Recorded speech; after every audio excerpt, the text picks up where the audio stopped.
Mr. Depp or Ms. Heard at the time of any of the alleged incidents at issue, and thus had no personal knowledge of what transpired. And this is reflected in the trial transcript that Mr. Waldman met Mr. Depp first in October of 2016, long after the fact. Nor is there any evidence in the record that Mr. Waldman subjectively entertained any serious doubts about the falsity of the counterclaim statements. Quite the opposite.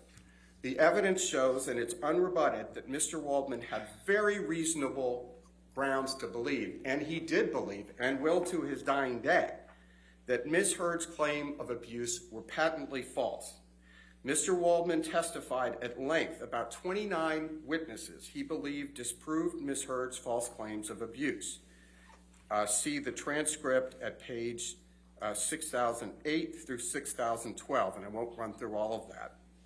But his testimony that two trained police officers, Officer Science and Haddon, were called to the penthouse on May 21, 2016, and saw no signs of injury on Ms. Heard's face, as well as, quote, Ms. Heard's own witnesses who have testified in various forms at various times that there were no injuries to her face whatsoever between May 21st and May 27th, 2016, when she walked in to court with her publicist, her lawyer, her former best friend who no longer speaks with her, for a no-notice ex parte TRO.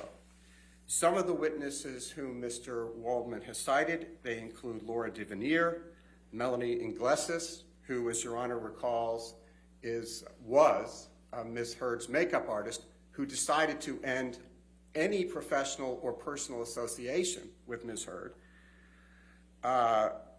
Samantha McMillan, Hilda Vargas, Isaac Baruch, Trinity Esparza, Cornelius Harrell, Alejandro Romero, and Brandon Patterson, just to name a few. No reasonable jury could find that Mr. Waldman acted with actual malice in making the allegedly defamatory statements. He was not present for the alleged incidents. He has no personal knowledge of any of the alleged incidents. What Mr. Waldman knows is a product of the legal work he did, the sleuthing he did on behalf of Mr. Depp. Ms. Heard cannot possibly show that Mr. Waldman acted with actual malice, and her defamation claim must fail. 2, Mr. Waldman is an independent contractor, not an employee. It is axiomatic, Your Honor, that a person who hires an independent contractor is not liable for the independent contractor's actions. See Sanchez versus Medicorp Health System, 270 Virginia, 299 at 344. An independent contractor is a person who is engaged to produce a specific result, but who is not subject to the control of the employer principal as to the way to bring about that result. See Atkinson versus Sachno, 261 Virginia, 378 at 284. That's a 2001 case. An outside lawyer retained by a client in connection with litigation is an independent contractor. See King versus Dalton, 895 F. Sup. 831, Eastern District of Virginia, 1995, where Judge Ellis, a legendary jurist known by all Virginia practitioners, held that, quote, a law firm attorney working with a client is nonetheless an independent contractor and is not an employee of the client corporation. In that case, the employer was a corporation, but the same logic applies when it's an individual like Mr. Depp. That was Mr. Waldman's role. Indeed, clients hire lawyers to obtain specific results, or to try to obtain specific results, but they do not control the means by which the results are accomplished. Lawyers, as Your Honor has reminded us, are subject to professional obligations to exercise independent professional judgment. We are not at the whim of our clients as much as we want to serve them. See Virginia State Bar Professional Guidelines, Rule 1:2, and 2.1, and just to quote 2.1, in representing a client, a lawyer shall exercise independent professional judgment, unquote.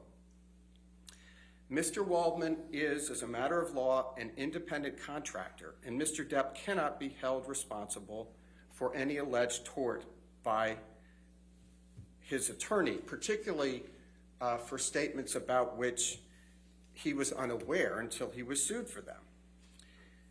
Mr. Waldman testified, and it's unrebutted, that he has his own law firm.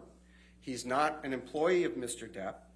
Mr. Depp or none of his loan-out companies have issued him a W-2, and Mr. Waldman provides legal services to clients other than, in addition to, Mr. Depp, and that's found at the transcript, page 6020 through 21.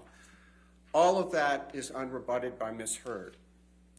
Mr. Waldman's statements, the third reason for which we respectfully submit the counterclaim should be stricken, is that Mr. Waldman's statements were protected opinion. And I won't run through all of that, but very briefly, taken in their proper context, the counterclaim statements are non-actionable expressions of opinion entitled to protection under the First Amendment. See Gertz versus Robert Welchink, 418 U.S. 323 at 339. That's a 1974 case from the United States Supreme Court. See also Shacker v. Bufault, a Virginia Supreme Court case found at 290 Virginia 83, a 2015 case, noting that where, quote, all sides of the issue, as well as the rationale for the speaker's view, were exposed, the assertion of deceit reasonably could be understood only as the speaker's personal conclusion, unquote, and finding in an accusation of deceit to be opinion. In context, Your Honor, any reporter or any reasonable reader would understand and expect a lawyer associated with Mr. Depp, as Mr. Waldman was, to challenge Ms. Hurd's version of the inherently controversial events of the parties' marriage. Just as Ms. Hurd's lawyers were quoted challenging Mr. Depp, and Your Honor will remember the context of these quotes that were in a British tabloid where Mr. Waldman's statements were buried well into article in which both points of view were clearly expressed, and Mr. Waldman was clearly identified not as an independent expert on the U.S. Constitution, but as one of Mr. Depp's attorneys. C. Chavez, 230 Virginia 112 at page 119, quote, the most unsophisticated recipient of such a claim, i.e. any reader of the British tabloid, made by a competitor against another could only regard it as a relative statement of opinion grounded upon the speaker's obvious bias, unquote. Mr. Waldman has never did anything to hide his support and belief in Mr. Depp. Finally, Your Honor, and for the rest, ultimately, Mr. Waldman's statements reflect the existence of two competing narratives and are merely his subjective view about events that he never claims to have witnessed, and there was no doubt about that.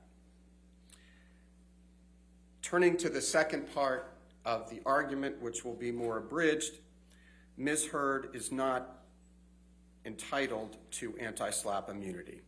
As a threshold matter, Virginia Code Section 8.01-223.2, which is, as Your Honor well knows, is the Virginia anti-SLAPP statute amended most recently in 2019, provides in relevant part, quote, the immunity provided by this section shall not apply to any statements made with actual or constructive knowledge that they are false or with reckless disregard for whether they are false.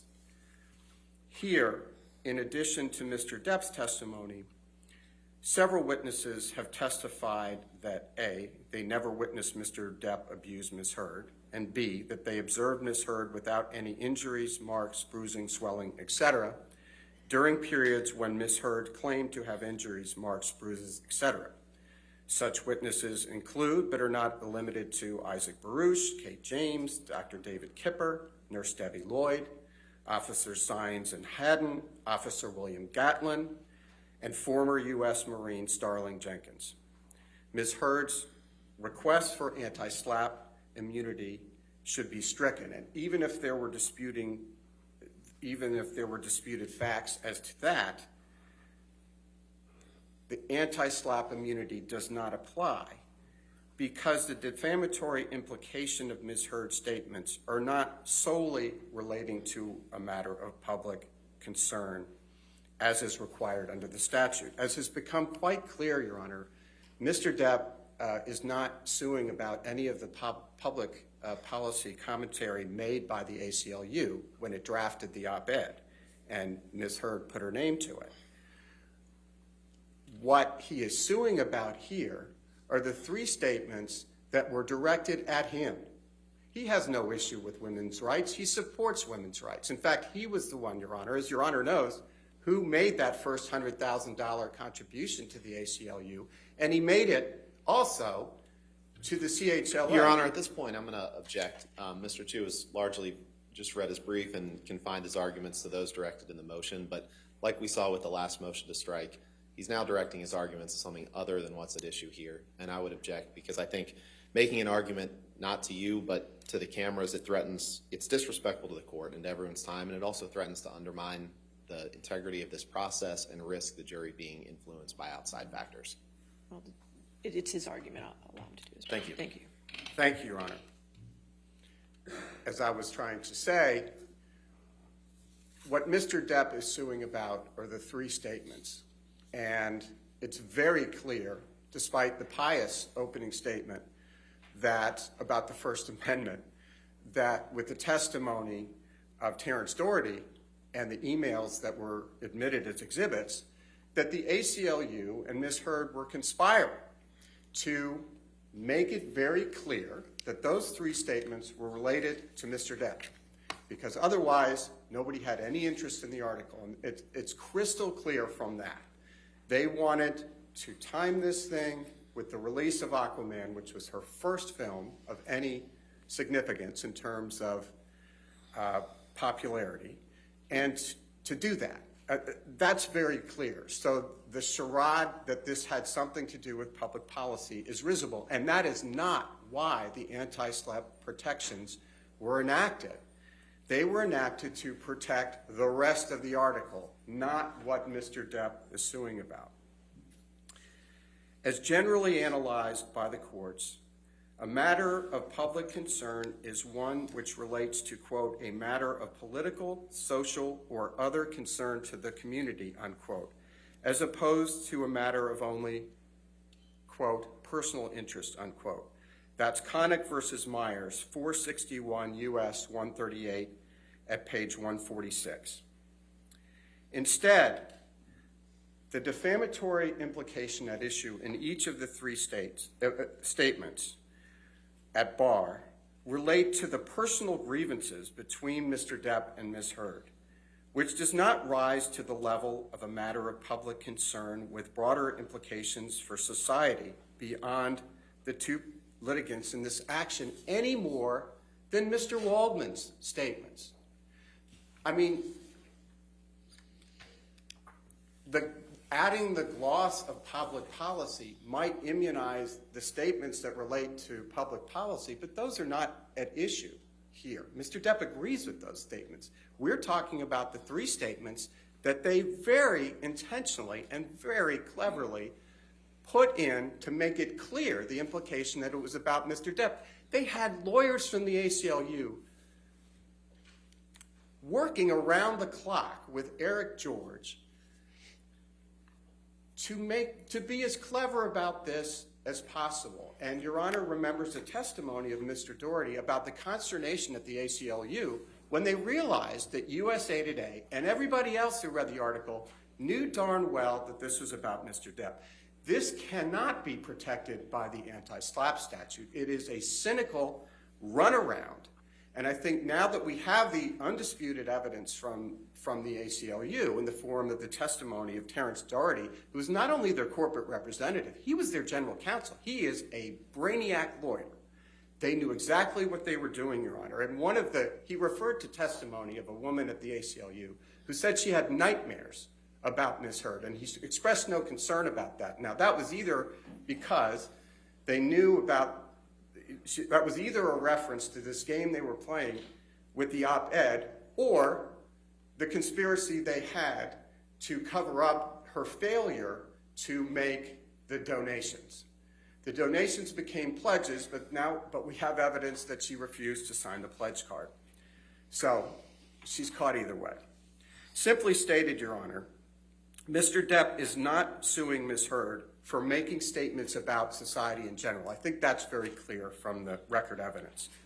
Mr. Depp is suing her for publicly naming him as an abuser by implication and forever tarnishing his good name, an act that, coming from an ex-spouse, is fundamentally personal in nature. For that reason as well, Your Honor, Virginia's anti-SLAPP statute is not applicable. And based on the foregoing, Your Honor, Mr. Depp respectfully submits that the court should grant plaintiff's motion to strike the counterclaims and also strike her claim that she is immune under the anti-SLAPP statute. Thank you very much, Your Honor. Thank you, sir. Yes, sir.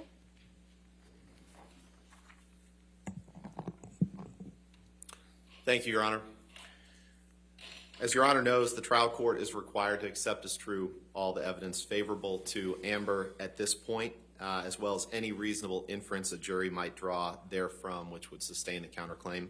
That's the correct standard here. I'll address the actual malice argument first, the agency argument. Your Honor, there's plenty of evidence in the record from which the jury could determine that Mr. Waldman was Mr. Depp's agent.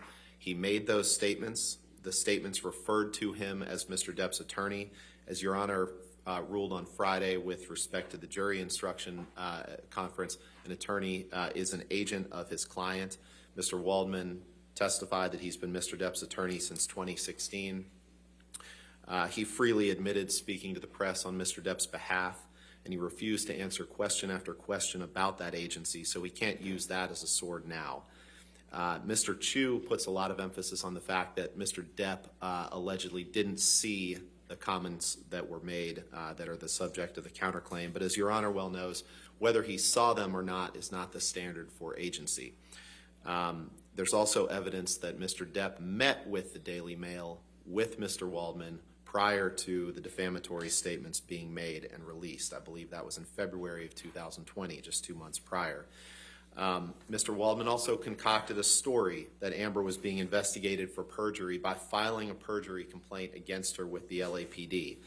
He disregarded any evidence that he didn't believe would fit in his narrative, that would fit in this story that he was speaking about on behalf of Mr. Depp. And after Mr. Depp lost the UK proceeding, after Mr. Depp was ruled to be a wife beater by the court in the UK proceeding, the court there found him to be a wife beater. Mr. Waldman then got an overseas tabloid to run a story claiming that Amber was being investigated for perjury, which simply wasn't true. He walked into the LAPD, filed a complaint for perjury against Ms. Heard, found a media outlet that doesn't follow the two-source rule, and then he had let the world believe that the LAPD was investigating Ms. Heard for perjury. That's a shameful and a sickening example, Your Honor, of the lengths that Mr. Depp, through his agent, Mr. Waldman, would go to smear and to defame Amber Heard, and that continued in the 3 statements in the counterclaim. Your Honor has heard evidence, I won't go through all the evidence, but Your Honor's heard evidence from Ron Schnell, who's traced the negative hashtags toward Amber Heard online associated with those defamatory statements, and noted the staggeringly high number of them that were associated with Mr. Waldman. Under the principles of the agent-principal relationship in Virginia, Your Honor, when Mr. Waldman made those statements, he was standing in the shoes of Mr. Depp. They are one and the same for the purposes of those statements. As Your Honor discussed at length on Friday, Mr. Waldman made these statements with actual malice. There's plenty of evidence from which the jury could infer that, and his own, both from the actual malice from Mr. Depp and Mr. Waldman's own reckless disregard of facts that didn't support Mr. Depp, and his attempts to manufacture false evidence that did. As Your Honor found in the hearing, I believe it was on March 24th, after Your Honor denied Mr. Depp's motion for summary judgment, Your Honor said, as to malice, a fact finder could reasonably conclude that Mr. Waldman made the statements with malice because Mr. Waldman has no personal knowledge of the party's marriage and still made the statements at issue. Nothing in this case has changed that. If anything, the evidence has only made it more clear that that is an inference that the jury can and we believe will find. So, Your Honor, there's no basis to grant a motion to strike on this agency argument, on the actual malice argument. The evidence shows that not only was Mr. Waldman Mr. Depp's agent, but that the two of them conspired to falsely accuse Amber of creating a hoax and falsify evidence that they believed supported their theory and what they wanted to achieve. As Your Honor well knows, too, I won't go through all the law, but both agency and malice can be inferred through circumstantial evidence. There's plenty of evidence in the record from which the jury could infer those. Moving on, Your Honor, to the independent contractor, the court's already rejected this argument, ruled that an attorney-client have a principal-agent relationship, and as Your Honor said on Friday, there's no evidence in this case of anything otherwise. As to the argument that the counterclaim statements are statements of opinion, the court has already found twice that they are not statements of opinion, both on January 4th, 2021, in its opinion letter denying Mr. Depp's demur as to the counterclaim statements, and at the motion for summary judgment hearing in March of this year. As to the anti-SLAPP argument, the court again has already ruled at the March 24th, 2021 opinion that the statements are as a matter of law regarding matters of public opinion. The court has already ruled that. Therefore, the only remaining issue for anti-SLAPP is whether the intent element of immunity is met. As we discussed on Friday, the intent element of immunity is substantially the same as the actual malice standard, which the evidence in this case easily allows a jury to find in favor of Ms. Heard on that. I won't go through the litany of evidence that supports that Mr. Depp is an abuser here, but I'll touch on a few things that relate to Mr. Chu's argument. One, Mr. Chu was totally misrepresenting Mr. Doherty's testimony. There's not a single piece of evidence, Your Honor, in this case suggesting that Ms. Heard and the ACLU were somehow conspiring to achieve a defamatory implication to Mr. Depp. That's simply not what Mr. Doherty said. Mr. Chu's feel free to argue that to the jury, but that's not what his testimony reflects. Your Honor, there's also plenty of evidence that's been adduced both in Mr. Depp's claim and in Ms. Heard's counterclaim that show that absolutely that the counterclaim statements are 100% false. There was no hoax perpetrated. Mr. Depp is an abuser who abused Ms. Heard. She did not conspire with her friends to create a hoax. She did not create a hoax herself. And just very briefly, some of the evidence that's come up since the last motion to strike, Your Honor, that Mr. Chu conveniently disregards in his brief are the testimony of Rocky Pennington, the testimony of Josh Drew, the testimony of Elizabeth Mars, all of whom completely corroborate Ms. Heard's account of the events of May 21st, 2016.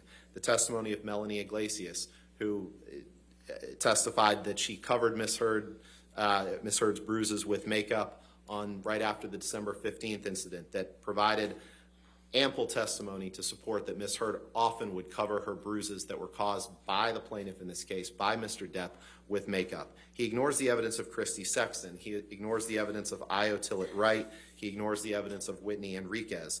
All of these witnesses and others have testified extensively about Mr. Depp's abusive behavior toward Ms. Heard.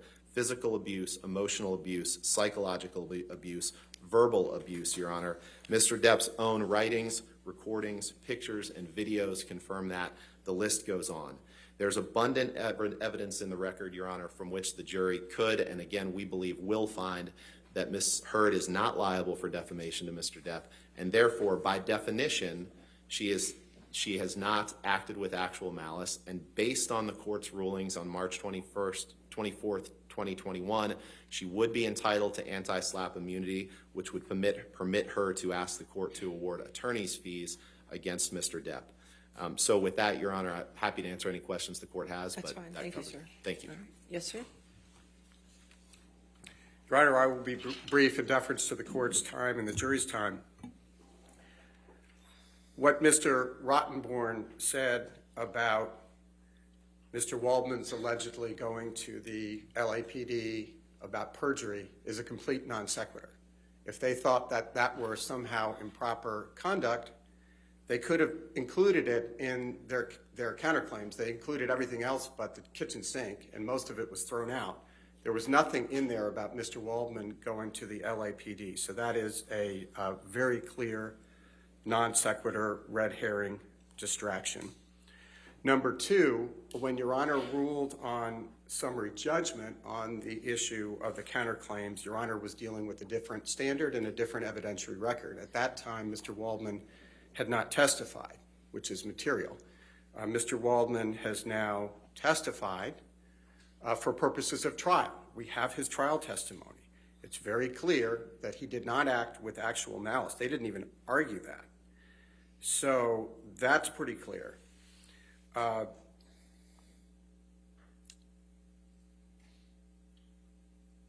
And again,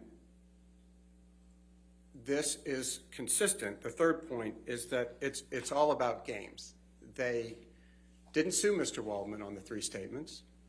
They didn't try to fill the hole. They've been telling us for a week that they're going to call Mr. Depp to try to fill the hole in their counterclaims. They didn't do that.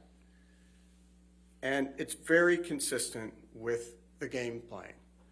Let's go into court after the police have found no problem and after witness who had no relationship with each other said there are no visible marks.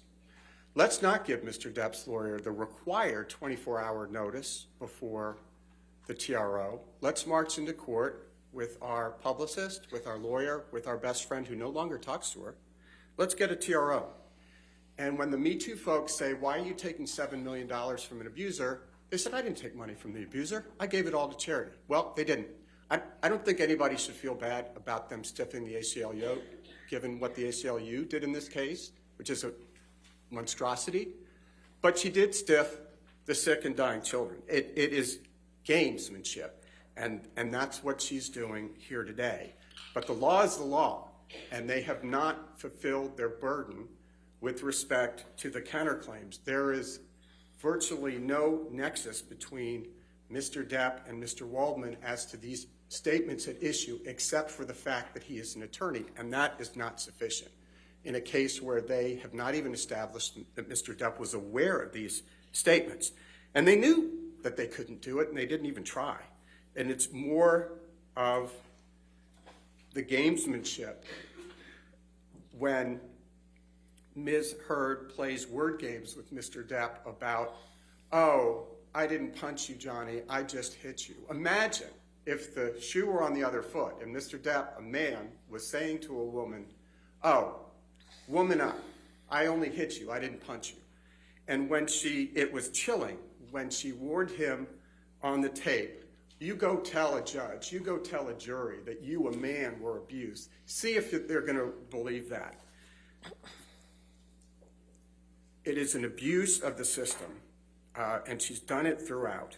Finally, Your Honor, and Mr. Rottenborn makes an excellent point with which I agree, which was that with respect to each of the three statements, Mr. Waldman was clearly identified, even by the tabloid that printed these, well within articles that had both sides represented, that he was Mr. Waldman's attorney. Even the reader of a tabloid understands that when you're getting statements from attorneys, it's going to be forwarding their client's point of view.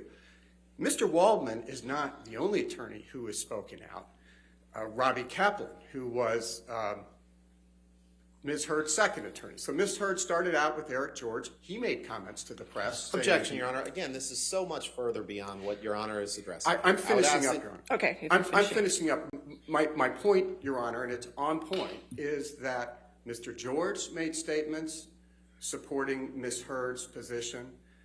Ms. Kaplan made very clear statements supporting her client's position on the merits, and so did Mr. Waldman. But everybody knows when reading those that those are statements by partisans. So for the reasons that we've stated and the reasons set forth in the brief, we respectfully submit that the court should grant the motion to strike, or in light of the fact that Mr. Depp may reappear, at the very least, take these motions under advisement until the close of all evidence. Thank you, Your Honor. All right, thank you, sir. All right, in this matter, I've reviewed all the defendant's evidence as to her counterclaim, and I've considered the arguments of her counsel and plaintiff's counsel. First, to address a few issues that I believe are outside the motion to strike, and that's as to the slap defense. The slap defense is just that, it's a defense, so it's really not considered in a motion to strike. Having said that, we went down that legal road on Friday as far as the slap defense goes, as far as the jury instructions. In this particular case, if the plaintiff prevails, it must be with actual malice. Therefore, if it's with actual malice, immunity does not apply under that statute. So we will deal with that with jury instructions, and we have. As to independent contractor, again, I think it's outside the motion to strike. However, Mr. Waldman was plaintiff's attorney since 2016. Before the initiation of litigation, there is evidence that Mr. Waldman had a certain role during the prior divorce proceedings in the UK case. Additionally, there is evidence that shows his legal representation was broader than just a limited litigation, as outlined in all the cases presenting an attorney as an independent contractor. So the only evidence in this case to this point is that Mr. Waldman was an agent to Mr. Depp, and that is the basis to weigh the motion to strike. As far as the opinions argument, again, I think that is outside the motion to strike. The opinions argument, the court has already ruled on this matter as to the three statements that are at issue in the counterclaim, ruled that they were not opinion at the demur and at summary judgment. So that argument will not be part of the motion to strike. So when assessing a motion to strike, the court accepts the favorable evidence adduced as true towards the non-moving party. The court cannot reject any inference from the evidence favorable to the non-moving party unless it would defy logic and common sense. When there is any doubt and question, the court should overrule a motion to strike. Agency may be inferred from the conduct of the parties and from surrounding facts and circumstances. When there is no direct evidence, circumstances may, and usually are, relied upon to determine whether an agency relationship exists. A principal is liable for the tortious acts of his agent if the agent was performing his principal's business and acting within the scope of his agency. If an agent's tortious act arises from their agency relationship, is enacted in part to service the principal can be held liable for the tort. Here, the alleged tort is defamation. Besides demonstrating the agency relationship, the defendant must prove Mr. Waldman published an actionable statement, meaning a statement that is both false and defamatory, with the requisite intent. As to agency, Mr. Waldman was plaintiff's attorney at the time of the alleged defamatory statements were made. Mr. Waldman does not deny this, and neither does the plaintiff. Moreover, Mr. Waldman made the allegedly defamatory statements about the defendant during the proceedings of this action and interacted with the defendant once the statements were made while still representing the plaintiff. Taking the surrounding circumstances as a whole, an agency relationship can be inferred, and thus a scintilla of evidence regarding agency must be turned over to the jury. In addition, the jury may infer that Mr. Waldman made these specific statements to a third party to serve as plaintiff by portraying defendant as an opposing litigant in a negative light. It is not disputed that Mr. Waldman published statements and that there is a question as to whether statements are false, and both parties disagree and have presented conflicting evidence as such. As to actual malice, Mr. Waldman made the counterclaim statements after he met with his client. In addition, there is evidence the plaintiff was with Mr. Waldman at a meeting in February 2020 with the Daily Mail Online. Further, defendant claimed that she met with Mr. Waldman where he threw the paper containing the counterclaim statements within them. Consequently, there is more than a scintilla of evidence that a reasonable juror may infer Mr. Waldman made the counterclaim statements while realizing they were false or with a reckless disregard for their truth. It is not my role to measure the veracity or weight of the evidence. The Fourth Circuit and the Virginia Supreme Court have made it crystal clear that actual malice is a question for the fact finder. So therefore, the plaintiff's motion to strike is denied. Okay? Thank you. Is there any other preliminary matters before the jury? Yes, Your Honor. We approach. Okay.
All right, are we ready for the jury then? Yes, ma'am. Okay.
Good morning, ladies and gentlemen. I apologize, we had a few housekeeping matters to take care of, but thank you. You can have your seat. All right, your next witness. Your Honor, on behalf of defendant and counterclaimant Amber Heard, we rest. All right, thank you.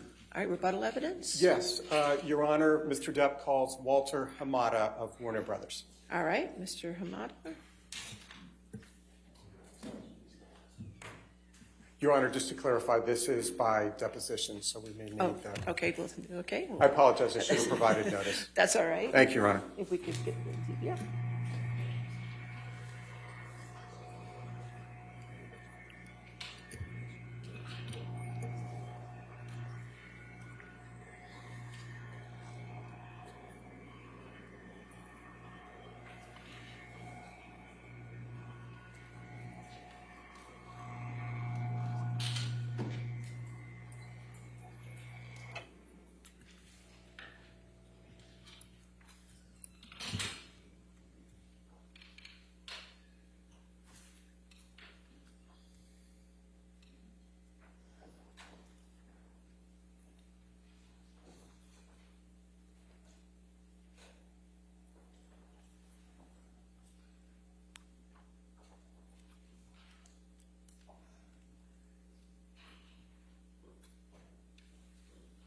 Hamada, what do you work for Warner Brothers Entertainment Inc.? Yes, I do. In what capacity? My title is President of DC-based film productions for Warner Brothers. What, if anything, you did to prepare to testify for Warner Brothers as to topics 2 through 18?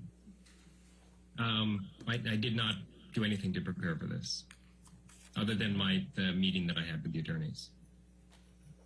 Did Warner Brothers have a contract with Amber Heard to perform in Aquaman 2?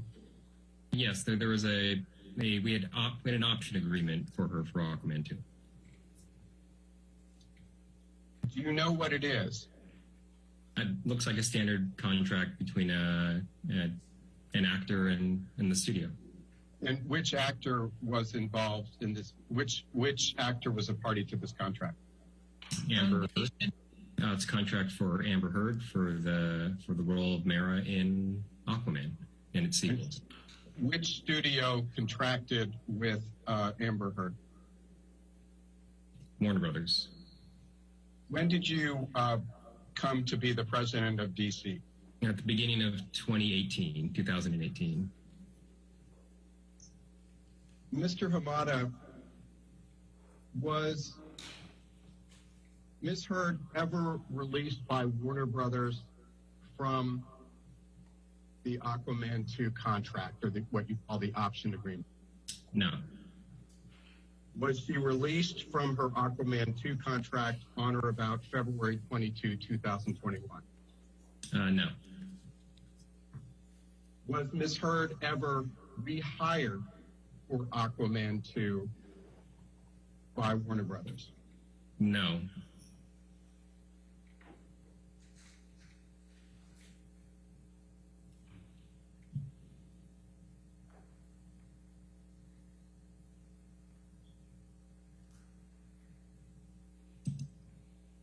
Did Ms. Heard receive a pay increase for Aquaman 2? No. Why not? As a rule, as a company, we go through a lot of trouble when we make our deals with our actors. We get options on them for subsequent movies.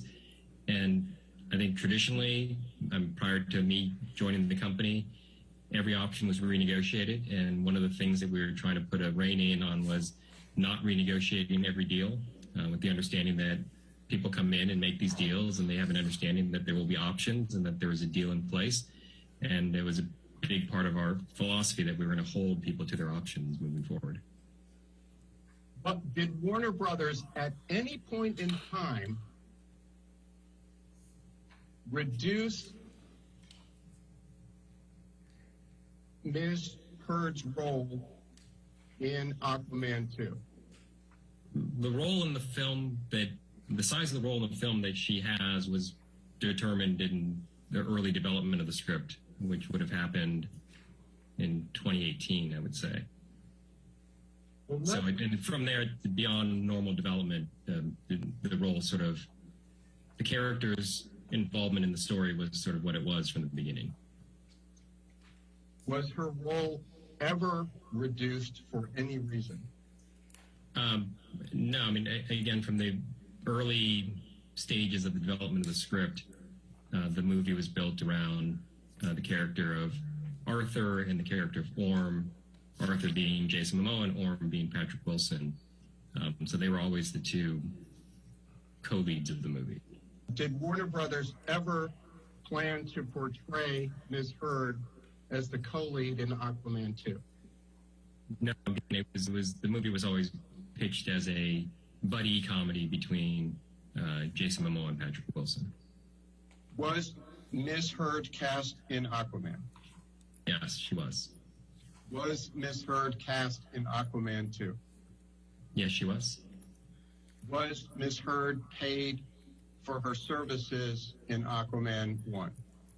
Yes. Was Ms. Heard paid for her services in Aquaman 2? Yes. Was her compensation for Aquaman 2 affected in any way by anything said by Johnny Depp? No. Was her compensation for Aquaman 2 affected by anything said by Adam Waldman? No. Was her compensation for Aquaman 2 affected by anything said by anybody representing Johnny Depp? No.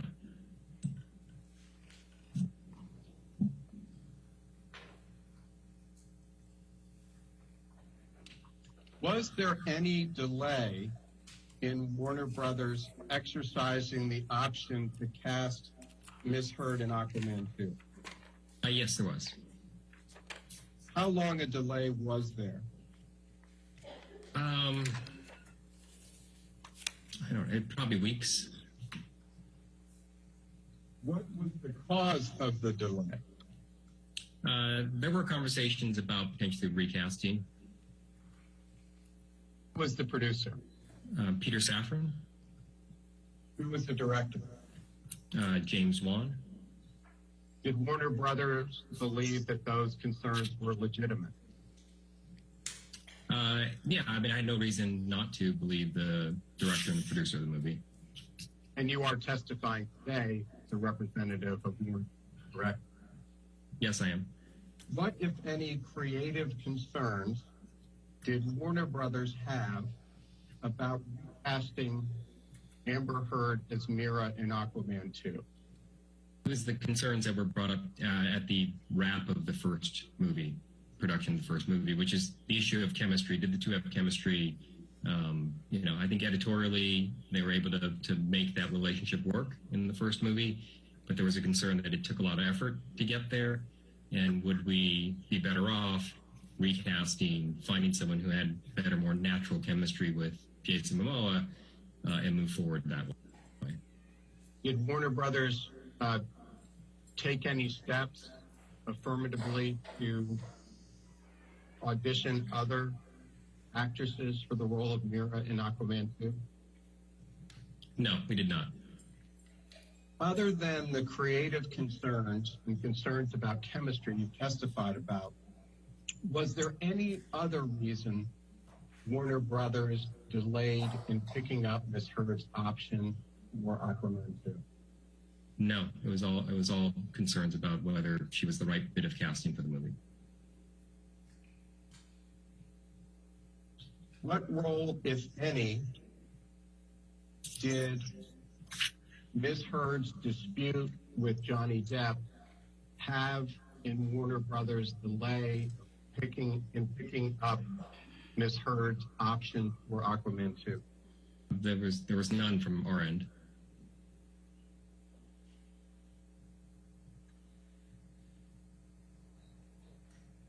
At any point in time, was Warner Brothers considering paying Ms. Heard more money for Aquaman 2 than is set forth in the option contract you previously identified? No, as I said, we were determined to hold our actors to their option agreements. Would Warner Brothers have paid Ms. Heard more money on Aquaman 2 if it had picked up her option earlier? No. At any time from the beginning of history through today, did Warner Brothers ever release Ms. Heard from the Aquaman 2 contract? No. At any point in time from the beginning of history to today, did Warner Brothers rehire Ms. Heard for Aquaman 2? No, because we just picked up her option. And when is the last time you spoke with Rob Cohen relating in any manner to whether to exercise the option on Amber Heard for Aquaman 2? No, it would have been the same time that I was having those conversations with Peter Safran So in 2020. Did you speak with Zack Snyder at all relating to whether to exercise the option for Amber Heard on Aquaman 2? No, I've not had any conversations with Zack Snyder.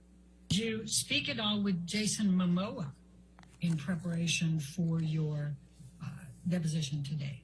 No. Have you ever spoken with Jason Momoa about any issues relating to chemistry between he and Amber Heard? Yes. When did you speak with Jason Momoa about chemistry issues between he and Amber Heard? It would have been in that same time period where we were prior to green light of the movie. Now, you were asked some questions about scripts. Did you review any of the drafts of the script for Aquaman 2? Yes. When? I part of my role is I read all the drafts of the scripts as they come in. When was the first script for Aquaman 2? Oh, boy.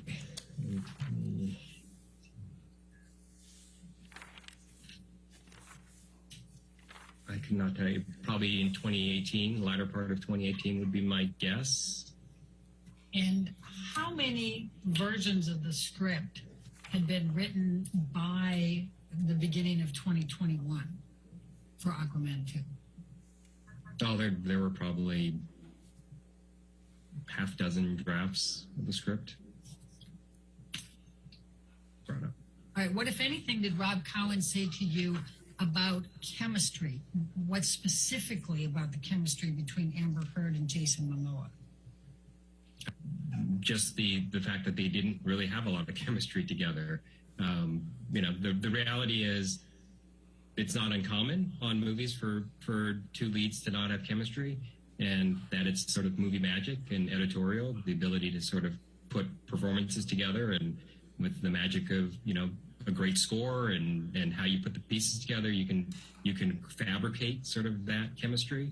And so I think at the end of the day, I think if you watch the movie, they look like they had great chemistry. But I just know that through the course of the post-production that it took a lot of effort to get there. Sometimes you don't. Sometimes it's very easy. You just put the characters on the screen together and they work. And sometimes it's harder. And so... Can you give me anything more specific about what it was with Amber Heard and Jason Momoa that was difficult for the chemistry? No, because it's like what makes a movie star a movie star. Like you know it when you see it, and the chemistry wasn't there. Now, you've used the term fabricated a number of times. What did you do to fabricate the chemistry between Amber Heard and Jason Momoa? Well, those are just, it's editorial. A good editor and a good filmmaker can pick the right takes, can pick the right moments, and put scenes together.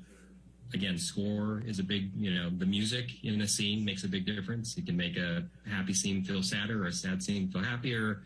And so it was sort of it's just the magic of post-production, editing, sound design, music, etc. What do you mean by fabricating, though? I mean, were they literally falsifying, or were they just picking the best music? Let me finish my question. Were they picking the best music and picking the best looks because that's their job and that's what you do on every scene? That is what we do in post-production. That's what filmmakers do. This is on any production. You're doing that. You're putting performances together. Sometimes it's easier than others. This one was more difficult because of the lack of chemistry between the two. But they were able to, James Wan and the editor were able to get it to a place where the end result actually works. And it's great. And in fact, that's the job of every filmmaker, right? Is to put all the combinations together to make the most successful production. Absolutely. I'll tell you what has been marked as exhibit number 5. It's ALH 18247. And this is a text message exchange between James Wan and Amber Heard. And you mentioned James Wan was the director of Aquaman 2. Is that correct? And That's correct. And Aquaman, the first one, correct? That's correct. All right. And James is texting to Amber on August 25, 2018. You rated really high with the audience, exclamation mark, exclamation mark. Do you see that? Yes. This is August 25, 2018. What's going on August 25, 2018 that would cause the director to send a text message to Amber saying, That'd be a test screening. So during our post-production of movie, we test the movie with an audience, and the audience tells us what they liked and what they didn't like. And so that's what he's referring to there. and they really liked Amber Heard, correct? Yes, she did. She tested well. It hit $1 billion, is that correct? Yeah. And more specifically, did you play any role in the determination to communicate to Amber's representatives that Warner Brothers was considering not exercising her option? Yeah, probably in the sense of we had the conversations, and I believe, if I recall, we had that's where Peter Safran offered to reach out to the agent and express which direction we were leaning. Have you seen any document that says there was any chemistry issues between Amber Heard and Jason Momoa in Aquaman 1? Documents? No, I mean, those were all conversations. But if Jason came back and James Wan came back, you were guaranteeing that Amber Heard would play Mira, correct? That's correct. Okay. And Jason Momoa was able to negotiate a different compensation structure, was he not, for Aquaman 2? That's true. He did renegotiate. Now, Aquaman was the highest grossing DC film ever for Warner Brothers, was it not? Yes, it was. And what, if any, issues did you have with Amber Heard in Aquaman 2? My understanding is actually the production went very smoothly. All right, thank you. Your next witness.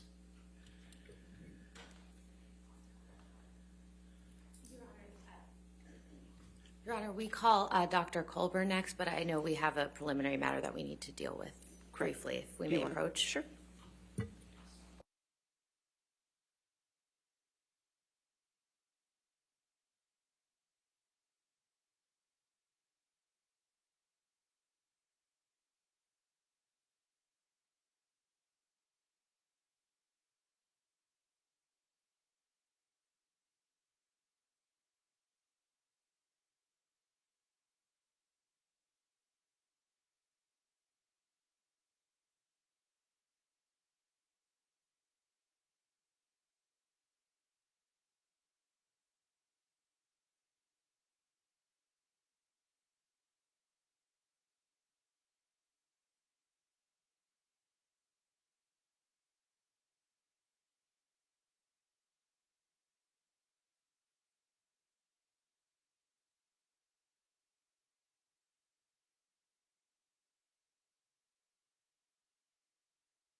All right, ladies and gentlemen, I apologize again. We have a few things to take care of. We're just going to go ahead and take our morning recess now for 15 minutes. Do not discuss the case and do not talk to anybody, okay?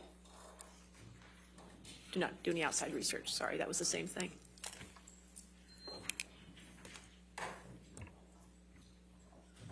Take a break.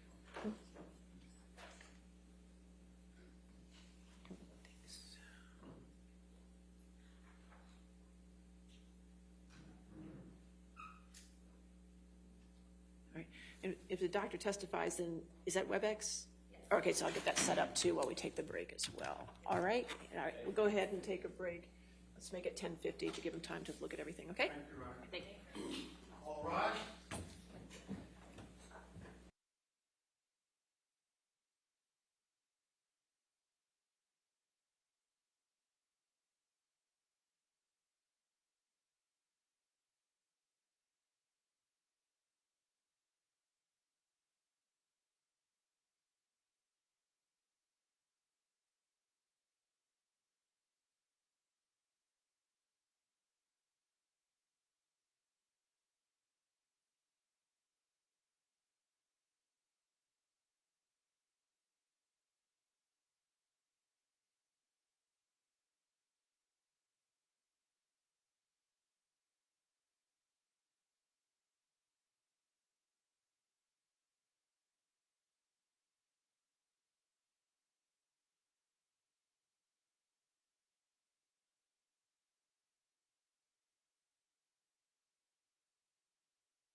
All right.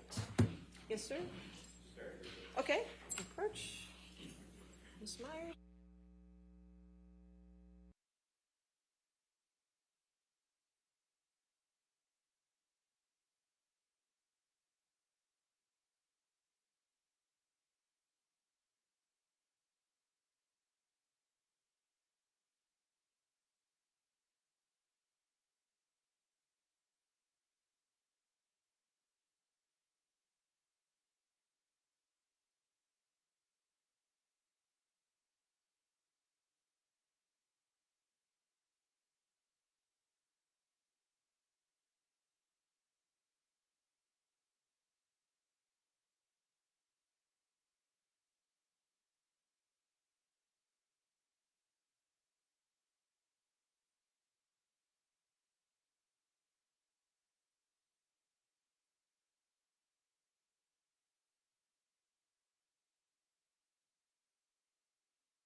All right, yes. You ready for the jury?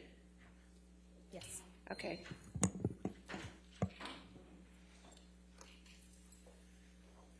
Sir, can you hear me? Yes. Can you hear me? Yes, can you count to 5 for me? 1, 2, 3, 4, 5. All right. I'm just trying to get you on the big screen. We're waiting for the jury. Just give us a minute, okay, sir? Thank you.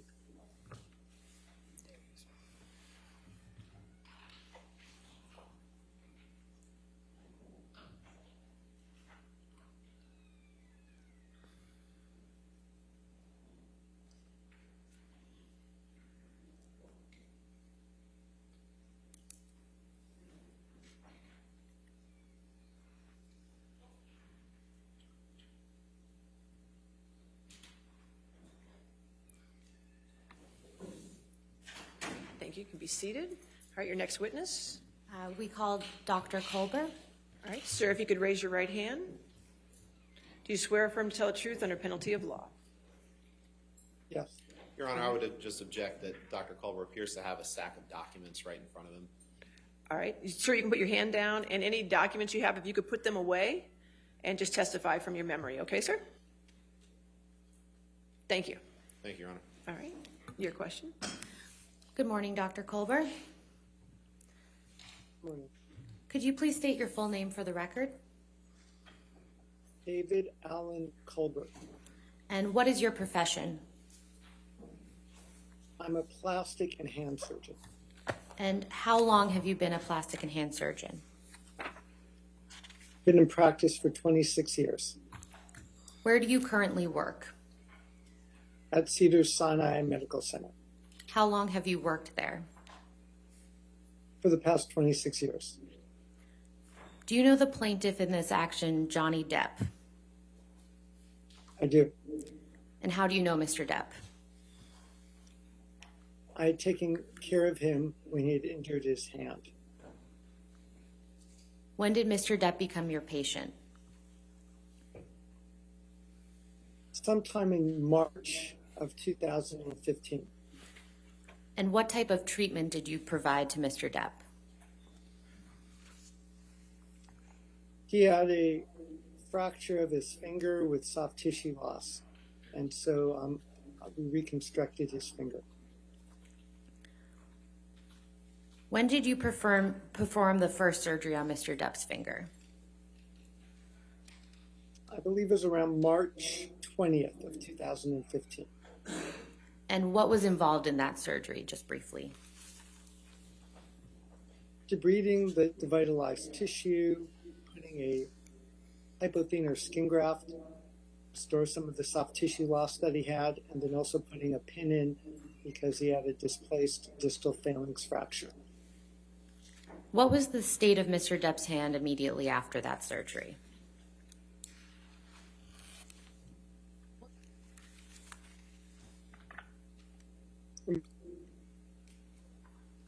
I'm sorry, I think the audio cut out a little bit. Could you please repeat your answer? It was injured and he had soft tissue loss and a fracture of his distal phalanx. And what type of cast was on Mr. Depp's hand after you performed that surgery? It was a plaster splint.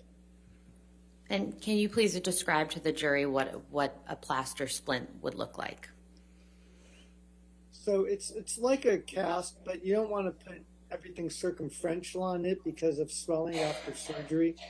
So I believe in Mr. Depp's case, it was like the two fingers. I think the third finger was the one that was operated on. So these two fingers, the third and fourth finger, are together. And it's a splint with plaster on the top and on the bottom that goes around the hand to protect it. How mobile was Mr. Depp's hand when it was in that cast? Well, he couldn't move his third and fourth fingers because of the bulkiness of the splint. Typically, post-operatively, it's a more bulkier splint right after the surgery. So it's not very, it gets in the way. Could Mr. Depp grab someone with that cast on his hand? He could attempt to grab someone. I don't know how successful he would be. He had his index finger free and his thumb free, but the other fingers were probably not being able to move.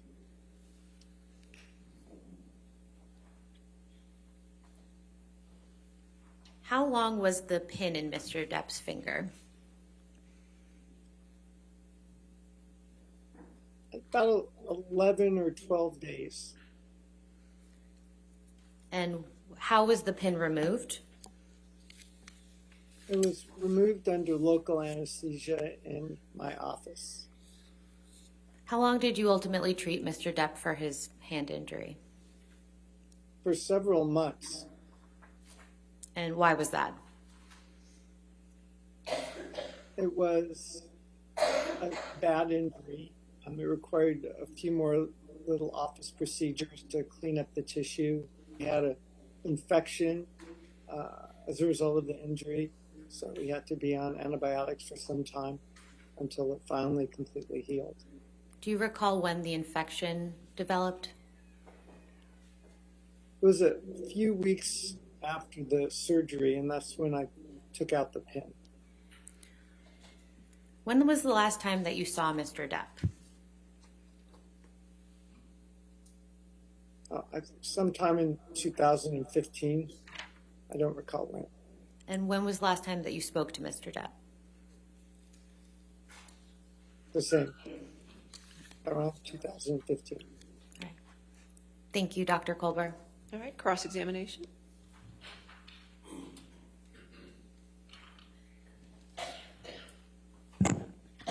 Good morning, Dr. Colburn. So you said that this plaster splint was put on after surgery on March 20th, 2015? Yes. And a plaster Yeah. a plaster splint, is that sometimes called half a cast? Sometimes it's called half a cast or a soft cast, something like that, yeah. And it's made of plaster of Paris, right? Correct. And plaster of Paris hardens like a cast does, correct? Yes. So other than the fact that it's a little smaller than a cast that goes around your whole hand, it's just as hard as a cast that would be put on a broken arm or a broken hand, correct? Well, it's softer on the side so the fingers can expand for swelling. So it's not fully, the plaster appears circumferential around everything. So there are areas that are softer to allow for swelling. But the parts that are covered with plaster of Paris are just as hard as any other cast, correct? Correct.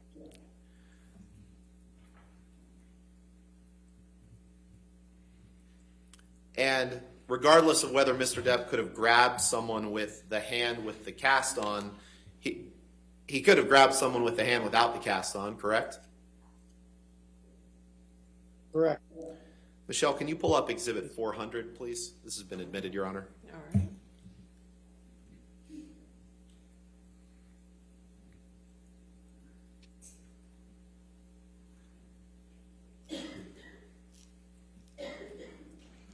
Permission to publish. Yes, yes, sir. Dr. Colburn, I'm just going to ask Michelle here to just scroll through these pictures, and I'd ask you to take a look at them. Your Honor, I'm going to object for lack of foundation for these photographs. They're already in evidence. With respect to the questions to the witness. They're in evidence. Thank you. Michelle, if you could go back up to that, stop right there. Is there anything about the cast that was put on Mr. Depp's hand on March 20th, 2015 that would have prevented him from doing this damage to Ms. Heard's closet on March 23rd, 2015? Objection calls for speculation. Overruled. I mean, he had his other hand available. So. No further questions. Thank you. All right, redirect.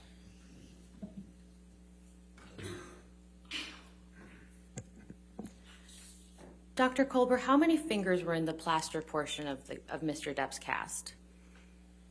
I believe 2 or 3, at least 2 were, and the third one and the fourth one. And why did you call it a soft cast? Because it's not fully, plaster doesn't go around the entire hand because you allow for swelling. So there's plaster to protect the fracture. So there's a little plaster on it, but it's on the top and the bottom, but it's not completely circumferential. So there's soft spots to it. And where are those soft spots located again? Usually we'd put a piece of plaster underneath the fingers and on top, and then the sides of the fingers, it's soft so that the fingers can swell after the surgery. Could Mr. Depp have hit someone with the hand that had the cast on it? He could have hit someone with it. It probably would have damaged the cast. Did you ever notice any damage to Mr. Depp's cast when you treated him after the surgery? I don't recall. But nothing that comes to mind. Could Mr. Depp form a fist with the cast on? No. No further questions. Thank you, Dr. Colburn. All right, thank you, sir. That concludes your testimony. Thank you. All right, your next witness.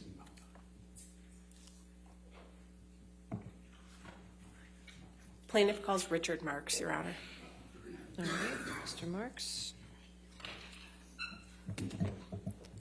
So just a reminder that you're.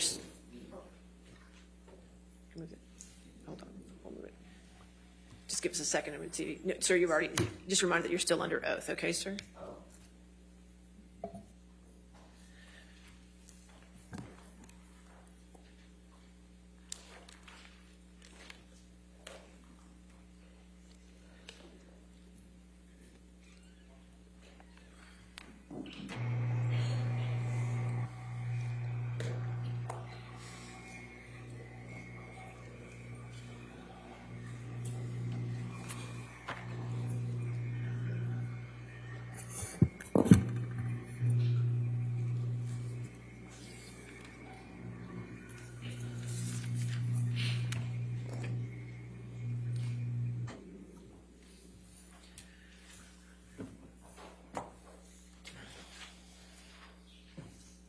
All right, good morning, sir. All right. Yes, ma'am. Thank you, Your Honor. Welcome back, Mr. Marks. You've testified in this case previously, but would you just briefly remind the jury who you are? I'm Richard Marks, and I'm a full-time entertainment transactional attorney. I make deals every day for productions and for individuals. I'm in the trenches negotiating and then making sure the contracts reflect the deals. And I'm very much distinguished from the other side's expert who is not an attorney, who's not in the trenches making deals, is not in that day-to-day process. And are you familiar with the testimony of Catherine Arnold in this matter?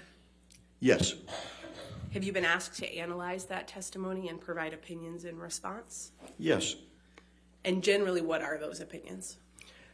Well, my opinions are that she's very slick and smooth, but she's not an expert in deal making. Her assessment of damages is built on nothing, and it's wildly speculative. Are you familiar with Ms. Arnold's opinion that it's customary for an actor to renegotiate the fee for a subsequent picture option in a multi-picture contract when a film is successful? Yes, I heard that opinion. And are you also familiar with her testimony that under those circumstances, an actor will renegotiate a 50 to 100% increase in their salary for the next optional film? Yes, I heard her say that. Do you agree with those opinions? Absolutely not. Why not, sir? Well, what we're dealing with in this case is a test option agreement. And that's an agreement, it's a multi-picture agreement, and it's the nightmare for people like me. The test is going to take place, let's say, for 10 actors the next morning at 9, and you have to fully negotiate a contract that might cover 4 movies and have it signed before they're allowed to test, so that if they're chosen for the part, we have the full contract. There's no renegotiation. So you've got a contract for a multi-picture deal. It's usually a franchise, and you negotiate the first movie. And normally, if they get the part, they're the chosen one. They're the Stars Born moment, if you will. They get the part. Normally, their salary is inflated from their normal salary, because now they're going to play a character that could go on for 4 movies. In this case, Ms. Heard's first salary when she got the part was $450,000. If Warner Brothers and DC Comics decided to make a next movie, they could recast her. They had no obligation. All they had was an option. But if they did cast her up front, that they had agreed to more than double her salary, like 2.25 times to get to the $1 million. These are large bumps, if you will. If an actor is on a series, say, they go, and they have 5 options. They go up in increments of 5%, 10%, 20%, not these multiples that you see in a test option agreement. And that's one of the reasons that they aren't renegotiated normally. They are in some instances, but not normally. What's the significance of the test part in a test option agreement? The test significance is that an established actor usually wouldn't test. They'd be offered the role.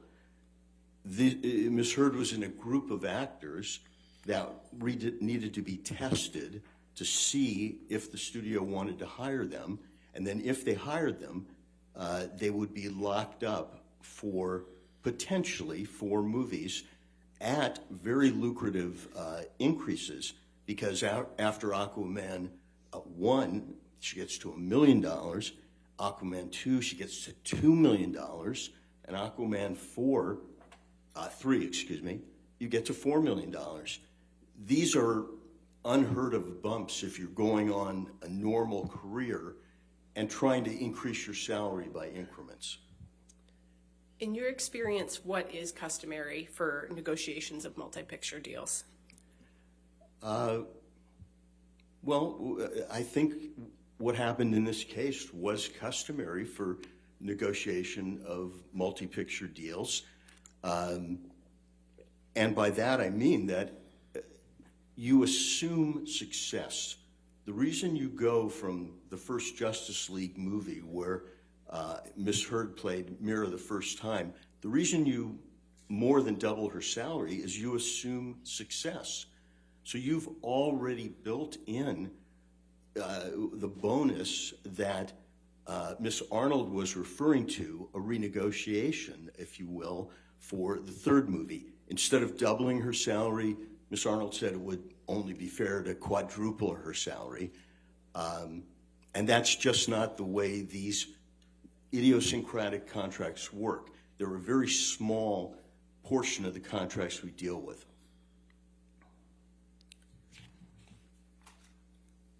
Are you familiar with Ms. Arnold's opinion that Ms. Heard's salary for Aquaman 2 could have been renegotiated to around $4 million? I am.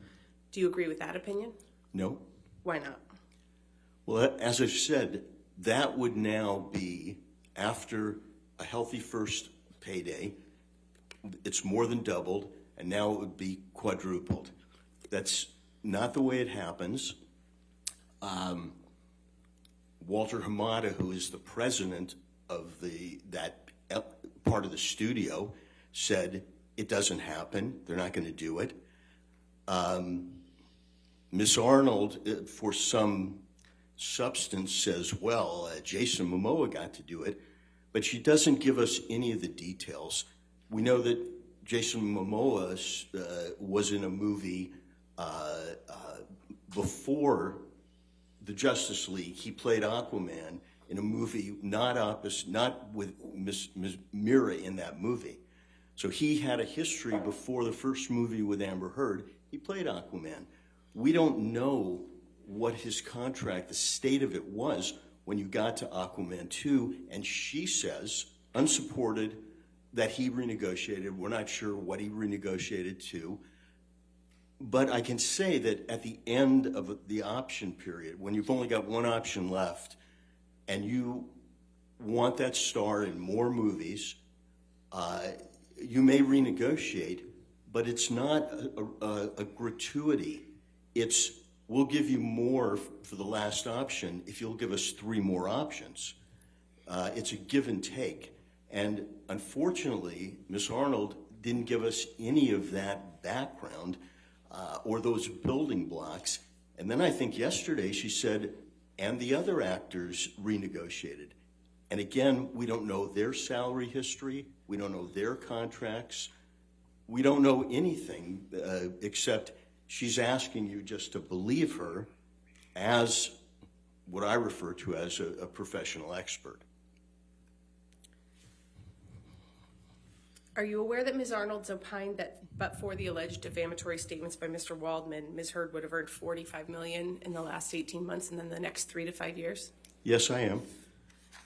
I'd like to address some of the components of that one by one with you, Mr. Marks. Are you familiar with her testimony that Ms. Heard would continue to make films for approximately $4 million each following Aquaman 2? Yes. Do you agree with that testimony? No. Why not? Well, again, in Aquaman 2, Amber Heard has already had this huge increase. She worked on Aquaman 2 for $2 million. What Ms. Arnold is saying is, oh, she should have worked on it for $4 million, which I disagree with, and I think there is reasons to negotiate. They weren't here in this case. So the $4 million I have a disagreement with. But even if it was at $4 million, or if it was at $2 million, the 4 or 5 movies that Ms. Heard might get might be independent movies. They might be standalone studio movies. They might be passion projects. Every actor has a quiver full of quotes, and their highest quote is for the superhero fantasy journey. Their lowest quote might be for the independent passion project, where they'll defer their salary and almost take nothing to work, just SAG minimum.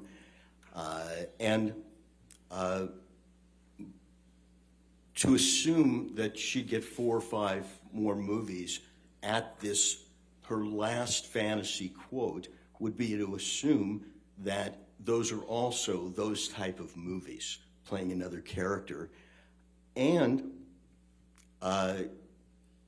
Ms. Arnold says that Ms. Heard's breakout moment, her Star is Born moment, is Christmas 2018.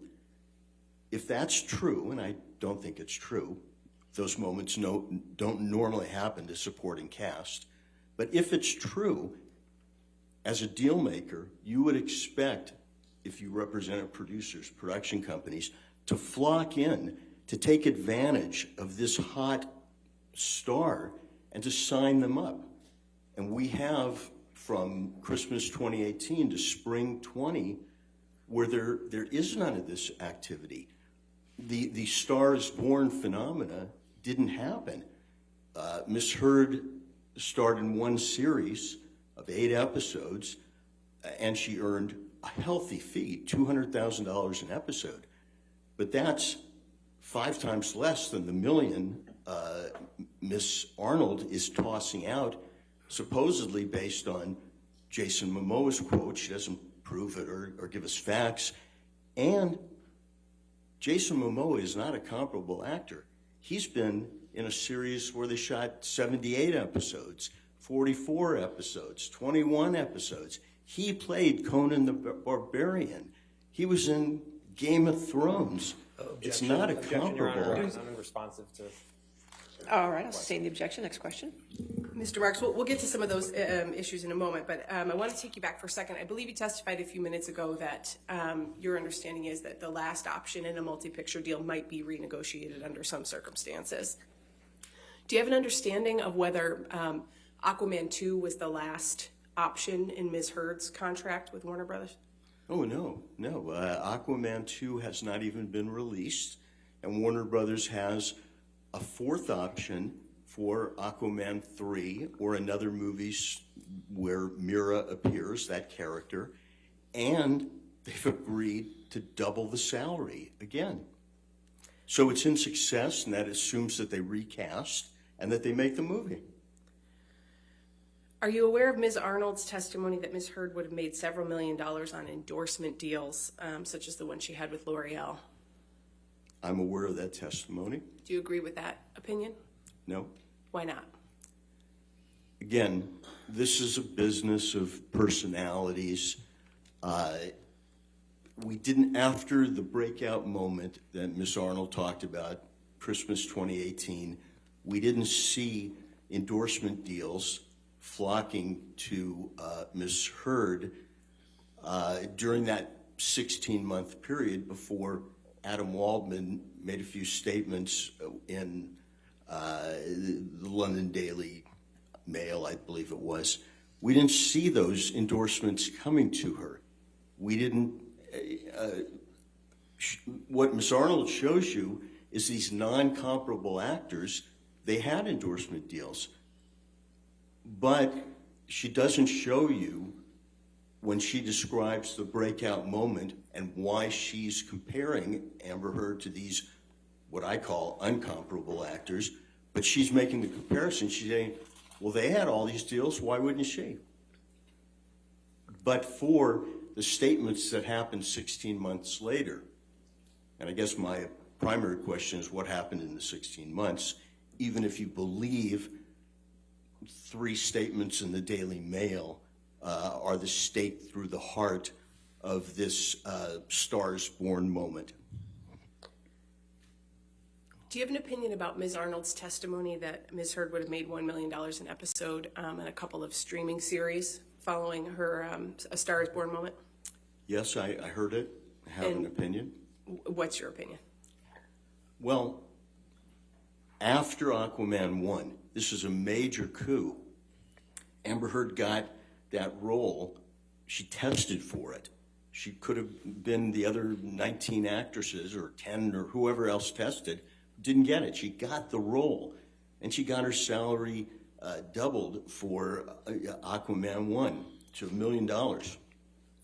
Now, Ms. Arnold wants you to believe that that $1 million would translate into, she'd get that for each episode of a series.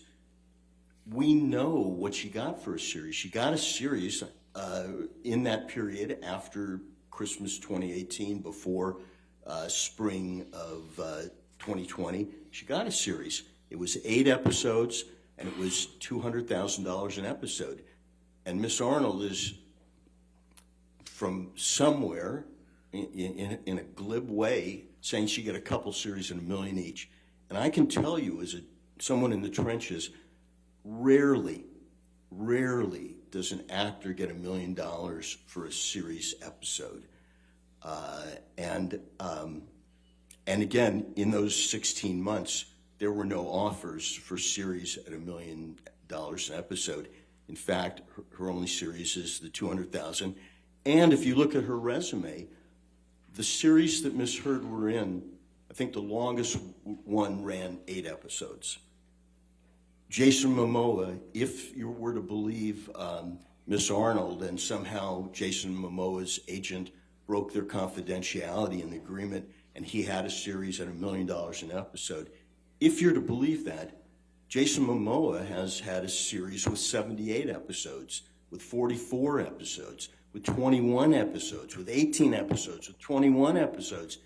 He was in, again, there's not a comparableness there. We spoke a few minutes ago about the test option agreement. What's the significance of the option part of that agreement? The option part of the agreement gives the employer, the studio, the option. They don't have to do anything. They have an option to either employ you at a very healthy salary to play this role or not. They can recast the superhero role. You just have to think of how many actors have played Batman or Superman.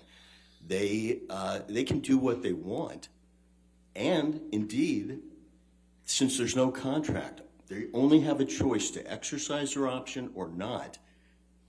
They might say, we're not exercising unless you reduce your compensation. Who knows what the negotiation would be? But it's not a contract until the studio exercises the option, and they don't have to. What's the alternative to an option agreement? Well, the alternative is most agreements in Hollywood, you're hired to play the role. Or once you exercise the option, then it becomes, for that picture, an agreement like others in Hollywood. You are now hired to play that role. So most contracts are guaranteed, you're hired to play the role, In an option agreement, once they exercise the option for that movie, it becomes a guaranteed contract. Are you aware that Ms. Arnold testified that Ms. Heard was released from her Aquaman 2 contract and then subsequently rehired? I heard that testimony. Is that consistent with your experience of the film industry in connection with these multi-option contracts? No. Why not? Again, studios don't do things they don't have to do. As we heard Mr. Hamada, the president of the studio, say, you either exercise your option or you don't. They exercise their option. He denied releasing and then rehiring, and in my experience, in almost 5 decades in the business, doing this type of work, not talking about it, not consulting. I mean, I have, I heard Ms. Arnold say she'd been an expert 100 times. I'm a transactional lawyer. I do this occasionally. Basically, it's not a contract till they option it, and they pick up their option, and at that point, it's a guaranteed contract, and then different rules apply to it. In your experience in the industry, do studios typically comment on those types of actions that they're taking with respect to options? No, just like Mr. Hamada said, they don't need to comment on it. They either exercise the option or they don't. In Hollywood, silence is the default. You play no card before it's time. And the cards there were exercise the option or not. And I was surprised by Mr. Hamada under oath basically saying that there was this discussion of chemistry. That Objection, Your Honor, hearsay.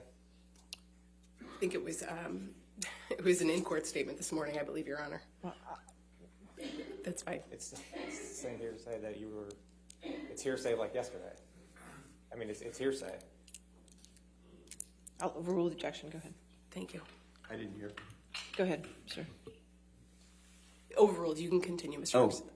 I was surprised to hear Mr. Hamada say that they talked about chemistry. That would normally be behind closed doors because it can't help your relationship with the actor. You're either going to exercise or not. And that was quite a bit of candor from someone at his level. And so, therefore, I take it at face value. I think he felt that he was under oath and he was telling the truth, but it wouldn't Objection, be. Your Honor, is. I'll sustain the objection. Mr. Marks, are there circumstances where a studio would be more likely to say something about not using an actor again in a franchise?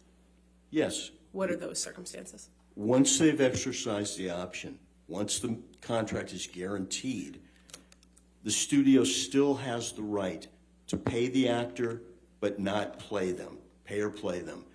And that is a rare condition because you've hired the actor, you've got to pay them, but you say, go home, we're recasting. In that situation, after you've exercised the option and the contract is guaranteed, if you pay off the actor, that's normally commented on. That becomes a bit of information because it's not normal. Is that circumstance different from Ms. Heard's contract with Warner Brothers for the Aquaman movies? Oh, yeah. Ms. Heard's contract, again, it was just an option. Either we exercise it or we don't. And if we exercise it, she's in the film. If we don't, she's not. Until we exercise it, we have our right to recast or not make the movie. And even after we exercise it, we'd still have a right to recast and not make the movie. We just have to pay her salary. Do you understand that Ms. Arnold compares Ms. Heard's career trajectory with that of other actors, including Jason Momoa, Gal Gadot, Zendaya, Ana de Armas, and Chris Pine? I heard that. And what's your opinion of those actors as comparables for Ms. Heard? Even Ms. Heard's agent, Jessica Kay, said that 4 of those actors weren't Objection, Your Honor, comparable. hearsay. I believe same response, Your Honor, that it was in testimony that was played in court earlier this week. I mean, that's not what she testified to. I mean, he's characterizing testimony that was from days ago, and I don't even think she testified to that, Your Honor. Or you can cross-examine, overrule. Overruled. You may continue, Mr. Rose. Again, they are not comparable. Jason Momoa was Aquaman. Chris Pine was Captain Kirk. Gal Gadot was Wonder Woman. Zendaya has been working on Disney Channel since she was 13. She's in all the Spider-Man movies. She goes by one name. Ana de Armas, when she was in a movie that they call, her breakout, it was as a nude poster. She's been in an ensemble piece, Knives Out. These are not comparables. Now, Ms. Arnold stuck to Jason Momoa, who's the most non-comparable because of his history and his career, but she didn't give us the advantage of telling us what his contracts were, what he renegotiated to, what he earned. She didn't give us any of those building blocks. She just she set him up as a comparable and then said what Ms. Heard should earn, but she never gave us the salary of Jason Momoa or the other comparables. And she built like this house of cards on nothing. She showed us with her words, the beautiful clothing that the emperor was wearing, but we could see, if you know the business, Objection, Your Honor. that he wasn't. Go beyond the scope of the question. All right, I'll sustain the objection. Next question. Okay. You were just speaking about Mr. Momoa as a comparable. Are you aware that Ms. Arnold compares Ms. Heard to Mr. Momoa as an actor with equivalent franchise experience who was able to renegotiate his salary for significant increases in bonus? Yes. What's your response to that opinion? Again, he didn't have comparable franchise experience to Ms. Heard. He was Conan the Barbarian. He played Aquaman in a movie that Amber Heard was not in. He played Aquaman, not a supporting character like Mira. It's just not comparable. And you can say the words, but I saw nothing from Miss Arnold to back it up, something to build on, which if she was a negotiator in the trench, the studio negotiator would say, okay, so show us, where's the comps? Let's talk numbers, because ultimately that's where we have to get to, not just because you say it's so. We just don't believe you. You've got to show us. In your experience in the industry, what factors influence the negotiation of the terms of a film agreement with an actor? Well, first it depends on the film. If the film is $1 million movie and everybody's deferring their salaries, that's one thing. If it's a superhero movie, that's another. But for deal makers and negotiators, the best predictor of what the deal should be is past earnings, precedent, comps. You also look at the budget of the movie, what it can bear, because if Jason Momoa's comp is $10 million, but the budget's $10 million, obviously he has another price for that movie. But the best predictor of future earnings is past earnings. And I didn't see any Ms. Arnold talk about past earnings at all, except the earnings in this rarefied superhero 4-picture deal where instead of incremental increases, which you normally see, it was multiples increases. And then when you get on a series, the big renegotiation was when the network has no more options. Until then, the actors on the series get 5, 10, 15, small percentage raises. They don't get multiples. They get the multiples if it's a success and the studio wants to continue making the series and they want to keep these characters. That's when the renegotiation happens. Here, even if we believe Ms. Arnold, after Aquaman 2, there was still an option waiting at a big price, double the previous payday.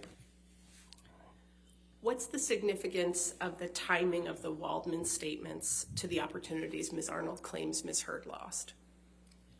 Well, the argument, as I understand it, is that Ms. Arnold says that Ms. Heard lost all these opportunities because of those losses were caused by Adam Waldman's statements 16 months later. So I think the timing. Sure.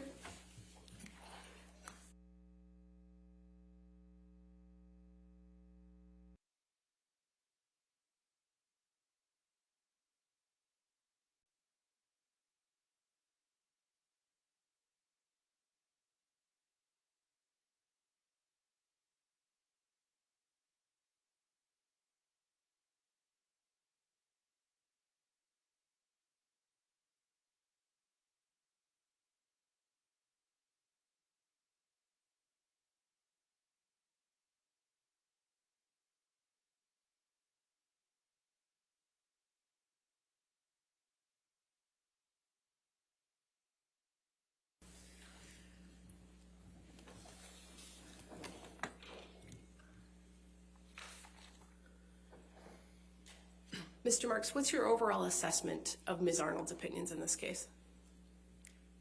My overall assessment of her opinions is that they're not worth the paper they're not written on. She knows something about our business, but not about negotiating deals. She may have gotten someone at the Endeavor office to breach confidentiality, but she never laid out the building blocks. Excuse me, there's an objection. You have to stop talking, Mr. Marks. Thank you. Beyond the scope. Yeah, Mr. Marks, can you just limit your testimony to your opinion about Okay. Ms. Arnold's opinions, please? My opinion, as someone who's made deals as a deal maker for almost 50 years, is that she calls herself an expert, but she's not. She doesn't have the background. She doesn't have the day-to-day knowledge.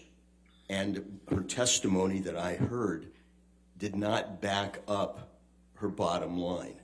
If you want to get those figures, you have to show why they're deserved. And again, she was constructing a Jenga without the bottom pieces. It does not hold up under scrutiny by someone who makes deals. No further questions. All right, cross-examination.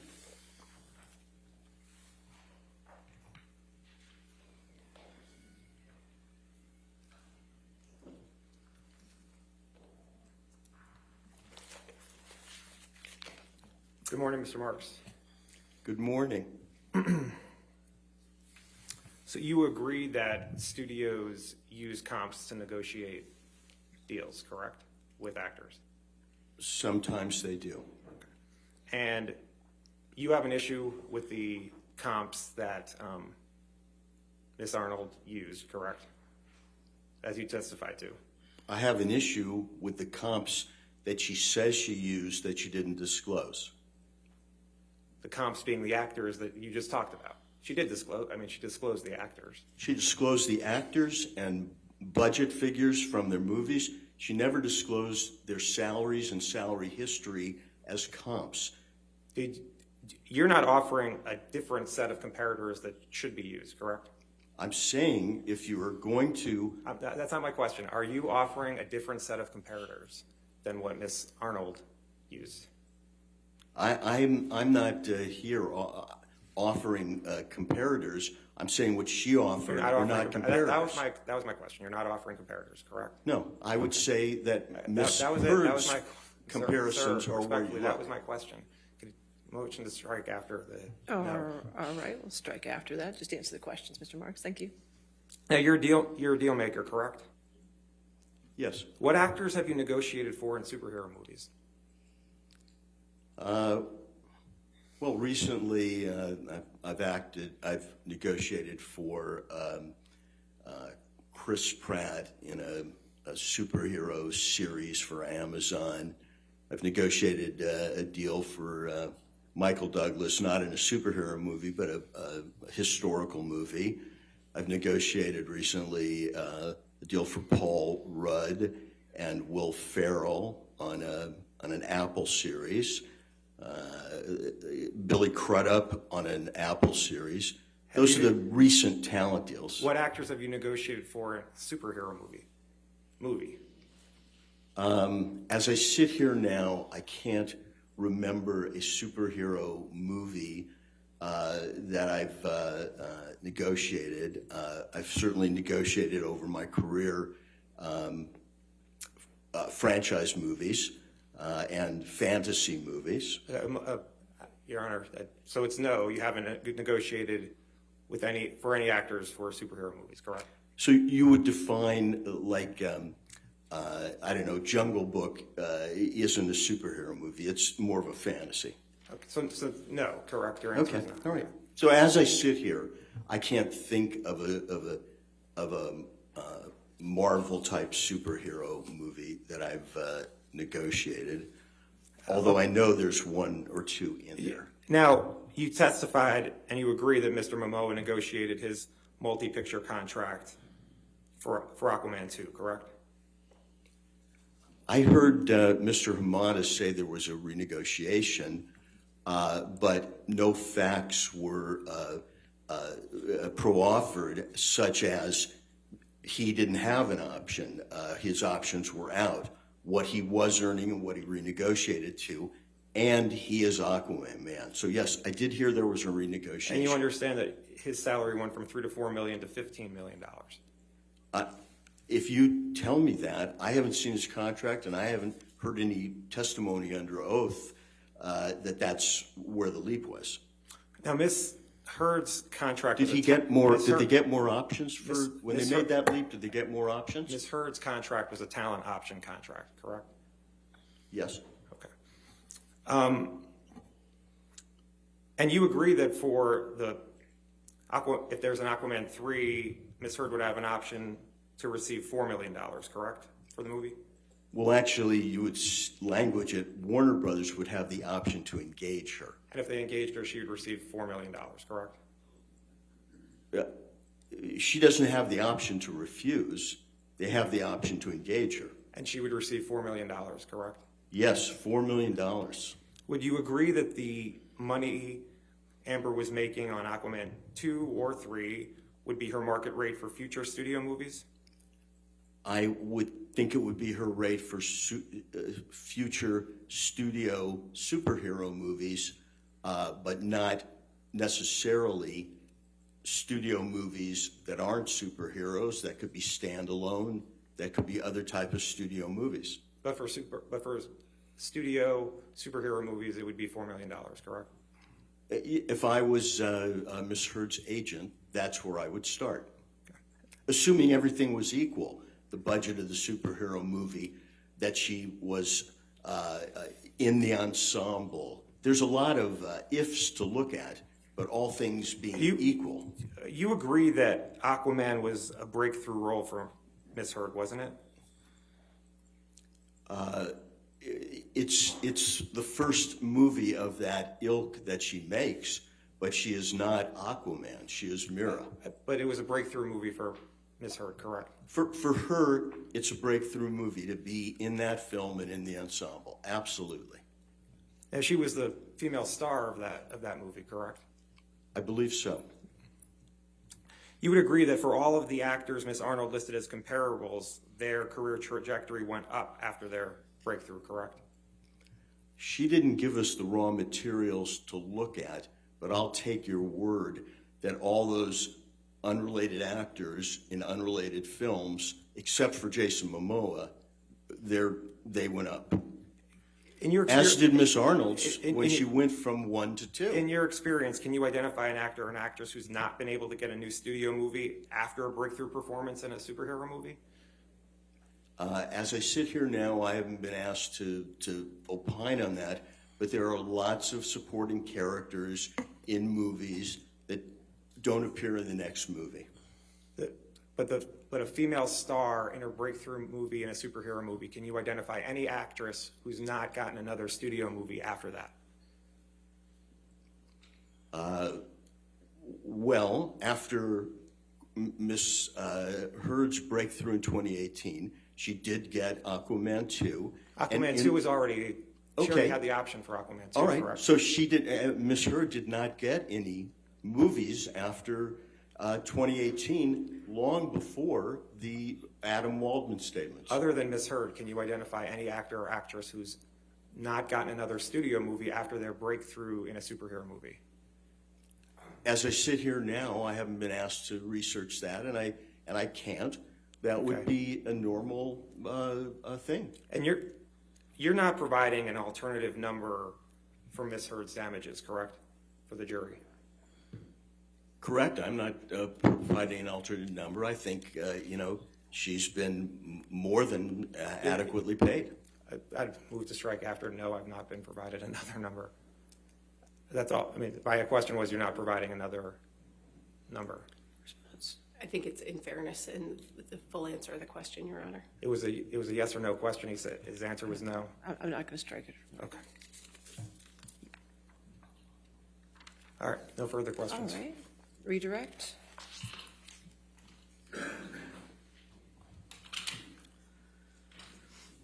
Mr. Marks, in response to some questions from Mr. Lederhaft, you were discussing some franchise and fantasy movie agreements that you've negotiated with actors. Could you just describe some of those for us?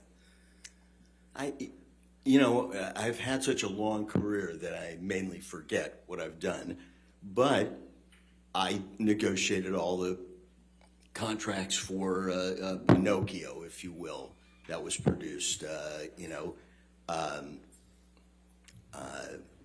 Is Coming to America the original? Is that a fantasy movie? The Golden Child, is that a fantasy movie?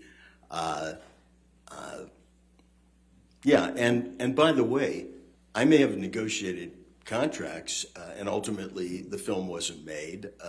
But as I sit here now, those are the only ones that come to pass. If I was looking at my resume or going through my files, I might think of others. But there isn't a deal that I haven't made. And I think you also testified in response to Mr.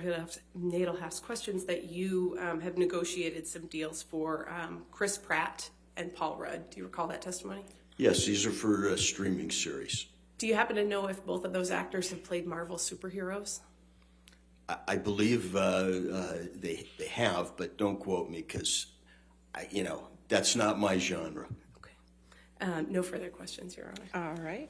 Thank you, Mr. Marks. You can, you're free to stay in the courtroom or you can leave, okay? Thank you very much. Thank you.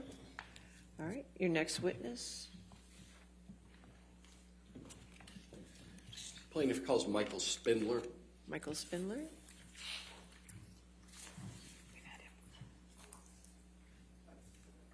You've testified previously, correct, Mr. Spindler? All right. Just a reminder that you're still under oath, okay, sir? Yes. All right, thank you.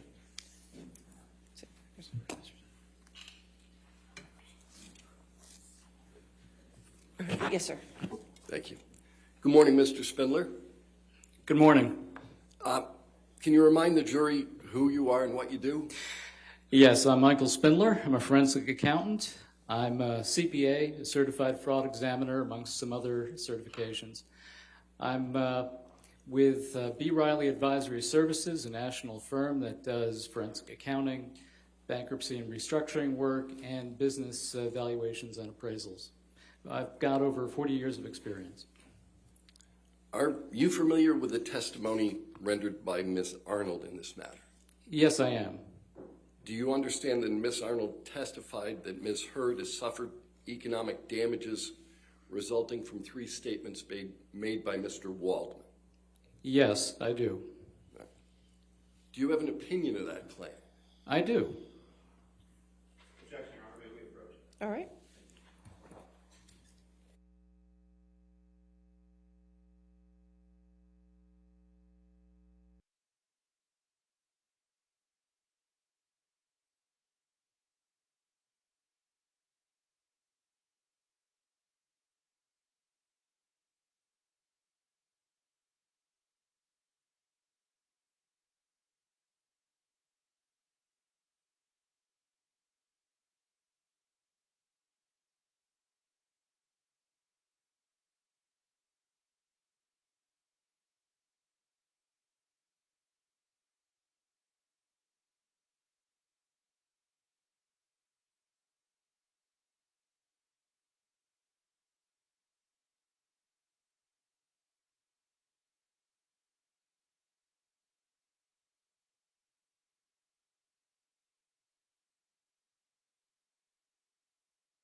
Thanks, Mr. Spindler. Now, you indicated that you had listened to Ms. Arnold, and she testified on behalf of Ms. Heard relative to economic damages.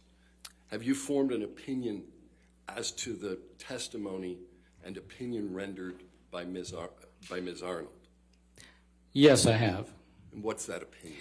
It is not adequately supported, and it is unreasonable. There were multiple elements to that analysis, both damages that related to her film career and to endorsements. Have you analyzed both those issues? Yes, I have. What is your opinion of the claims that have been asserted relative to the film career and endorsements? Okay, well, first of all, with respect to her damages calculation, there was no calculation per se. She initially looked at these comparable actors and seemed to use that as a basis for numbers. She didn't provide the underlying calculation. She didn't provide underlying support. And then it appeared as though in her testimony, she backed away a little bit from that, but she still suffers from the issues of not providing detailed calculations or support for where those numbers come from. And she still, to some extent, appears to be using some kind of comparable analysis.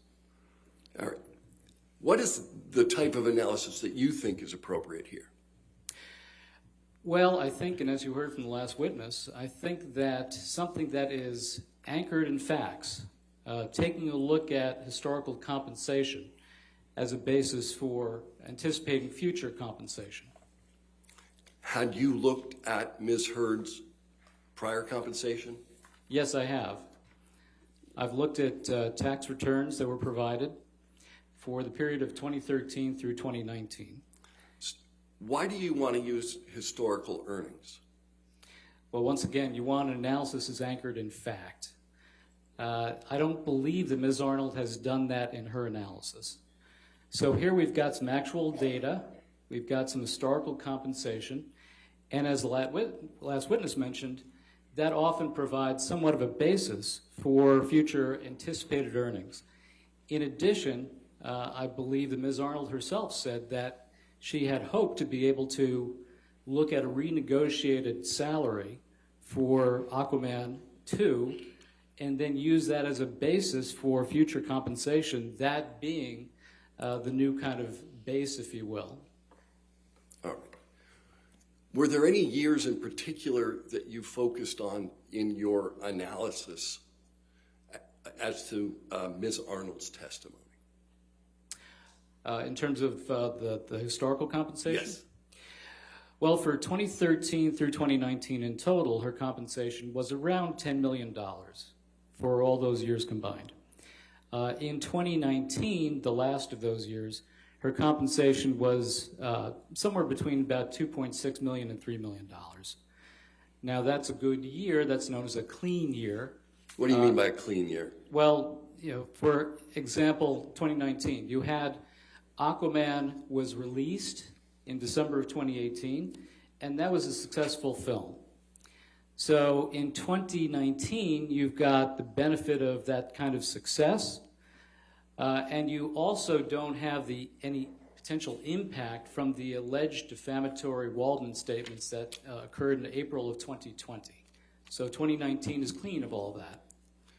What did you understand Ms. Arnold's methodology to be?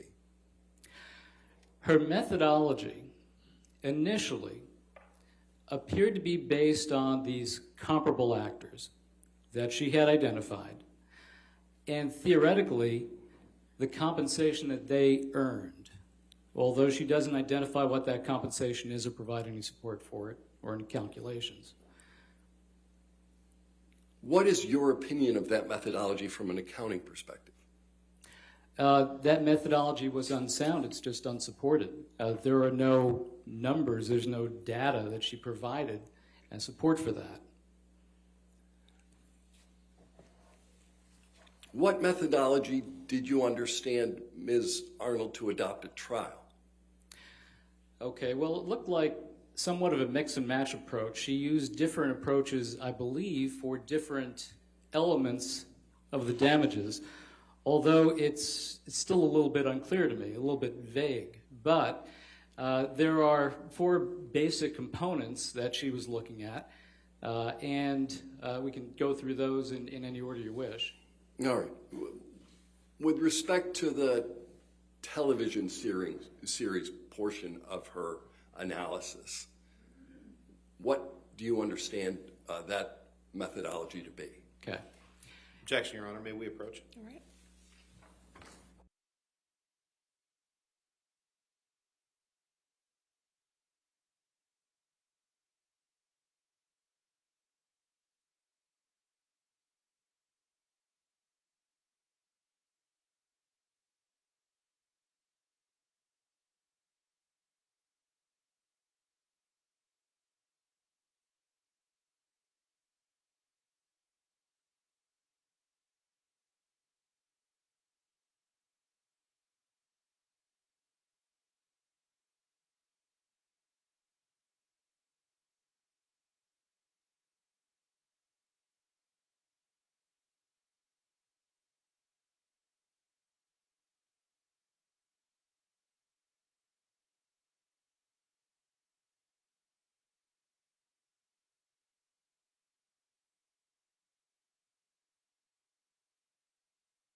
the earnings from television shows.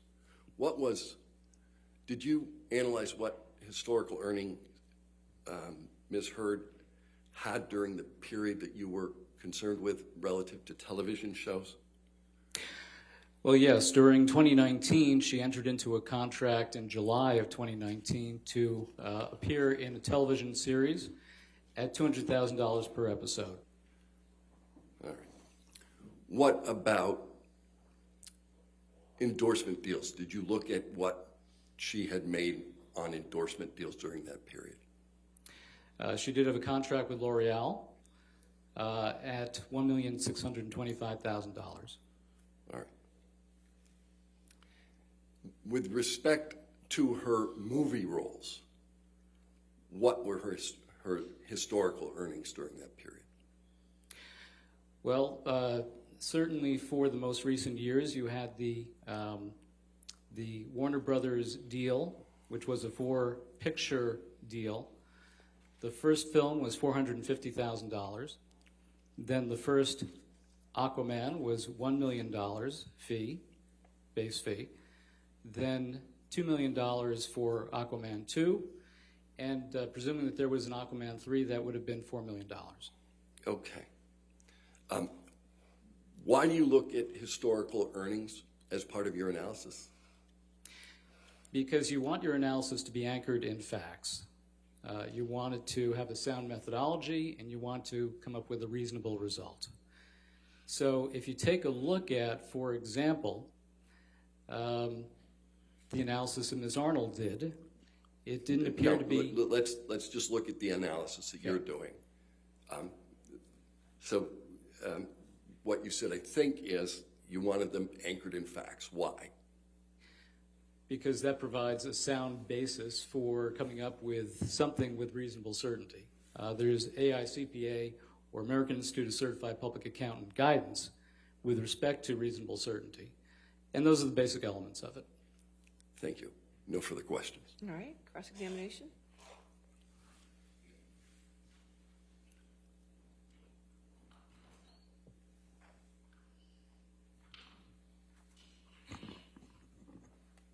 Hello again, Mr. Spindler. Good morning. I'm going to ask you a few questions that may refer to the statements in Amber's counterclaim against Mr. Depp. When I refer to those statements, I'm going to refer to them as the Depp-Waldman statements. Do you agree that we can both be on the same page what I'm referring to when I say that? That's fine. You can use your terminology. I'm sorry, there's an objection, sir. Hold on. Can we approach it? Okay.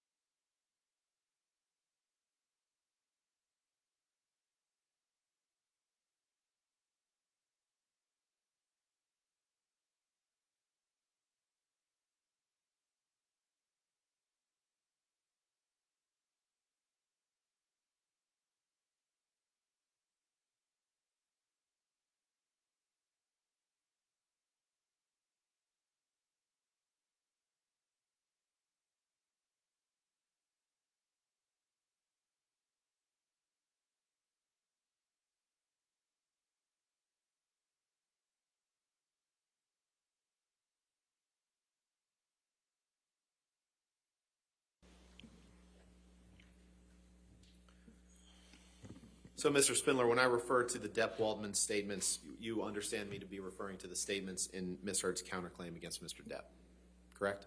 I'll understand that, yes. Now, you're here to provide a rebuttal opinion to Ms. Arnold's, part of Ms. Arnold's testimony, correct? Correct. You're not providing opinion on whether Ms. Heard suffered defamation by Mr. Depp, correct? That is true. You're not offering an opinion as to what any of the underlying facts relating to whether Mr. Depp abused Amber, correct? That's correct. You're not offering an opinion as to the magnitude of damages that you believe Ms. Heard may be entitled to if she proves defamation by Mr. Depp. You're just reviewing what Ms. Arnold has said, correct? That's correct. And you said that you want your analysis to be accurate in the facts, right?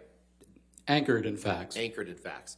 You'd agree that what an actor earns in one period isn't necessarily reflective of what he or she may earn in future periods, correct? Correct. And that's because there can an be some increase in the variability. number of roles, Yes. an increase in the number of roles may lead to greater income, correct? I'm sorry. Could you repeat that? I was speaking. I didn't hear. One of the reasons that what you earn in one period may not be reflective of what an actress may earn in future periods is because an increase in the number of roles may lead to greater income, correct? The number of roles or the particular project itself, yes. Sure, getting better roles may lead to greater income, correct? Correct. And the same is true for an endorsement. As an actress's profile grows, the amount of money that she may be able to earn from endorsements grows as well, correct? It can. So It depends. what Ms. Heard earned from, say, 2013 to 2019 that you testified to isn't necessarily reflective of what she might earn over the next 5 years, correct? Not necessarily. It is a good indicator, though. And you'd agree that from 2013 to 2019, in terms of earnings and star power, that Ms. Heard's career trajectory was on the upswing, correct? There was a slight increase during that period of time in her earnings from 2013 through 2019. And you'd agree that that was as a result of getting more lucrative roles, right? Yes. Now, you're not a causation expert, right? You're just a damages expert? That's correct. So you're not testifying as to whether the Depp-Waldman statements caused her to lose any roles, correct? That's correct. And you're not offering any opinion as to whether the Depp-Waldman statements kept her from being considered for roles that she otherwise would have been considered for, correct? That's correct. I'm not testifying on causation issues. And you can't speak to what opportunities may never have materialized for Amber as a result of the Depp-Waldman statements, correct? Yeah, I've not done those calculations. And you don't have an opinion about whether or not Ms. Heard could have renegotiated a contract for Aquaman 2, correct? That was not part of my work. And you don't have an opinion on the impact that additional exposure or press coverage or magazine covers or interviews would have had on Ms. Heard's career, correct? Correct. I'm just looking at Ms. Arnold's calculations. You've never served as an expert witness before to calculate damages based on lost roles by an actress resulting from defamation against that person, correct? I've been involved in defamation cases, but I've not done the calculations as an expert witness and testified thereto.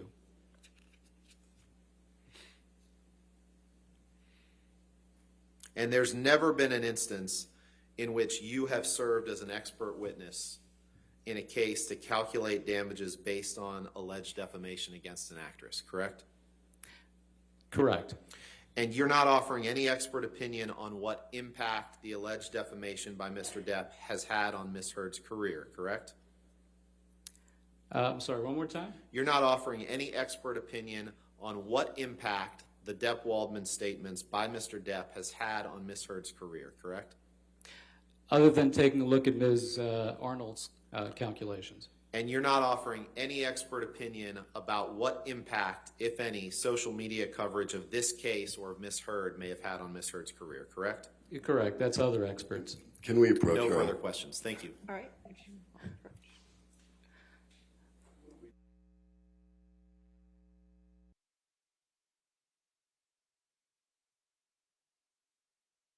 For you. Okay. All right, thank you, Mr. Spindler. You can have a seat in the courtroom, or Thank you, you are free to everyone. go. Thank you.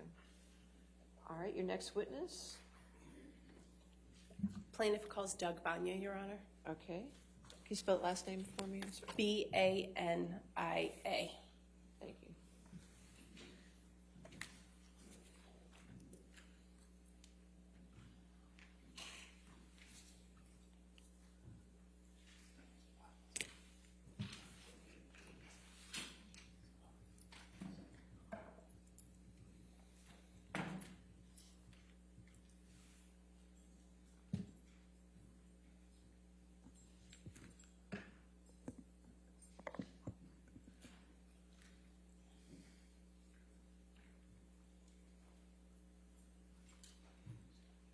All right, so you can. So just a reminder that you're still under oath, okay, sir? Thank you.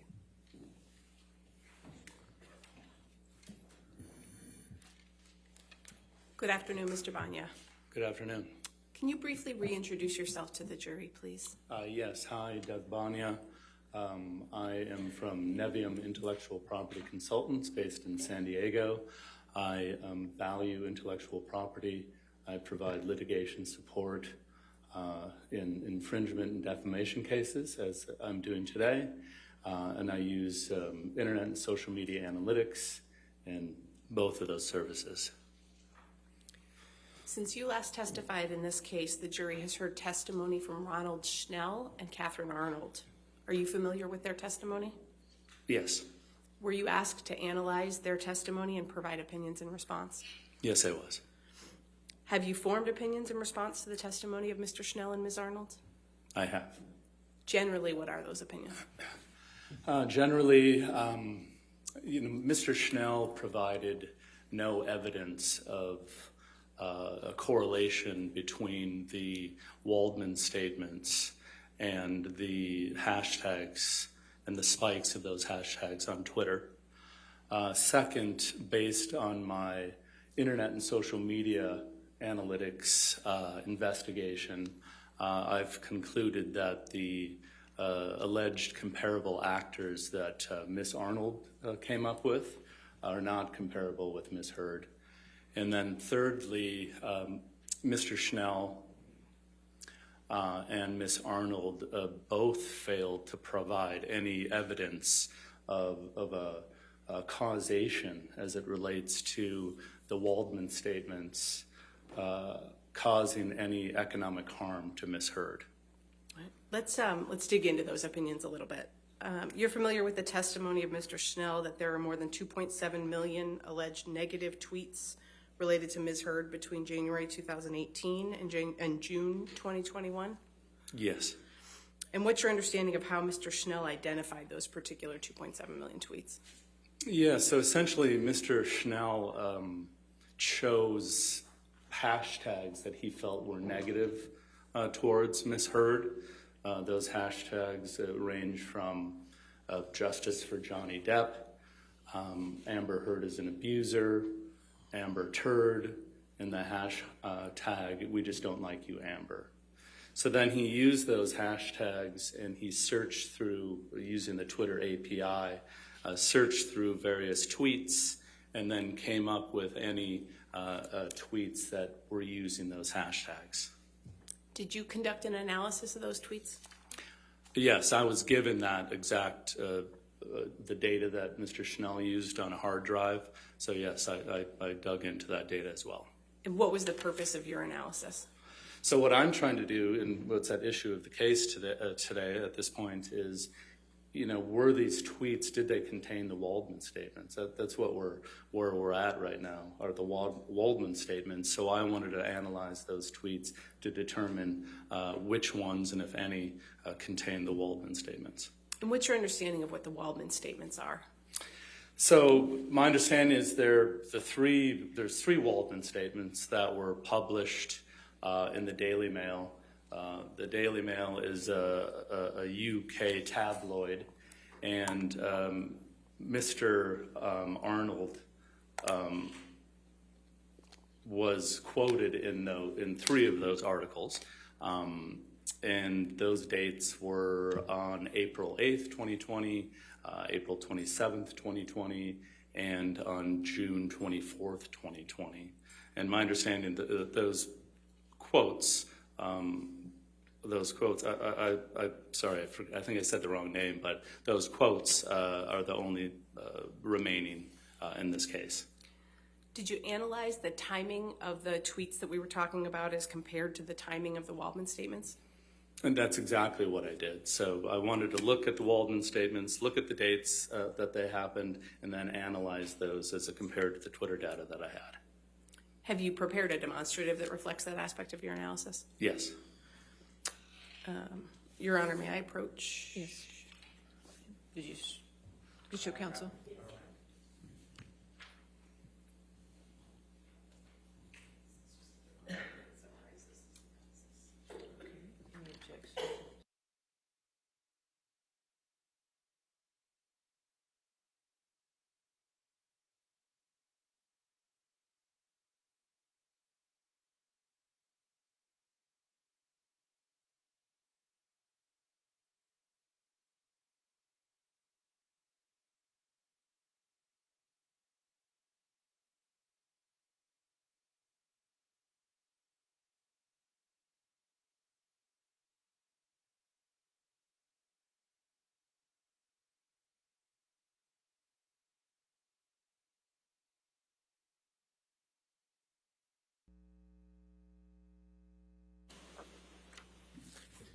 So 1293 will just be marked for identification as demonstrative and can be published to the jury.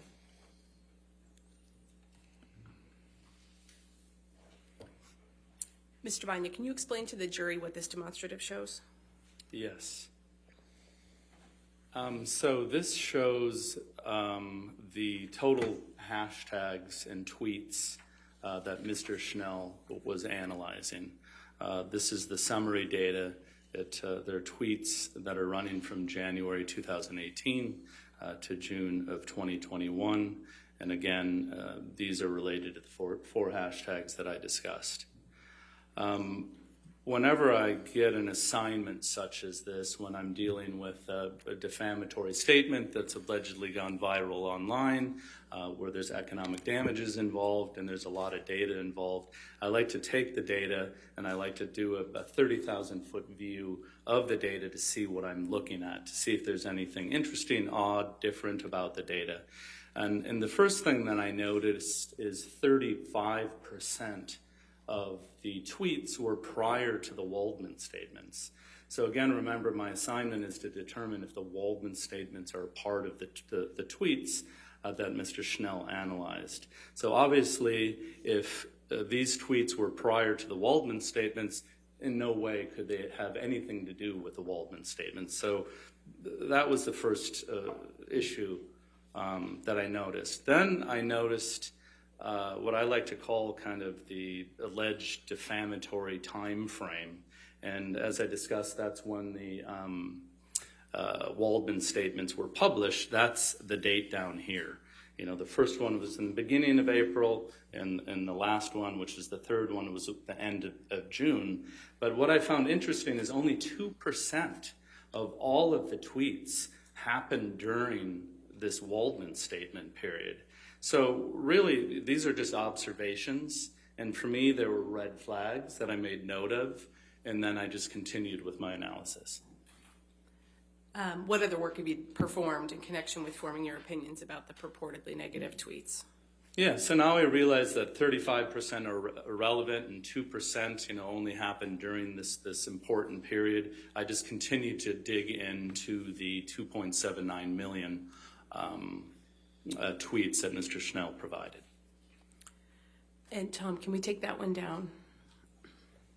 And Mr. Bania, have you prepared another demonstrative that depicts that analysis that you were just describing? Yes. Your Honor, may I? Okay, yes. All right. To be used as a demonstrative. Okay, we'll just see if he has an objection.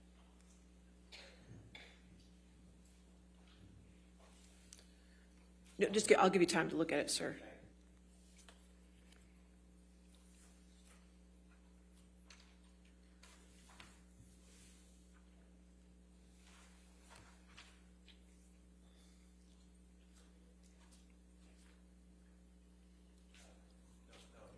All right, plaintiffs, if you turn on your microphone, I'm sorry. No objection as a demonstrative. Okay, all right, plaintiffs exhibit 1294 will be marked for identification as a demonstrative and will be published to the jury. Thank you, Your Honor. Mr. Bania, can you explain what this demonstrative shows? Yes, this is showing the various spikes as it relates to the hashtags that Mr. Schnell testified about. This is actually an exhibit or a demonstrative that he used in his testimony. What this is showing are the largest spikes related to the hashtag Justice for Johnny Depp. I don't know if you remember his testimony or any of his demonstratives. The other three hashtags did spike at the same time, but a very small spike. So what I'm showing you here are the 6 top spikes in Mr. Schnell's analysis. And what's important here again is the very first spike and the largest spike, again, happened before the Waldman statements. So what I'm trying to figure out is what tweets were related to the Waldman statements. So this number 1 spike, which is the biggest spike, was prior to the Waldman statements, so it's irrelevant to the case. And then the second thing I noticed that was interesting here is here are the dates in gray right here.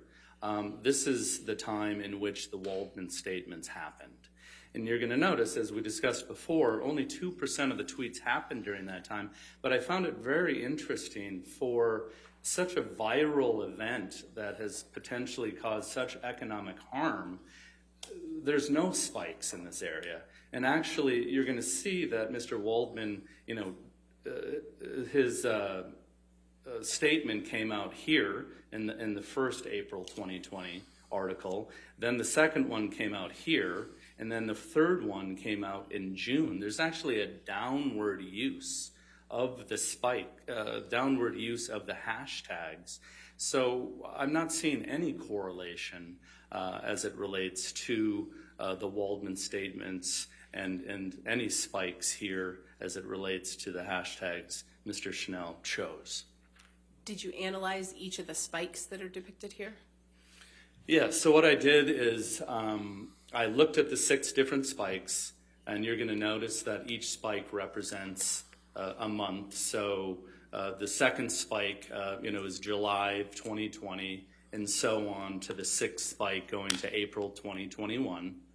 And what I did is, I don't know if you remember in my last testimony when I went into Google search, and I'm able to go into Google search, I went in and I typed in Amber Heard. And then after you hit search, you can use the tool and you can go back in time.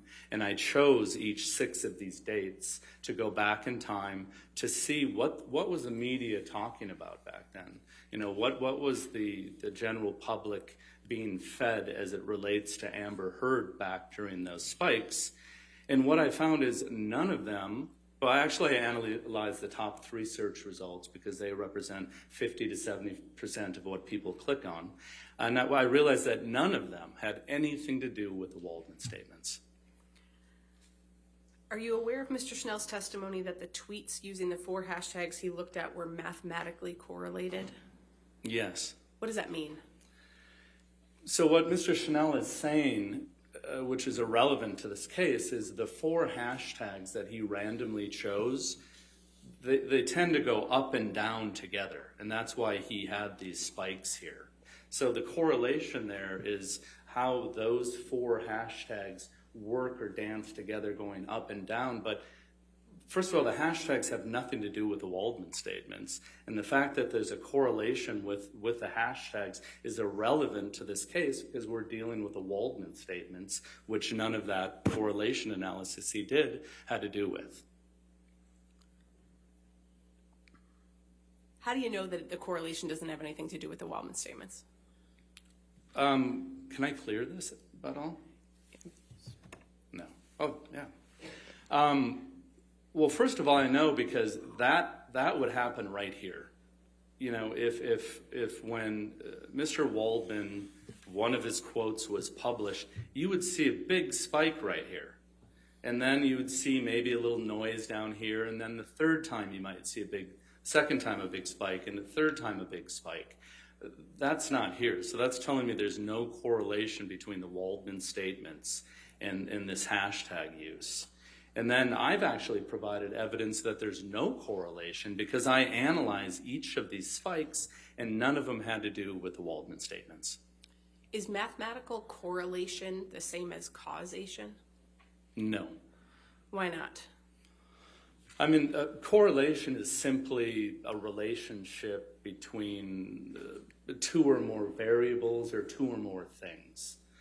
In this case, the correlation question is, when the Waldman statements were published, at the same time, did you see a correlation with spikes in these hashtags? And again, can we clear this? You see none of that right here. It's actually a downward trend. There's no spikes, there's no correlation. So, again, Mr. Schnell provided no evidence of any correlation. What correlation opinion did he provide during his testimony? Well, he provided the correlation that the 4 hashtags, spike together. But again, the hashtags have nothing to do with the Waldman statements, and the facts that they're correlating or moving together is irrelevant to the case because the case is about the Waldman statements. So what is causation then? So causation is where one thing causes a change in the other.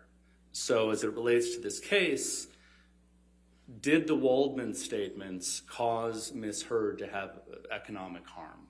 In other words, did the Waldman statements cause Ms. Heard not to make as much money in her career? And again, Mr. Schnell provided no evidence of this. Ms. Arnold provided no evidence of this. And as a matter of fact, during Ms. Arnold's testimony yesterday, she didn't even know what causation was. You know, she was asked, do you know the difference between causation and correlation? And she said that she's not a semantics expert. We're not talking about the words. You know, when it comes to damages, you have to prove causation prior to calculating damages. You know, so there is no causation that's proven here. Therefore, a damages analysis is not appropriate. Did you hear Mr. Schnell testify that he agreed with your opinion in this case? Yes. And what's your understanding of the opinion that he agreed with? Well, he agreed that he failed to link the spikes in the hashtags on Twitter to the Waldman statements. Did he try to do that? He tried to do that. But again, his analysis was looking at the word Waldman and looking at the word Waldmanian, and then trying to say that 25% of the tweets included those two terms. But first of all, Waldman isn't the issue here. It's the Waldman statements. And Waldmanian, I don't even know what that is, but it's not relevant to this case. We can, I think, take that one down, please, Tom. Mr. Bania, what other work have you done in connection with forming your opinions about Mr. Schnell's testimony? Again, the assignment was to determine if the Waldman statements were part of the tweet, so I continued to dig in, to the data. I believe the next step is, now that I've excluded, the 35% that was before the Waldman statements because they were irrelevant, I wanted to really analyze from the April 2020 forward to see if any of those tweets, contained the Waldman statements. Did you prepare a demonstrative that reflects that analysis that you did? Yes, I did. Your Honor, may I approach again? All right. Yes, ma'am.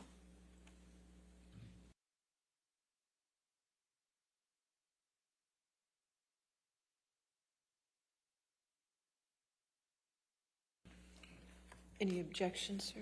No objection as a demonstrative. All right. We'll mark it for identification as plaintiff's 1295 as demonstrative and publish to the jury.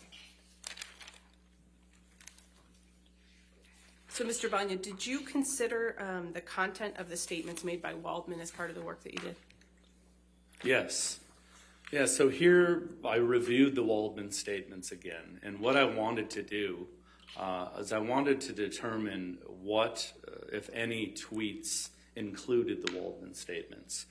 So what I went back to the Waldman statements, and I came up with key terms and key themes for those Waldman statements, which are listed here. The Waldman statements were about abuse hoax, sexual violence hoax, and fake sexual violence. So what I did is we're now dealing with a 1.2 million tweets because we're starting in April 2020 because that's when the Waldman statements started. And what I did is I searched the 1.2 million tweets, for these three phrases.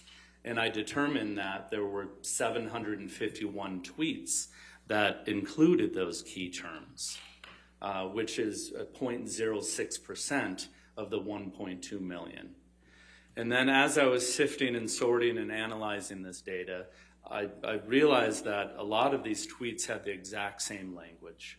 It was interesting to see it was the exact same tweet because I'm analyzing the language to see if it matches one of these three. I realized that a lot of these tweets were retweets, likes, or shares. So therefore, I eliminated any of those, and it came down with 95 unique tweets. And then what I did from there is I analyzed those to determine if any of these terms were in there, and I identified 5 tweets that were related to the Waldman statements. Do any of the hashtags Mr. Schnell analyzed include the words from the Waldman statements? No, they don't. And, because I am rebutting Ms. Arnold, her testimony yesterday, she was saying that the Waldman statements caused these hashtags. Then throughout her testimony, she walked that back and admitted, no, none of these tweets have anything to do with the Waldman statements. They don't include the Waldman statements. These hashtags are only hashtags that Schnell, in his opinion, felt that they were negative towards Ms. Heard. Based on your expertise, what are your overall opinions about Mr. Schnell's testimony and the Twitter hashtag data? Mr. Schnell provided no evidence that any of the tweets were related to the Waldman statements. Mr. Schnell, there's no correlation there. He also provided no evidence that there's any causation that, the Waldman statements caused any economic harm towards Ms. Heard. Your Honor, I'm about to switch to a different topic. I don't know if you want to break now or push. All right, it's going to be a little while, I assume? A little bit more, yes. Okay. Yeah. Let's go ahead and break for lunch, ladies and gentlemen, okay? Do not discuss the case and do not do any outside research, okay?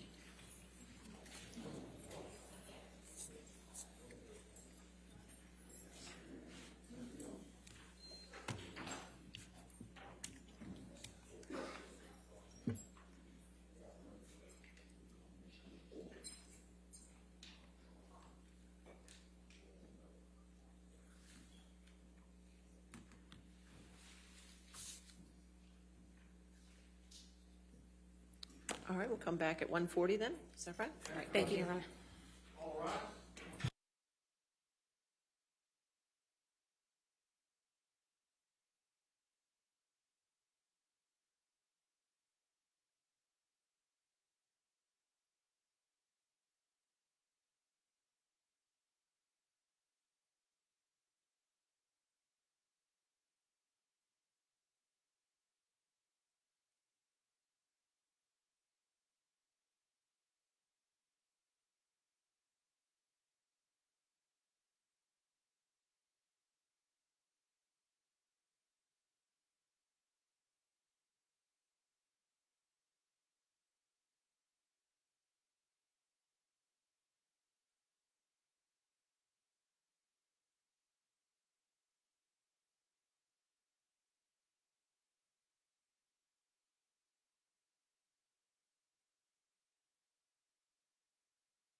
Thank you, sir. All right, are we ready for the jury? Oh, okay, sure.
All right, so we ready for the jury then?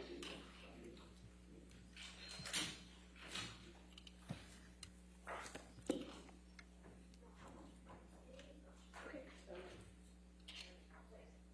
Wait, which of the jury?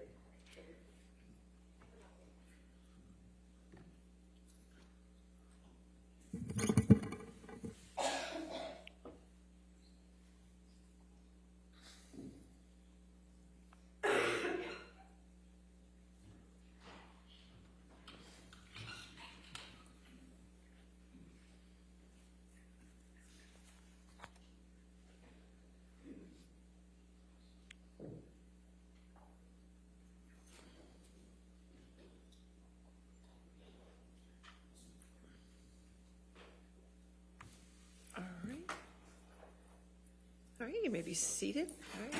Do you need to approach for a moment? Okay.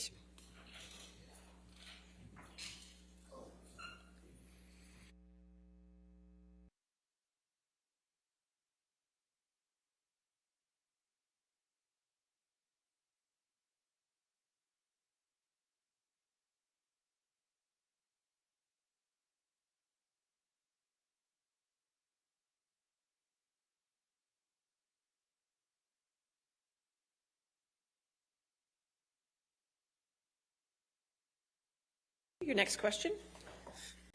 Mr. Bania, before lunch, we were talking about your opinions in response to the testimony of Mr. Schnell. Did you also analyze the testimony of Ms. Arnold in this case? Yes, I did. And are you aware of her opinion that Ms. Heard's career would have followed the same trajectory as that of Jason Momoa, Gal Gadot, Zendaya, Ana de Armas, and Chris Pine, if not for the Waldman statements? Yes. What's your understanding of Ms. Arnold's basis for her opinion that Ms. Heard's career should have been similar to that of those identified actors?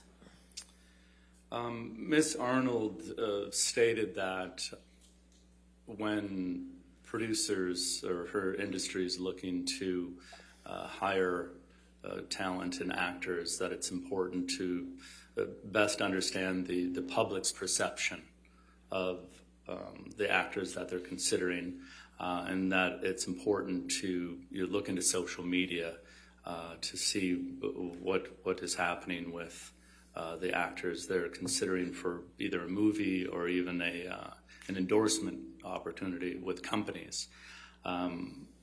So that was her approach. And is that the process she followed in providing her analysis of those purportedly comparable actors? No. Although she stated that, she went in and brought in these alleged comparable actors, and without really reasoning behind that. Did you conduct an analysis based on your expertise in social media and internet analytics of Ms. Heard compared to the actors to whom Ms. Arnold compares her? I did. And what did you find?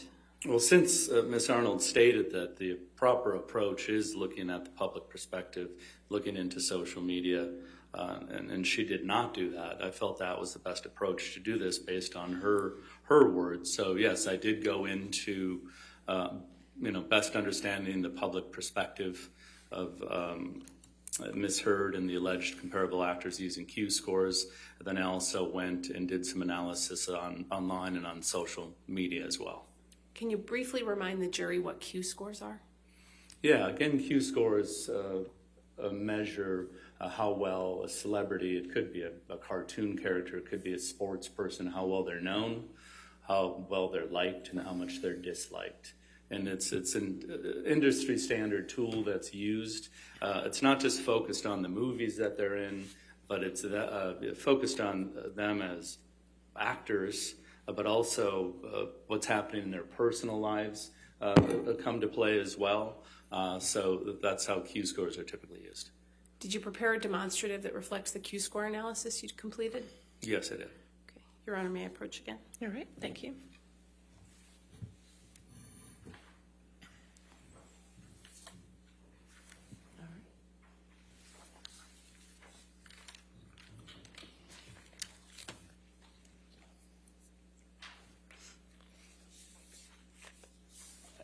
No objection to the demonstrative.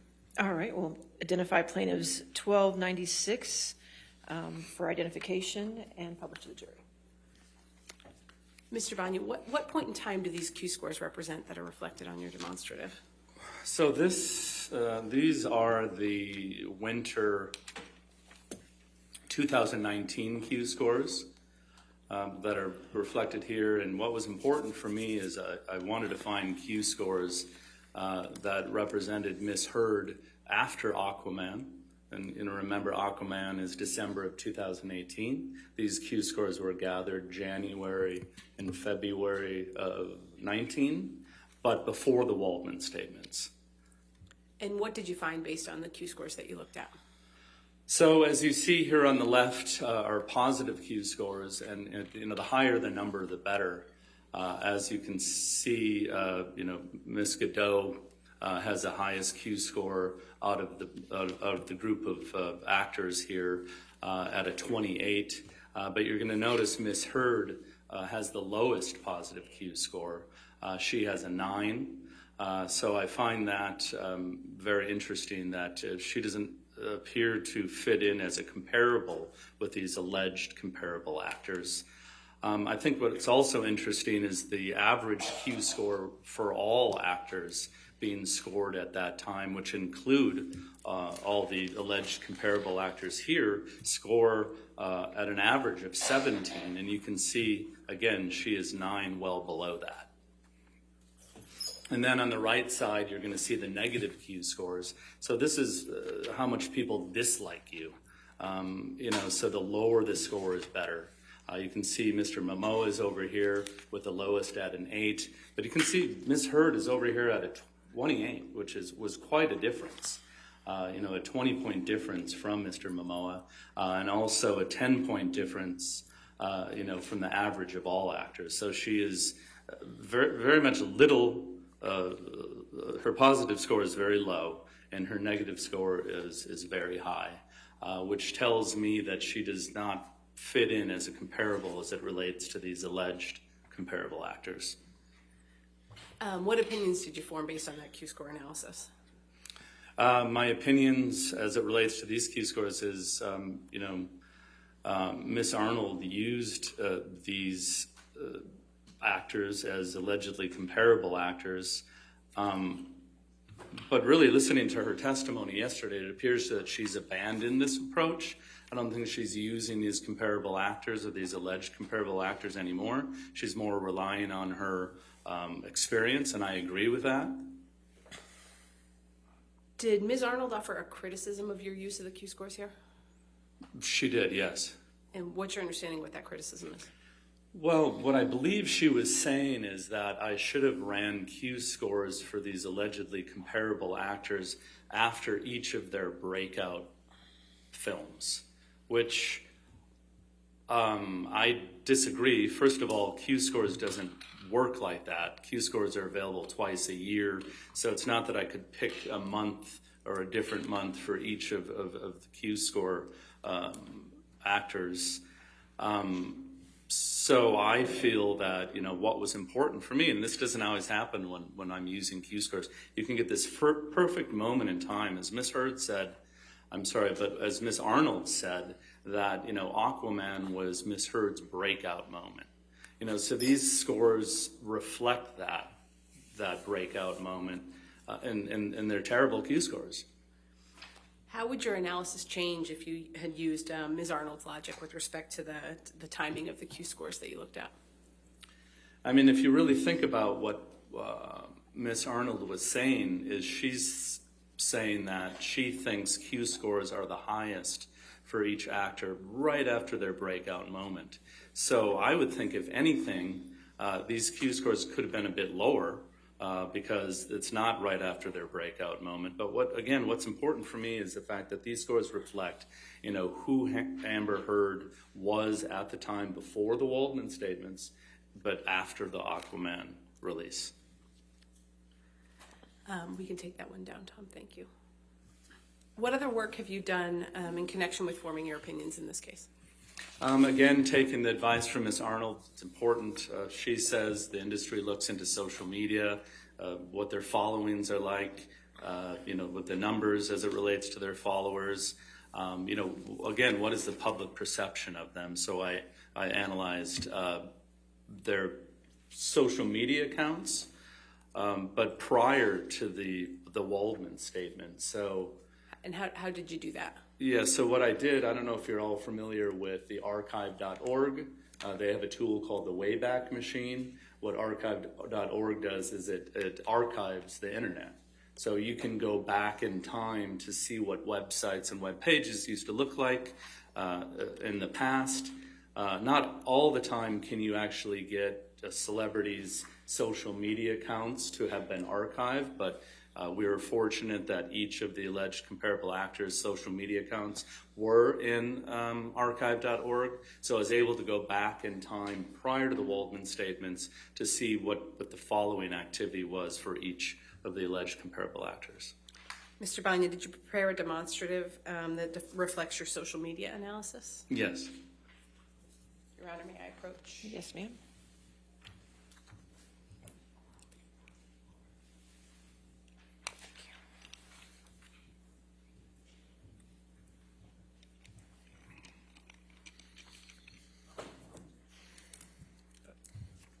No objection to the demonstrative.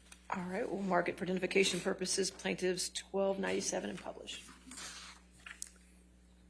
Mr. Bania, could you tell the jury what you found when you looked at the social media? Yeah, so what I found, again, this is prior to the Waldman statements. First thing you're going to notice here is not all actors use social media. You're going to see Mr. Pine doesn't have Facebook, Twitter, or Instagram, and Momoa and DeArmas don't use Facebook or Twitter. But what's important to look at is you have Ms. Heard prior to the Waldman statements with 3.8 Instagram followers and 142,500 Twitter followers. And then you move down to Gal Gadot with 37 million Instagram followers compared to her 3.8 million. And 2.3 million Twitter followers compared to Ms. Heard's 142,000. And you can then even go down to Zendaya with 65.9 and 17.2 million Twitter followers. What this is telling me is really, more people are interested in Miss Godot and Zendaya and even Mr. Momoa than Miss Heard on social media. It just tells me a lot. People are interested in these actors as opposed to Miss Heard, more of a following. Q scores, well-liked, less disliked. So it kind of fits into the analysis of determining whether or not these alleged comparable actors are actually comparable. Based on your expertise, what are your overall opinions about Ms. Arnold's analysis of the so-called comparable actors? Yes, again, it appears that she's abandoned this approach, and I agree with that. I feel that, through the Q-score analysis and the social media analysis, that they're just not comparable. Tom, we can take that one down. Mr. Bania, based on all the analysis you did in this case, what are your overall opinions?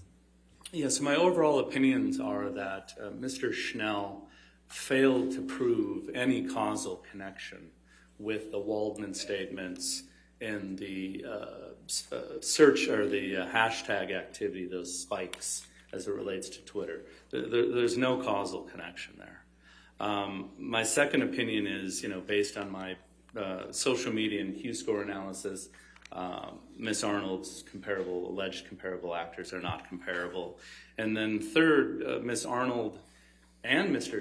Schnell both failed to prove any causation as it relates to the Waldman statements causing economic harm to Miss Heard. So, as a damages expert, which Miss Arnold is, you need to take into consideration causation before you can calculate damages.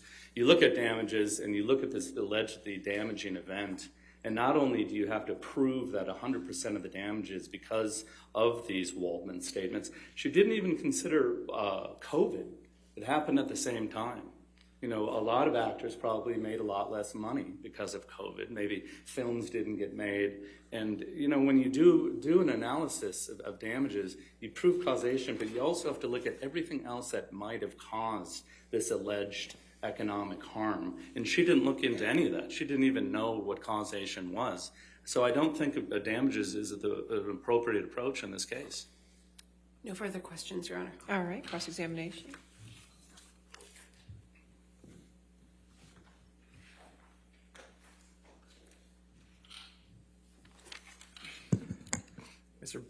Good afternoon, Mr. Bania. Hi. You're not a damages expert, correct? I am a damages expert, but not providing any quantitative damages opinions in this case. In this case, okay.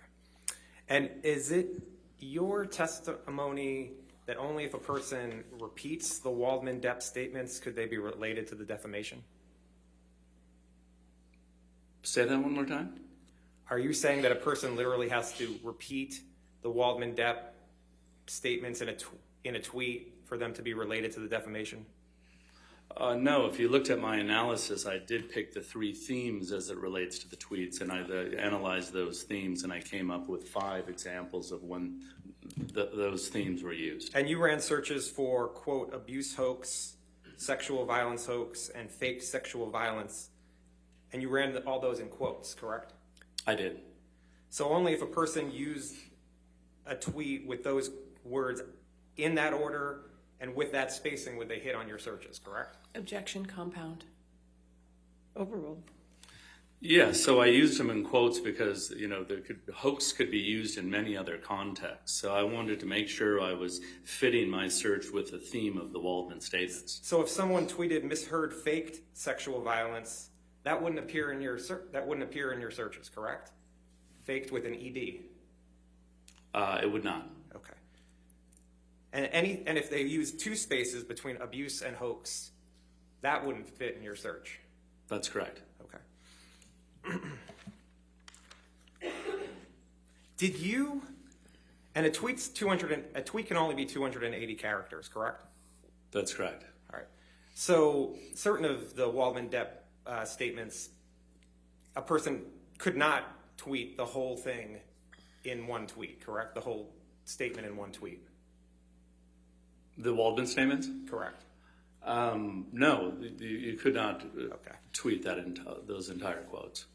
Did you make any determination if there was an online bullying campaign against Mr. Depp after Ms. Heard's op-ed?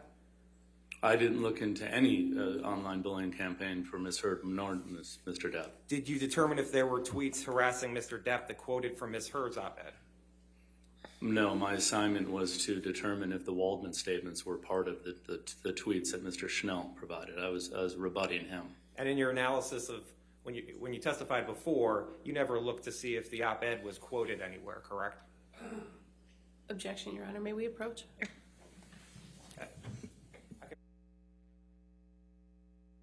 All right, questions withdrawn. Next question. Now, you have no objection to Ms. Arnold's use of comparables, correct? Just the use of comparables in general. I listened to her testimony, and my understanding that she abandoned that approach. But as it relates to my testimony today, my opinion was related to those specific alleged comparable actors, that they were not comparable. You're not offering an opinion as to who the appropriate comparables should be to Ms. Heard, correct? Correct. Okay. And you testified just before about the Q scores of Ms. Heard and the comparables. That was Plaintiff's Exhibit 1296, correct? I don't know what 1296 means. Okay. The demonstrative in front of you. Mine? Yes, that's correct. And you said that those were all for the winter of 2019? I said Ms. Heard's were from the winter of 2019. Because isn't it true that none of the rest of these people were from the winter of 2019, correct? That's correct. Okay. In fact, Mr. Momoa's was from the summer of 2020? Of 2020? That's correct. Not all alleged comparable actors had Q scores for that date. What was important for me is get Ms. Heard's Q scores right after Aquaman, but before the Waldman statements. So you weren't comparing apples to apples, correct? I wouldn't say that. I'm saying that it's not the exact same years. Well, so in the winter of 2019, that Q score comes out. That the field work dates for that is from January 22nd, 2019 to February 7th, 2019, correct? That is correct. So that would be so the field work would be starting almost immediately after Aquaman just came out, correct? Yeah, in her Star is Born moment, yes. You'd agree that for the winter of 2020, where you took Jason Momoa's Q score, would have more time to account for the rise in popularity of the film Aquaman, correct? Well, actually, if I use Ms. Arnold's suggestion, these celebrities tend to have, the celebrity moment right after they have their breakout film. So I disagree with that. I think maybe his Q scores could be lower as it relates to when I use them. You'd agree that for the winter of 2020, Mr. Momoa's Q score would have more time to account for the rise in popularity of the film Aquaman? I don't know if it accounts for the rise of popularity. Again, using Ms. Arnold's words, usually a Q score will be the highest right after the film, like I did measure Ms. Heard. All right. Do you show? All right. Thank you.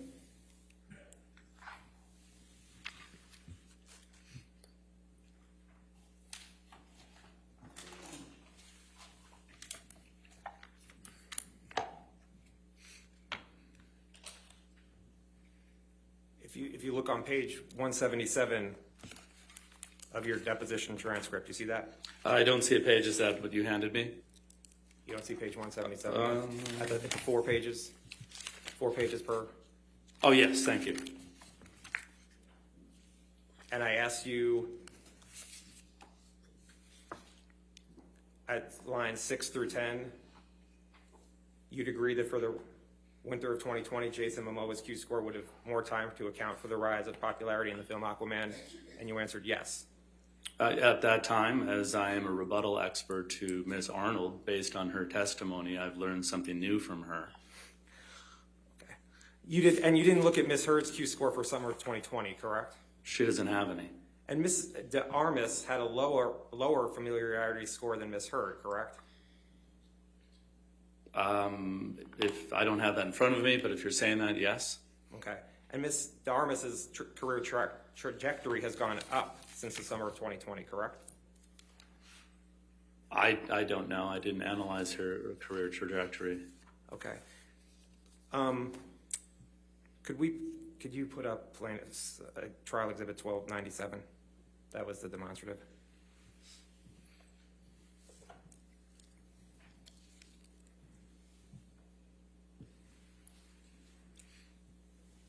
Ms. de Armas has less Instagram followers than Ms. Heard, correct? Correct. And Ms. Heard has more than double the Instagram followers of Ms. de Armas, correct? Yes. Okay. And isn't it true that you get more social media followers the longer you're on social media? Not necessarily. It doesn't work that way. It depends on many other factors. So Ms. de Armas had a lower familiarity score and less Instagram followers, yet your testimony is that she would not be a proper comparable to Ms. Heard? That's correct. Okay. And you're not offering a different set of people who should be comparables, correct? That's correct. Okay, thank you. You can take that down. Now, you understand that Mr. Waldman has been banned from Twitter for life for harassing Amber Heard, correct? I don't know that, but if that's the case. And you understand that Mr. Waldman appealed the decision to Twitter and they have confirmed his ban for life? Objection, Your Honor. May we approach on this one? Okay, sure.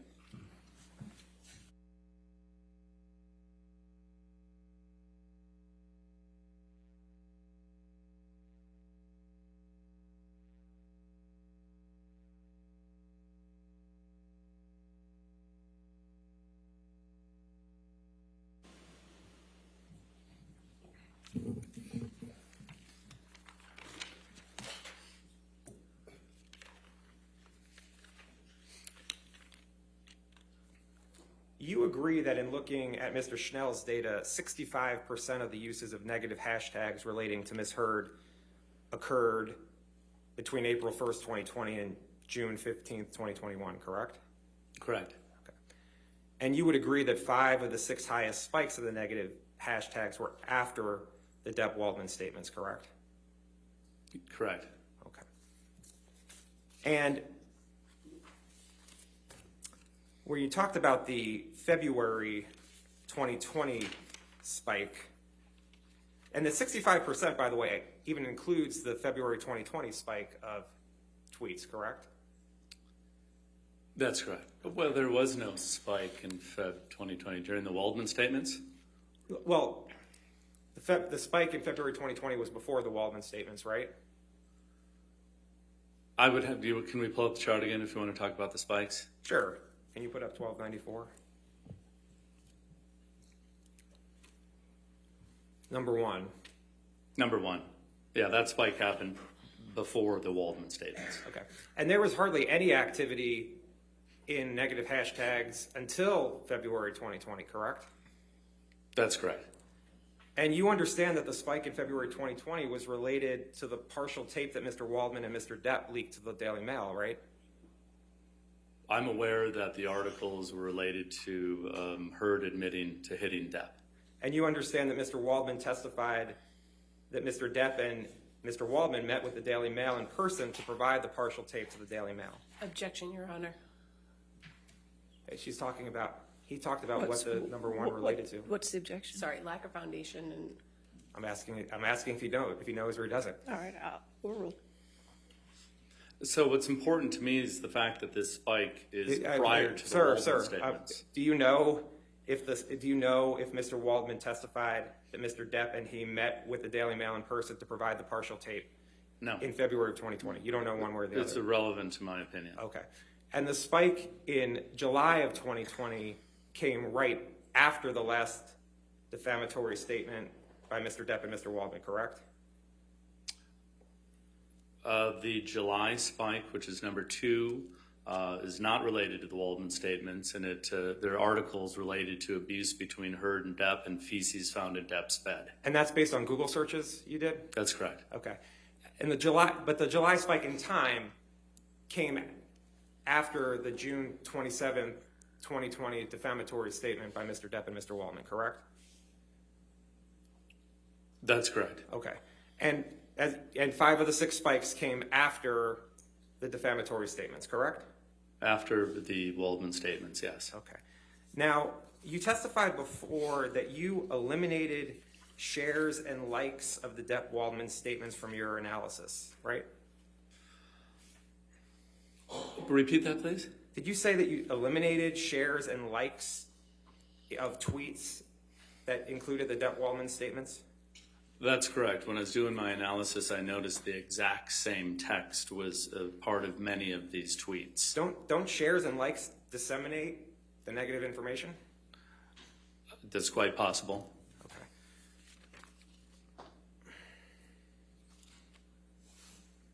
And you agree, right, that use of the term Waldman or Waldmanian occurred over 25% of the time in the negative tweets toward Ms. Heard from April 2020 through January 2021, correct?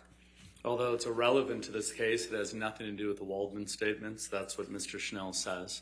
You don't disagree with the search results, correct?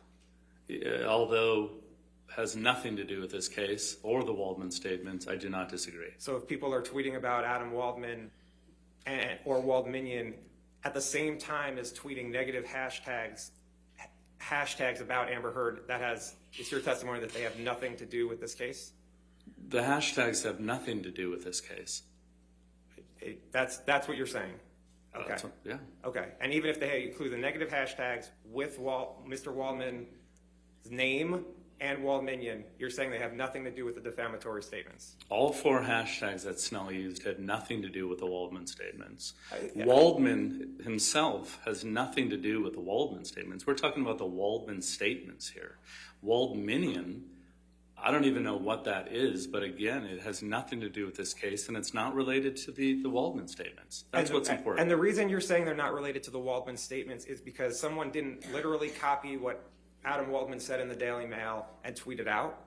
Well, I looked at enough tweets that included the name Waldman that have nothing to do with anything negative or the Waldman statements. No, they must have had to have the negative hashtags toward Ms. Heard, because the only way that those would have been in the data you looked at would have had the negative hashtags towards Ms. Heard. It was looking at that universe, correct? Well, first of all, I don't agree that justice for Johnny Depp is a negative hashtag towards Amber Heard. So, listen, the assignment was to determine if the tweets that Mr. Schnell presented were related or included the Waldman statements. In your review of the tweets related to Ms. Heard, you cannot point to any that were positive toward Ms. Heard, correct? Again, I was not looking for that. And you did not review the hashtag Justice for Johnny Depp during the time frame from April 1st, 2020 to January 1st, 2020 to see if there were any that were not negative toward Ms. Heard? I did not look into anything as it relates to anything other than what relates to the Waldman statements. That's what's at issue here today as we sit in court. Okay.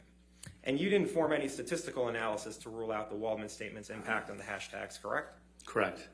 You did not analyze whether media and press coverage other than the Waldman statements affected Ms. Heard's career, correct? Correct. Okay. Looking at the exhibit that's in front of you, where you have the numbers here, those you said are related to Google searches? The 1 through 6? Correct. Yes. Okay. And can we put up plaintiff's 888?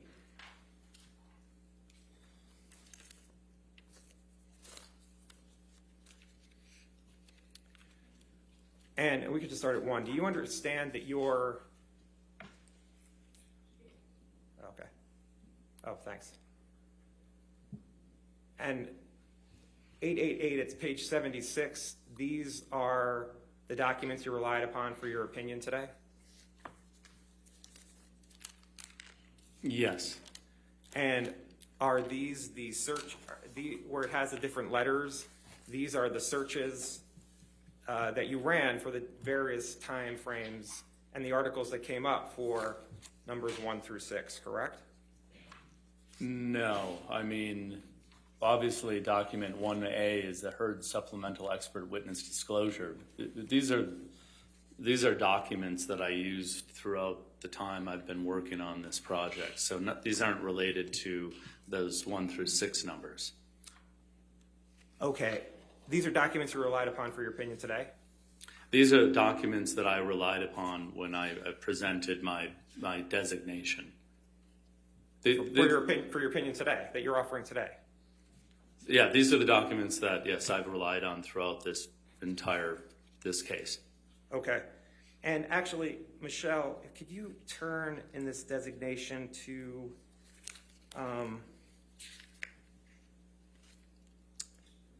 let's see.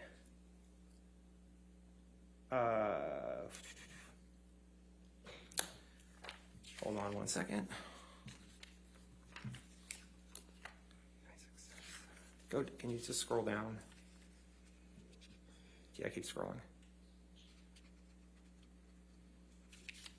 Just keep going.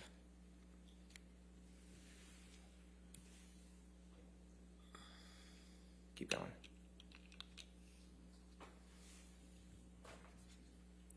Okay, stop. This was the chart you provided with your designation for your opinions in this case, correct? Yes. Okay. And it's similar to the chart that we had before with the 1 through 6, correct? That's correct.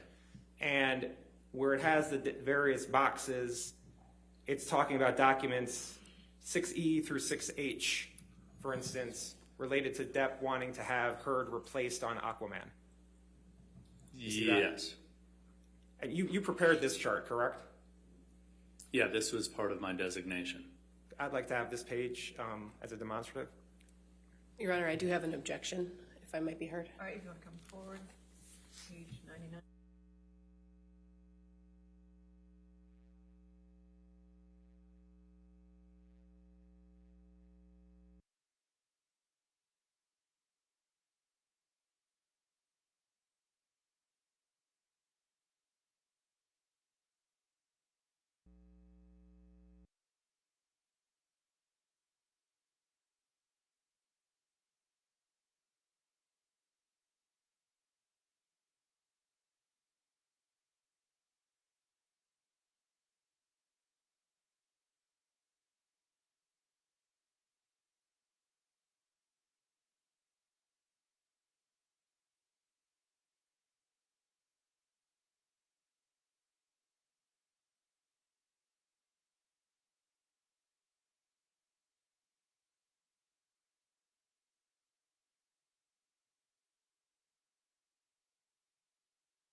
Mr. Bania.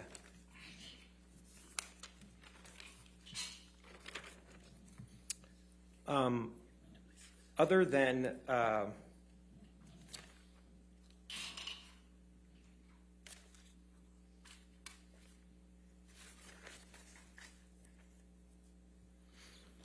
so as I understand it, the way you determined that the tweets were not related to the Waldman statements was that you looked at time and then you ran certain Google searches, correct? Correct. And then the top 3 hits came up. Correct. And then you looked through the article to see if the Waldman statements were there?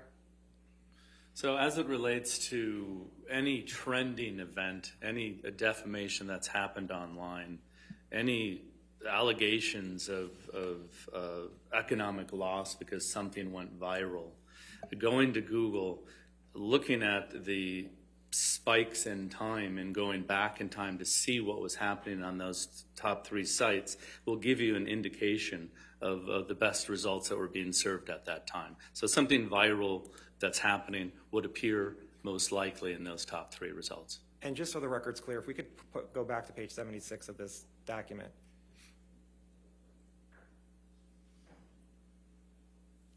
Numbers 6A through 6N, going to the next page, those are the headlines of the searches that you found?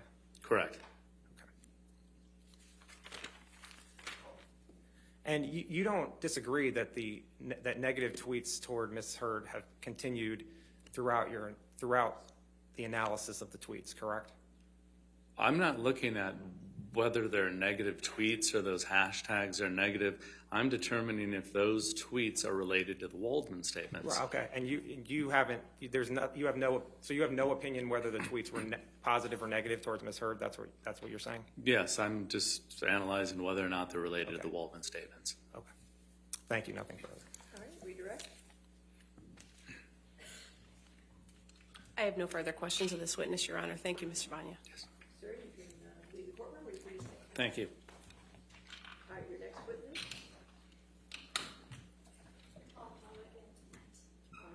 Ladies and gentlemen, we're going to take a brief recess for you at this point. Hopefully within 15 minutes we'll get right back to you, okay?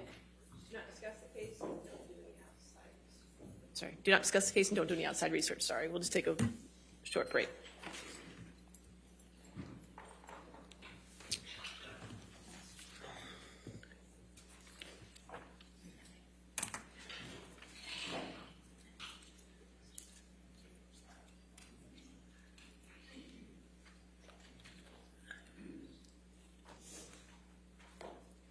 All right, so just so that we're on the same page, you can have a seat. Keep standing the whole time. All right, just so we're on the same page with Mr. Knight's testimony. Actually, could Mr. Knight go back out, please?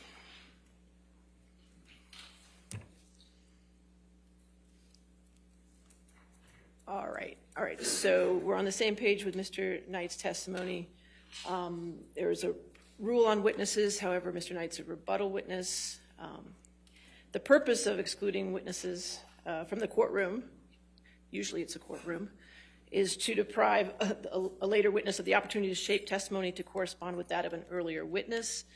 The issue we have here, obviously if it was a direct witness in the direct testimony, you had time to do a rule on witnesses, let them know about the rule on witnesses. With a rebuttal witness, it's a little different because they didn't know they were going to be a witness. You didn't know they were going to be a witness. I understand that part. The problem is the courtroom in this particular case appears to be the world. So what we have to do here is I'm going to do a voir dire, and I'll allow both sides to ask questions as well, of Mr. Knight to see what he has seen of the case. And I'm just going to use the factors that the case law in Virginia uses, which the factors to consider, because the court does have broad discretion to permit or prohibit a witness to testify in this particular circumstance. So the factors I'm going to consider is if the impropriety was intentional, which we'll find out, the prejudice attached to it, Also, if the excluded witness learned about substantive aspects of the case from an earlier testifying witness, and whether that knowledge had any effect on his or her testimony. So those are the three factors I'm going to look at in weighing this decision. So keep that in mind when you do your voir dire. And it's my understanding that the evidence that Mr. Knight will testify only relates to Hicksville. Is that correct? Okay. All right, now we can have Mr. Knight. Come back.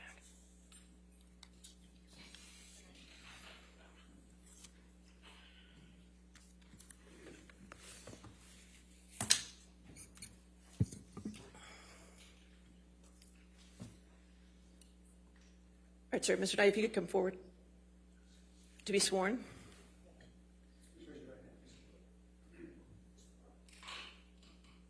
Do you solemnly swear or affirm to testify truthfully in this case and a penalty of law? I do. All right. Sir, if you could just have a seat, please.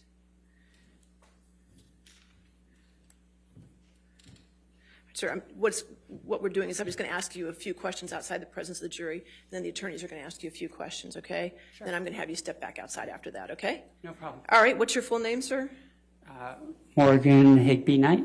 Okay, you don't have to be that close. All right. All right, how do you spell your last name? N-I-G-H-T. Okay. All right, and sir, before I can allow you to testify, I just want to ask you a few questions. Have you seen any of the trial that's been going on for the past 6 weeks?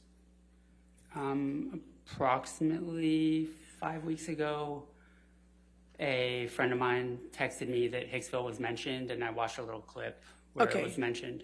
Which clip did you watch?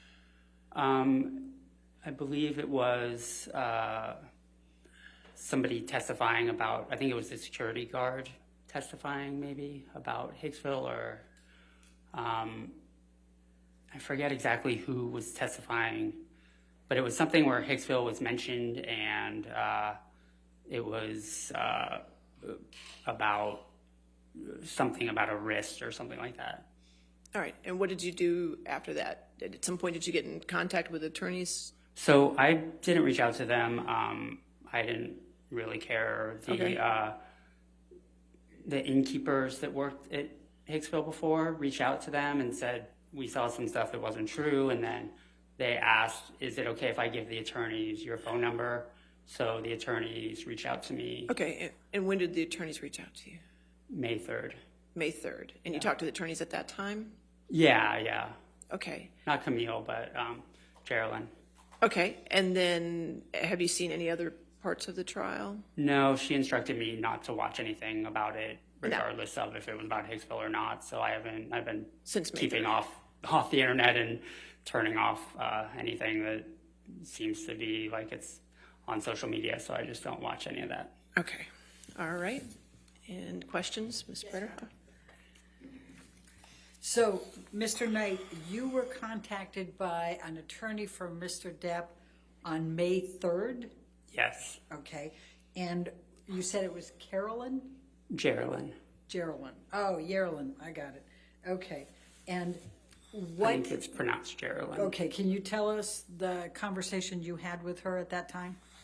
Yeah, she just asked me my recollection of the evening, and I told her, and she said, okay, would you mind testifying? And I said, sure.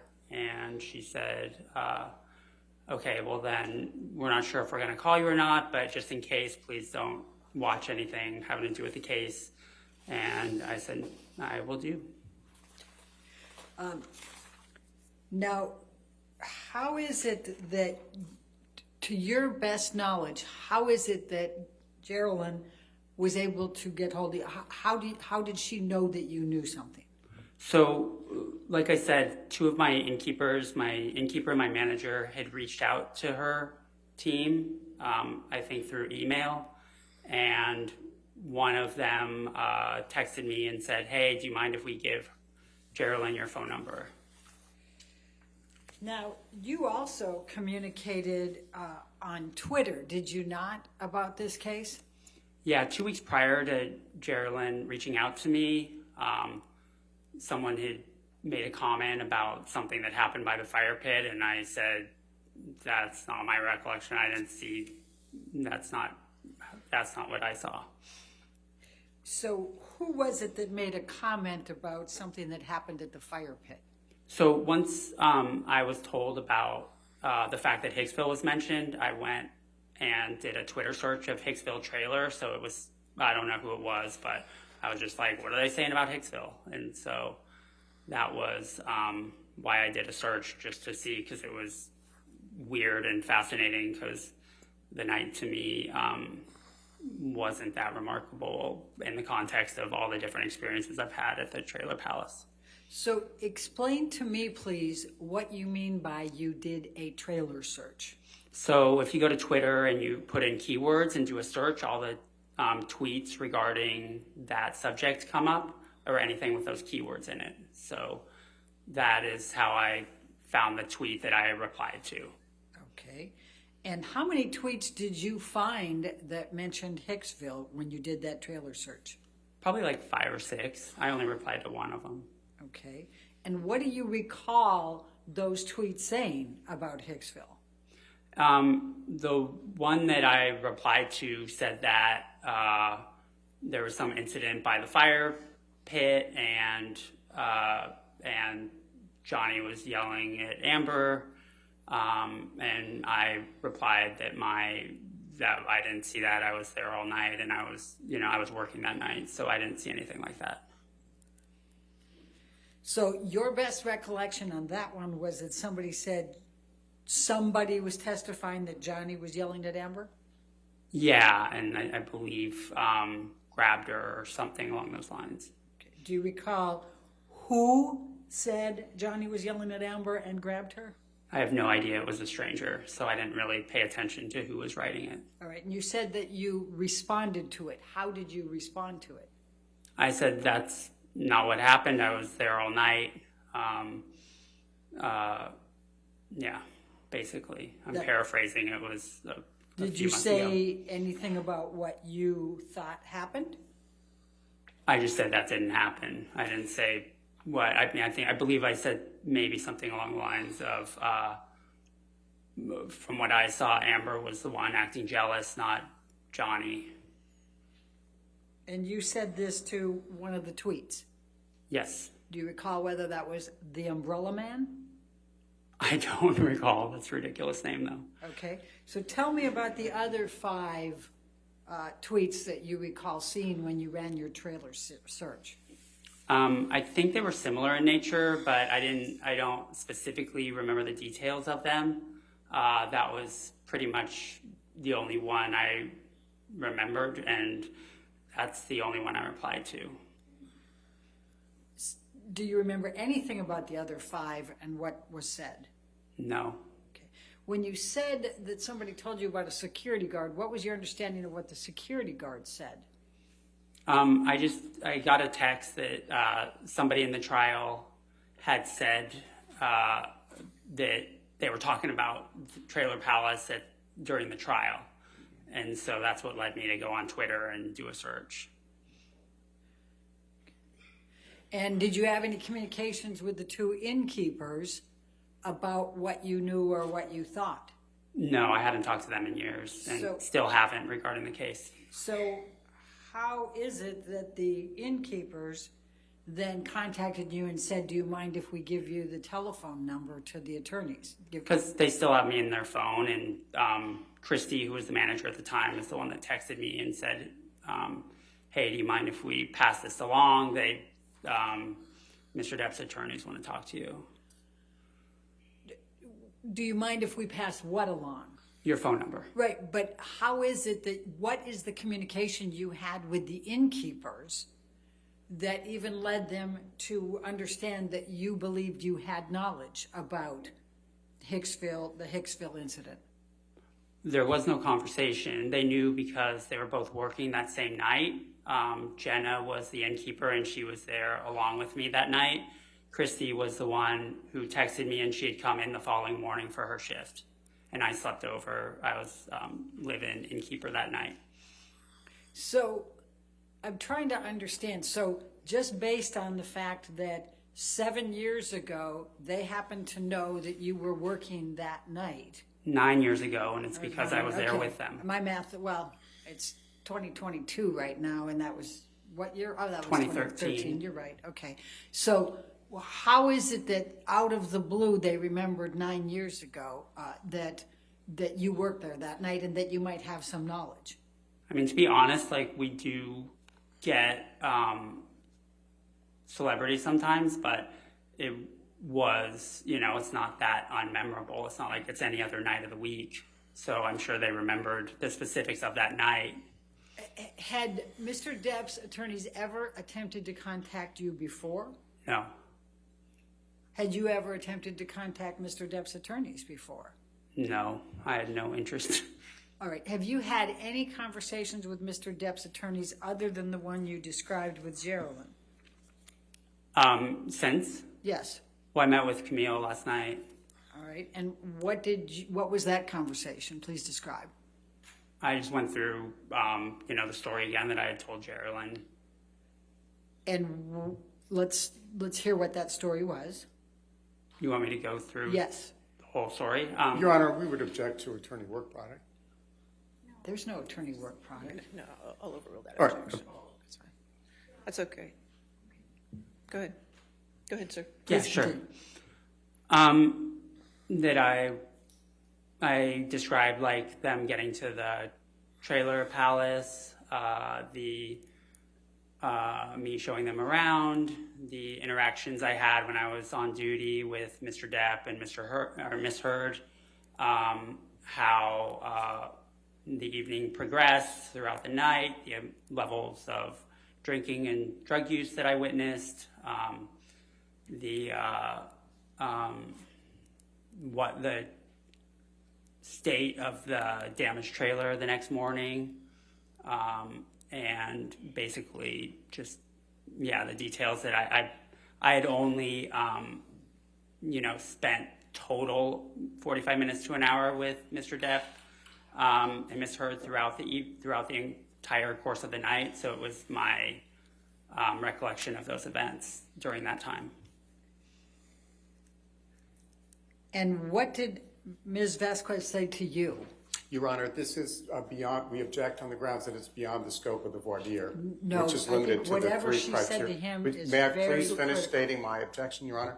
Go ahead. Yes, sir. The objection is that it's beyond the scope of the voir dire. Your Honor enumerated the three criteria which are relevant here. And this is a rebuttal witness, so. Your Honor, whatever Ms. Vasquez shared with him is going to be very important here because they knew by this time he was going to be a witness. So That was last night. So how Right. does that fit into one of the three factors of deciding whether or not he's going to testify? Well, one of the three factors, Your Honor, may I approach so that the witness doesn't hear? Okay, that's fine.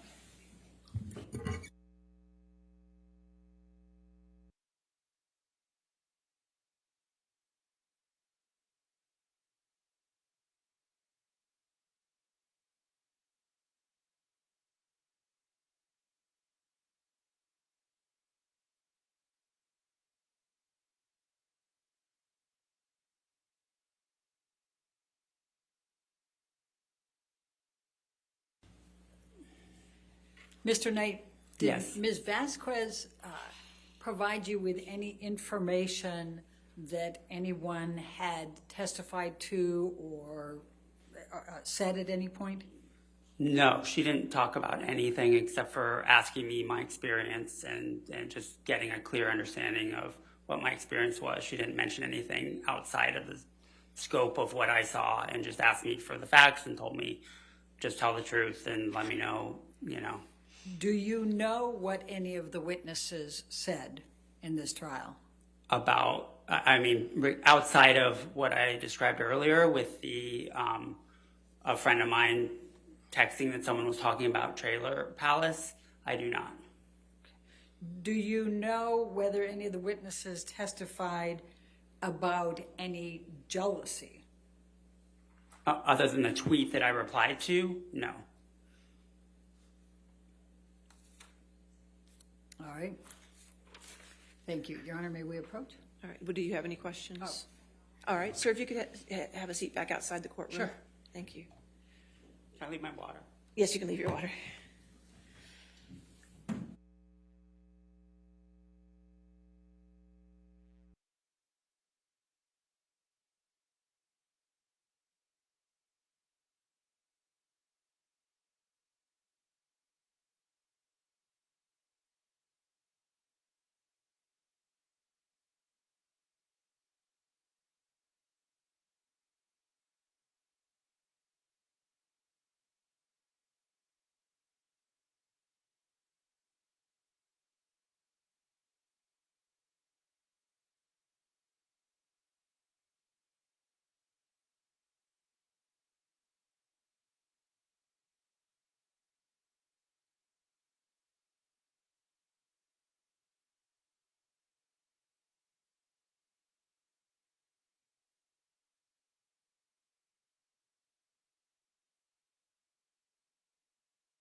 All right. So based on weighing the factors, I'm going to allow Mr. Knight to testify. If we could get Mr. Knight back in.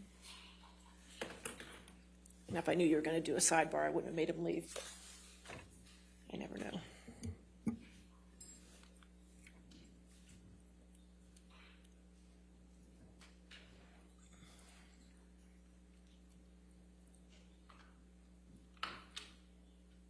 All right, sir, if you could just stay up, you could just stay there while we get the jury, okay?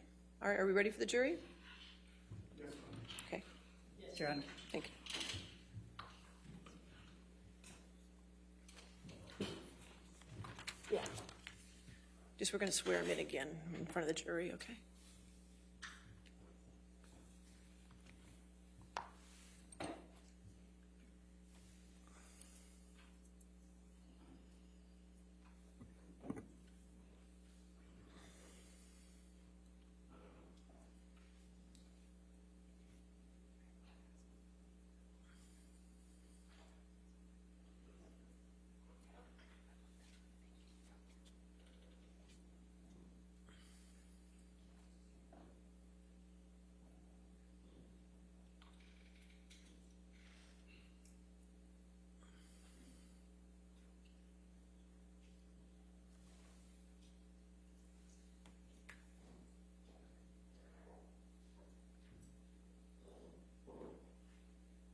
All right, you be seated. All right, thank you, ladies and gentlemen. I apologize for the interruption. You're going to notice as we get closer to the end of the testimony, you're probably going to have some more interruptions, and I apologize for that, but there's just some matters we have to take up outside your presence, okay?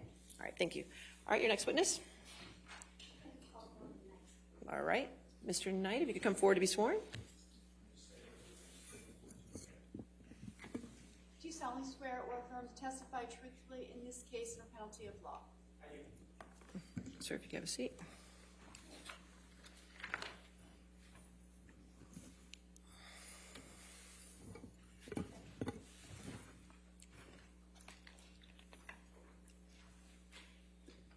Good afternoon, Mr. Knight. Good afternoon, Camille. Would you please state your full name for the record? Morgan Higby Knight. Mr. Knight, where are you from? I live in Los Angeles, California. And what do you do for a living? So I currently own and run Hicksville Pines Bud and Breakfast in Idlewild, California. And I created and ran Hicksville Trailer Palace in Joshua Tree, California, starting in 2009. And how is Hicksville Pines Bud and Breakfast different from Hicksville Trailer Palace? So Hicksville Pines Bud and Breakfast is up in the mountains of Idlewild, which is a beautiful snow town above Palm Springs. And all the units are A-frames instead of trailers, which we have. It's obviously a very different climate than Joshua Tree, which is a desert area.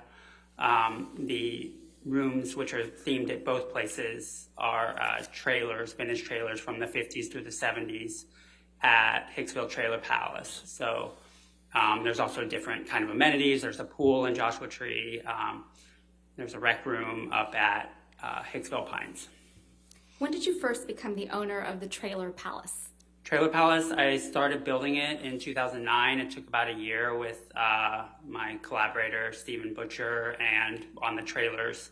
And we got done and opened in 2010. Did there come a time that you sold the Hicksville Trailer Palace? Yeah, I did at the beginning of 2020. I had some health issues and it was too much to run both at the same time. So I chose Idlewild because it was newer and shinier. And just for my sake, how long did you own the Trailer Palace? So 10 years of us being open, 11 years total. And what was the Hicksville Trailer Palace? So it started out as a artist retreat. I was a filmmaker at the time and wanted a place to get away and work on film projects outside of Los Angeles. I also put in a recording studio so musicians could record records there. I had lived in New Orleans for 5 years, and there's an amazing recording studio there called Kingsway, where all the musicians would come and they'd live in this big mansion and record their records. And I just thought that was a really neat thing for artists to be able to get away and create create whatever they were working on. Over the course of the build out of all the trailers, themed trailers, which I'm a huge fan of this hotel called Madonna Inn. And so I wanted to do really detailed themed trailers. It became too expensive to just make a living off of an artist retreat. So I decided before I was done to make it a hotel as well. And what were your job responsibilities, generally speaking, when you owned the Hicksville Trailer Palace?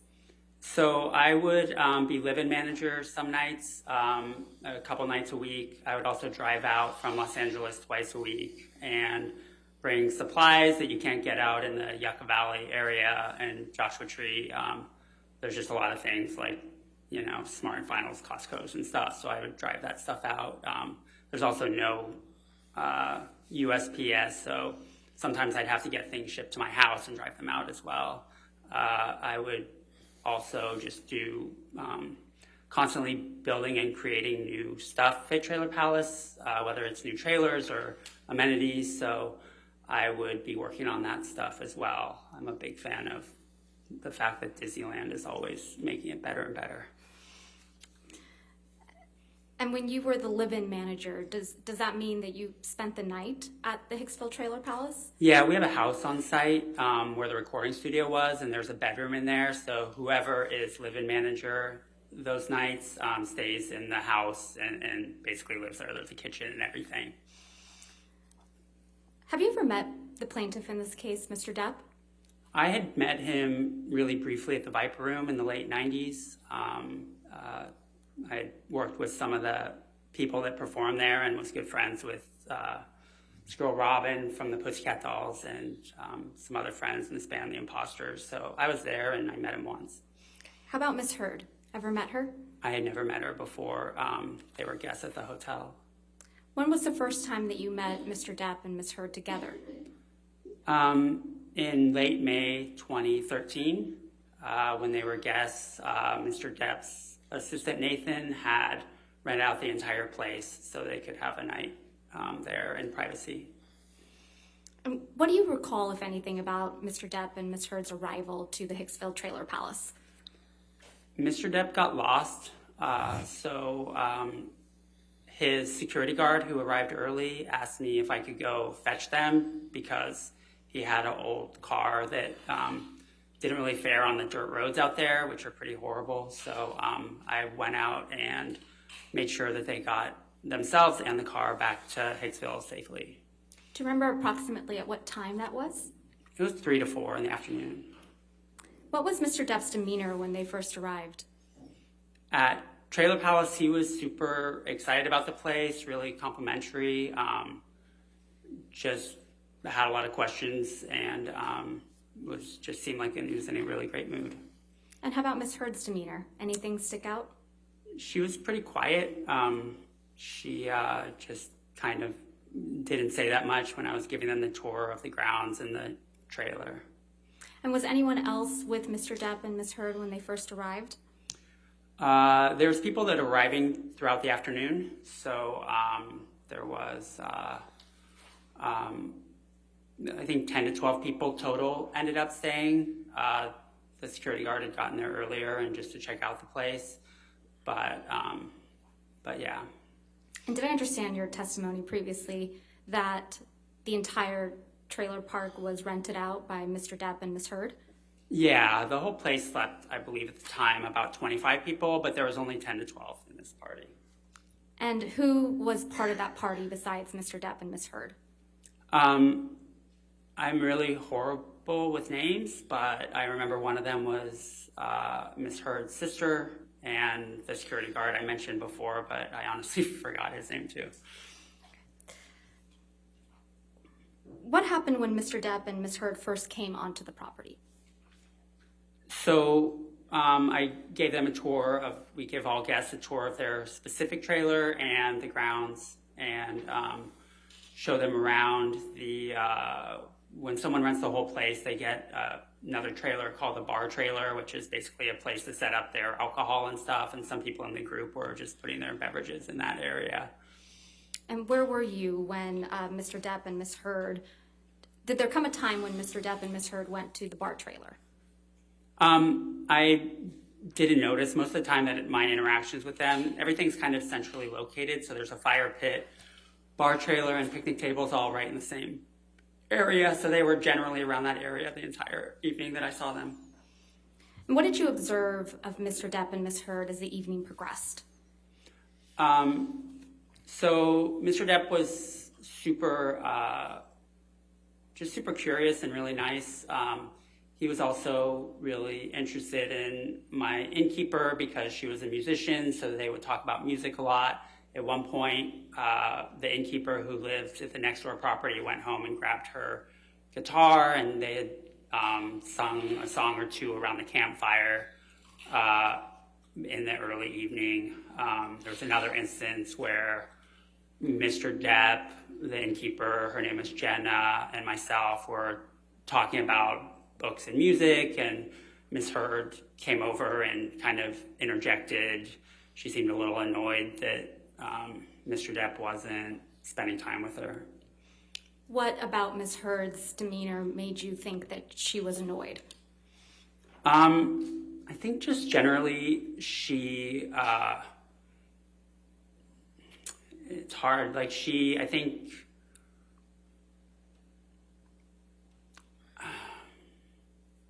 I don't know. It was just like a gut reaction. Like I can't describe it, but you know. How long were you with Mr. Depp and Ms. Heard that evening, generally? So throughout the course of the evening, I was probably mostly with Mr. Depp, but 45 minutes to an hour total. So it was, that's over the whole course until the end of the night after the check-in. Okay. And did you have an opportunity to observe Mr.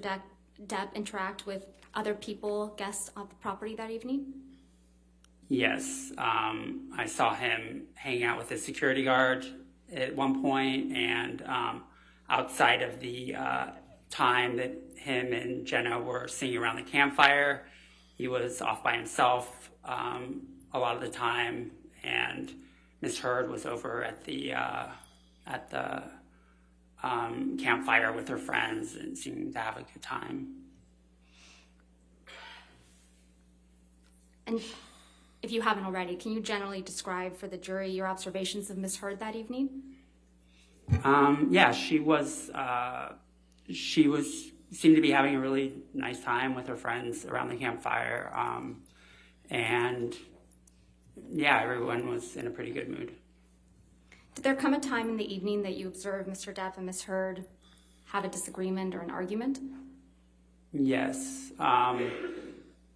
I was speaking with Mr. Depp, just one-on-one, talking about Hicksville, and Ms. Heard came over and she said that I want to talk to you, and seemed really upset about something. So I went and back in the house because it was really, they went off on their own, and she started yelling at him, and I didn't want to hear it. It honestly was really triggering because I've been in an emotionally abusive relationship before. Objections. Move to strike. What's the objection? You're up. May we approach? Okay, sure.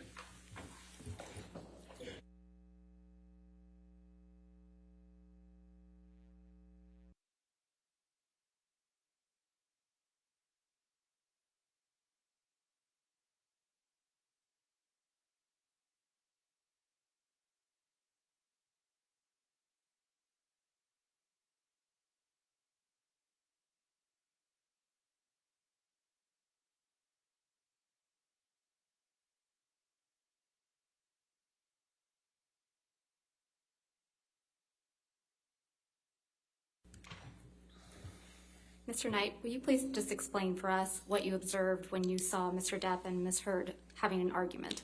Yes. So Ms. Heard asked him to go talk off to the side, and she was upset at him, and she was yelling at him. And I personally had been in. Objection. All right, I'll sustain the objection. Okay. If you could just explain to the jury what you observed when you saw Mr. Depp and Ms. Heard having an argument. Okay. He was kind of cowering and seemed almost afraid, and it was really like odd to see because he was older than her, obviously. So, but I just went back in the house because I didn't want to. Objection to what he did. All right, I'll sustain as to. Understood. So after you observed the argument, fair to say you went back to to your house on site? Yes, I did, yeah. Okay. What happened after that? So when I saw Mr. Depp on my next rounds, he apologized profusely and said, "I'm really sorry about that." She was upset. Objection, Your Honor, hearsay. Sustain. Next question. What, if any, type of reaction did Mr. Depp have? He was just really... Objection, Your Honor, hearsay. He's going to say it again. It's the reaction, it's not the statement. All right, if you could make that clear, that's fine. Just what type of physical reaction did Mr. Depp have after the argument between Mr. Depp and Ms. Heard? He honestly, throughout the rest of the night, became a lot more quiet and was just very more petulant. In the beginning of the night, he was a lot more outgoing and extroverted, and throughout, as the course of the night went on, he was less and less so and more quiet. Did you observe any of the guests consuming alcohol while on the property? I assume they were. I mean, people had cups and there was alcohol set up in the bar trailer, but I didn't physically see them pour alcohol into their cup and cup go into the mouth, per se. Did you witness Mr. Depp drink any alcohol that evening? I couldn't say. Anything about Mr. Depp's demeanor that made you think he was perhaps intoxicated? Yes, as the night went on, I am a former bar owner, so even though I wasn't drinking that night, I'm very familiar with the signs. So just as the night went on, like I said, he became more and more quiet, but he also, as we would have conversations, his head would kind of sway a little bit back and forth, which was a little, he was much less sharp than he was earlier in the night. Did Ms. Heard appear intoxicated to you? She did. She seemed, I think when she was angry at him, it seemed like she was intoxicated, but that's just based on my experience and my own personal trauma dealing with abuse. Objection, Your Honor, move to strike. All right, I'll sustain the objection. We'll strike it from the record. Please disregard that testimony. Did you observe anyone do or take drugs? I did not. Did you witness Mr. Depp and Ms. Heard interact other than the argument that you previously described for the jury? At the end of the night, I heard a commotion. I was inside the house and came out. I couldn't tell what was going on. And Mr. Depp and Ms. Heard were having a discussion about I'm not sure what, but then they went to their trailer. At that point, a lot of people had already gone to bed. So it just kind of petered out. Everyone went to bed, including myself, and I didn't hear anything else the rest of the night. What time did the evening come to an end? I'd say it was almost around 3 a.m. Did you ever see Mr. Depp grab anyone? Objection, leading. Sustained. Did you ever see Mr. Depp become physical with anyone? Objection, leading. Sustained. Next question. Did you ever witness Mr. Depp get angry that evening? Objection, leading. Sustained. What, if anything, happened the next morning? The next morning, we have checkout at noon at the time, before COVID. And so around 11 o'clock, one of my innkeepers let me know that there was some damage. Objection, hearsay. Did something happen that caused you to go to Mr. Depp and Ms. Heard's trailer? Yes, I was informed that... Objection, hearsay. It's not being offered for the truth, Your Honor. I mean, may we approach on this one topic? Sure. Thank you.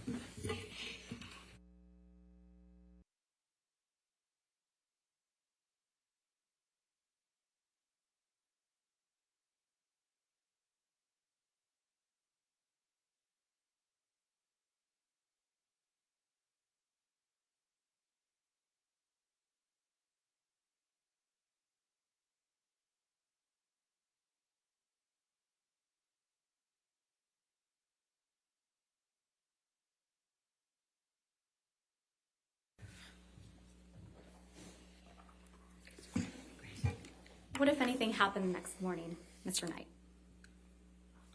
The innkeepers let me know that there was some damage in one of the trailers, and it happened to be Mr. Depp and Ms. Heard's trailer. So I wanted to inspect the trailer because I was extremely worried.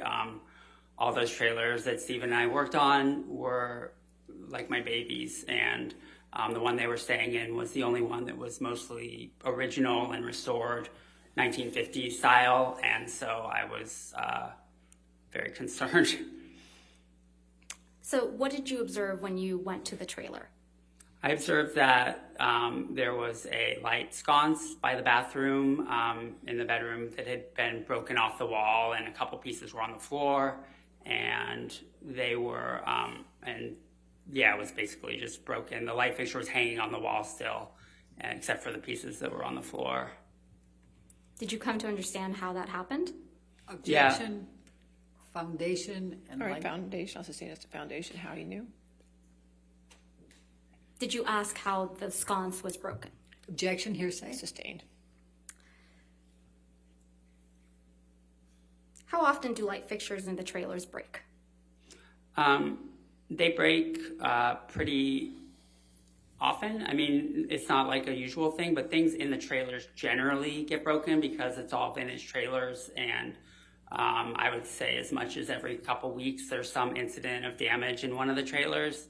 In this case, Mr. Depp had told me that. Objection, hearsay. Objection. So anyway, yes. Beyond the light fixture, was anything else in the trailer damaged? No, everything else looked fine. In fact, we have something we call a piggy fee that we address to guests, that if there's anything what we call inconsiderate or unusually large messes, we charge them extra for it for a $25 an hour cleaning fee, but they did not receive one of those because everything outside of the light fixture looked fine. And what was your reaction to seeing the damaged light fixture? To be honest, I was relieved because it was not a big deal. There was already another light in the room, so I just tucked the wires in the wall until I had a few months later time to buy, it was matching sconce with another one in the room. So I had to, on eBay, find a matching pair that would fit there, and when I finally got around to it, I was able to get that and charge it to Nathan, whose credit card I had. And what was your understanding of who Nathan was? Mr. Depp's assistant. Okay. And what did you charge Nathan or Mr. Depp for replacing that pair of light fixtures? The pair came out to $62. Okay.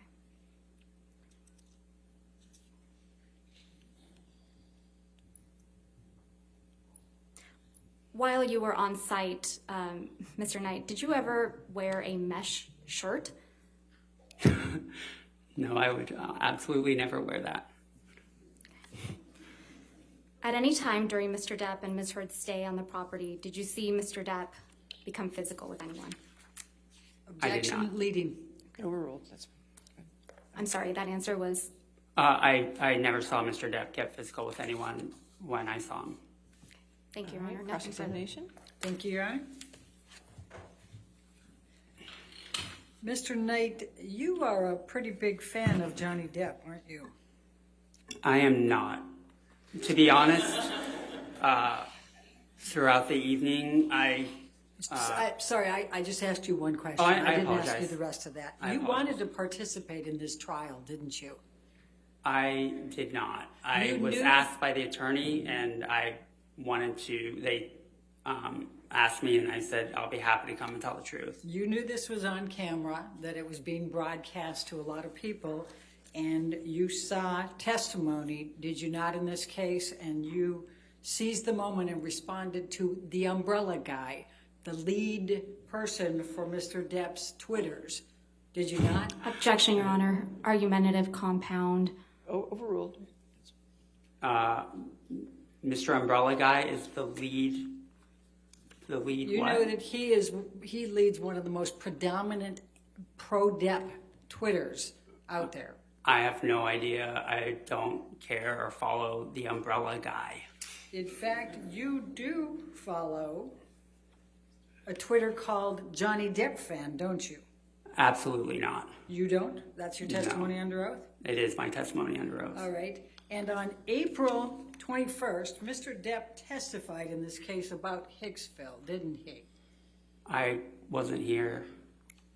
And in fact, you tweeted in response to the umbrella guy on April 21, 22, quote, "That never happened. I was with them all night. Amber was the one acting all jealous and crazy." Do you recall writing that? I do recall writing that. Michelle, can you bring that up, please? We're going to call it Defendants 1903. 1903.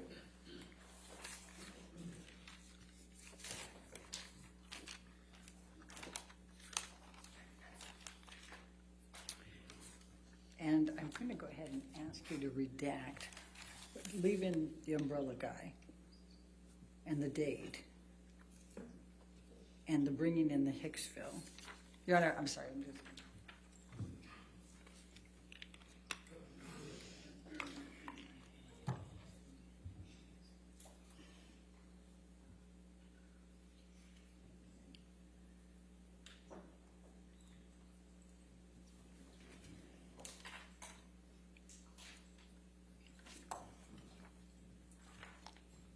While she's working on that, did you write and direct a piece called Matters of Consequence back in 1999? I did. And didn't Mr. Depp's first wife, Lorianne Allison, work as a makeup artist on that? She absolutely did. And while we're looking at that, 4 days after you tweeted to Umbrella Man, That was Umbrella Guy.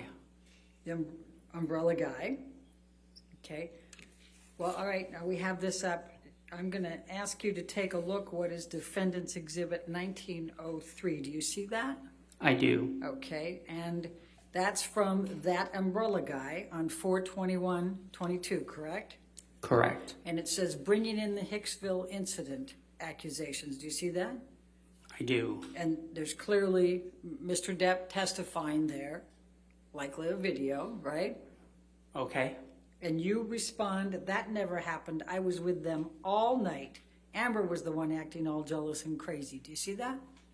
I do. Your Honor, I'm going to move the admission of Defendants 1903. Any objection? Yeah, Your Honor, we believe the first part of the that umbrella guy's tweet should be unredacted for context. I have no idea what I was replying to. It's hearsay. It's rank hearsay, and context Your Honor, is not necessary. Your own approach. Of course. Take a look.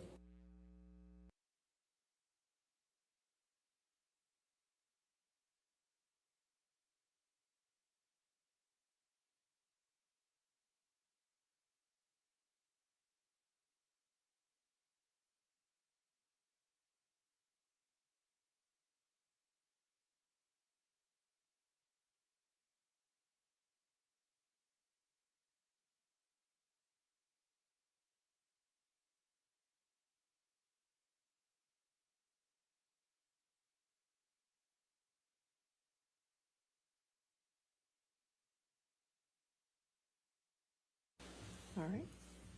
Can make that redaction. With that redaction, any objection?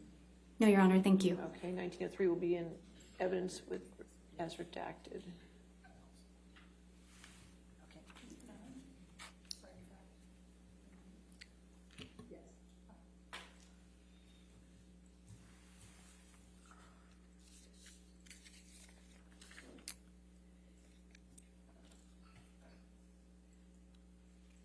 Now, so you reached out to the umbrella guy in this text, this Twitter, right?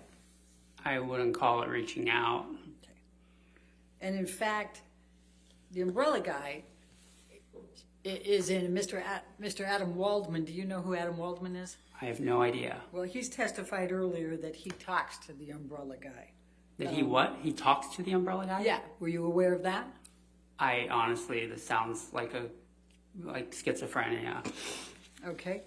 Now, 4 days after this event where you texted, Your Honor, yeah, it's in, okay, good.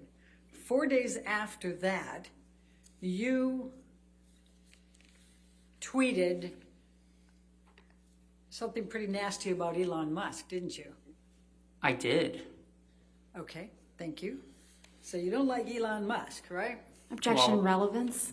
Oh, I don't know Elon Musk. Overruled. thank you. So that was the context of that is that he had. I didn't ask you for the context. I apologize. Okay, but you texted something that had swear words in it. Would you agree about Elon Musk? Yes. Okay. Now, let's talk about your recollections here. 45 minutes to an hour. Your recollection is that Mr. Depp actually drove there? Yes. What type of car was he driving? An old one that was a convertible. An old convertible? I'm not a car guy, so I couldn't express the model. All right, and your recollection was this was May of 2013? Yes. Okay, do you recall when in May? Late May. Okay.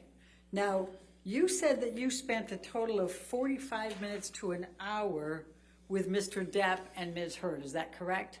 After mostly Mr. Depp, but that's after the tour and after they were checked in throughout the course of the night. Okay.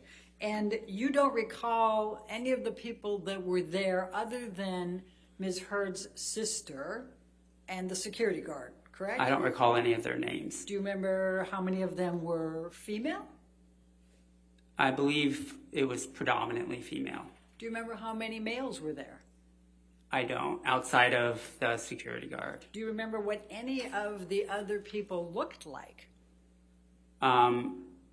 They honestly just seemed like youngish hipsters, like for lack of a better term. I know that previously a couple of them had stayed at Hicksville Trailer Palace. That's how they knew about the place. Okay. So you don't recall seeing how much anybody had to drink that night, correct?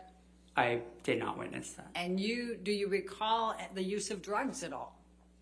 I did not witness that. Okay. Were you sitting at any point with these people at the campfire? I was not. And when you said that you saw Ms. Heard and Mr. Depp, and Ms. Heard was yelling at Mr. Depp, where were they? She pulled him for a chat, and it was off towards their trailer, like a little bit off towards the dirt. How many feet were there between the campfire and their trailer? The campfire and their trailer? Yes. Approximately 75. Okay. So where in that 75 feet did Ms. Heard pull Mr. Depp and yell at him and he cowered? 20. Okay. 20 from the campfire. From not the trailer. campfire. Yeah. So your testimony is that Ms. Heard grabbed Mr. Heard, pulled him 20 feet over, yelled at him, and he cowered. Yes, that's what I witnessed. And then did they go back? I went inside the house. So you don't know whether they returned to the campfire or they returned to their trailer? I do not. Okay. And do you know whether there were any disagreements or physical communications, anything of that nature at the campfire? I do not. Do you know whether Mr. Depp did anything to anybody else at the campfire? I didn't see anything. Okay. Do you know whether Mr. Depp grabbed anybody's wrist and asked them if they knew how many pounds of pressure it took to break their wrist? I wasn't there the whole time. Okay. Is it your testimony that Mr. Depp and Ms. Heard went last to their trailer? Everybody else went before them?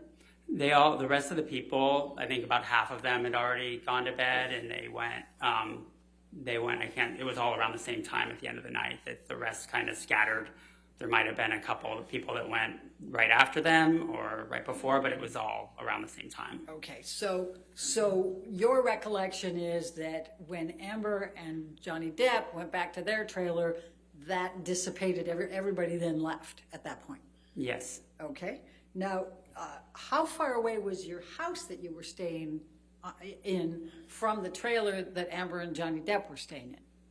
I'd say it was about 75 feet away. Okay. And the next time that you saw or heard anything was when you went there in the morning and saw the broken sconce. Is that Yes, correct? I didn't hear anything after went to bed. Okay. And that's the extent of your knowledge? Yes. Okay. I have no further questions. All right, redirect. Mr. Knight, how did you get involved in this trial? I got a text from one of our old employees who I didn't talk to for Objection, years. hearsay? Don't tell us what the text said. Just how did you Okay, get involved? I got a text from. I got a. That's still hearsay. You're under Okay. objection. No. Overruled. Thank you. Go on, Mr. Knight. I was asked if it was. No. I'll sustain Objection, that. hearsay? Apologize. What did you? I got a What text. did you received a text? Okay. Yes. From and whom? From a former employee. Okay. And how long had it been since you had heard from this former employee?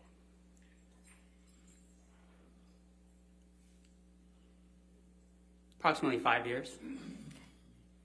And did you contact Mr. Depp or any of his attorneys? Objection, leading? Overruled. I did not. How did you get in touch with Mr. Depp's attorneys? They got in touch with me. Objection, hearsay? Overruled. Go on, Mr. Knight. They reached out to me. Okay. Sorry. It's okay. I don't have an objection right now. Thank you. Only if he talks more. Next question. And how do you feel about participating in this trial? Objection, relevance? It's extremely relevant considering that they have accused him of being... Overruled. Thank you. How do I feel about it? Yeah. I'm happy to tell what I saw, and that's the extent of it. I really don't care outside of that. Thank you very much, Mr. Knight. Nothing All further. right. I assume this witness is not subject to recall. Is that correct? All right. Sir, you're free to go. Thank you. Thank you. All right. Your next witness? Or is it going to be a deposition, or is it going to be... Apologies, Your Honor. Thank you. Dr. Shaw. Okay, Plaintiff Dr. calls Shaw. Dr. Shaw. Okay. Dr. Shaw? Do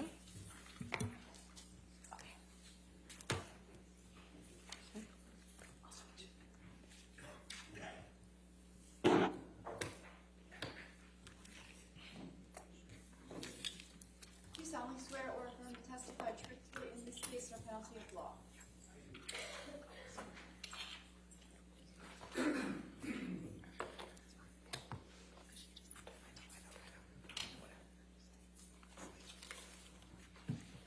Thank you, sir. All right. Yes, ma'am. Good afternoon, Dr. Shaw. Can you please state your name for the record? My name is Richard John Shaw. Dr. Shaw, can you please describe your educational background? I'm a psychiatrist. I went to medical school at the University of London in England. I went straight after high school. That's actually the system in the British medical system. I did 2 years of preclinical training and then 3 years of clinical work with patients. Following that, I moved to New Zealand to do an internship. It was an internship in neurology, medicine, surgery, and psychiatry. I spent 3 years in New Zealand, and I did a year of psychiatry residency training. Excuse me. And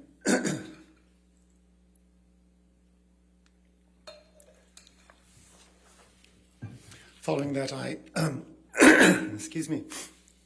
Following that, I moved here to the United States for the first time and did a residency in adult psychiatry at the Albert Einstein College of Medicine, which is in New York.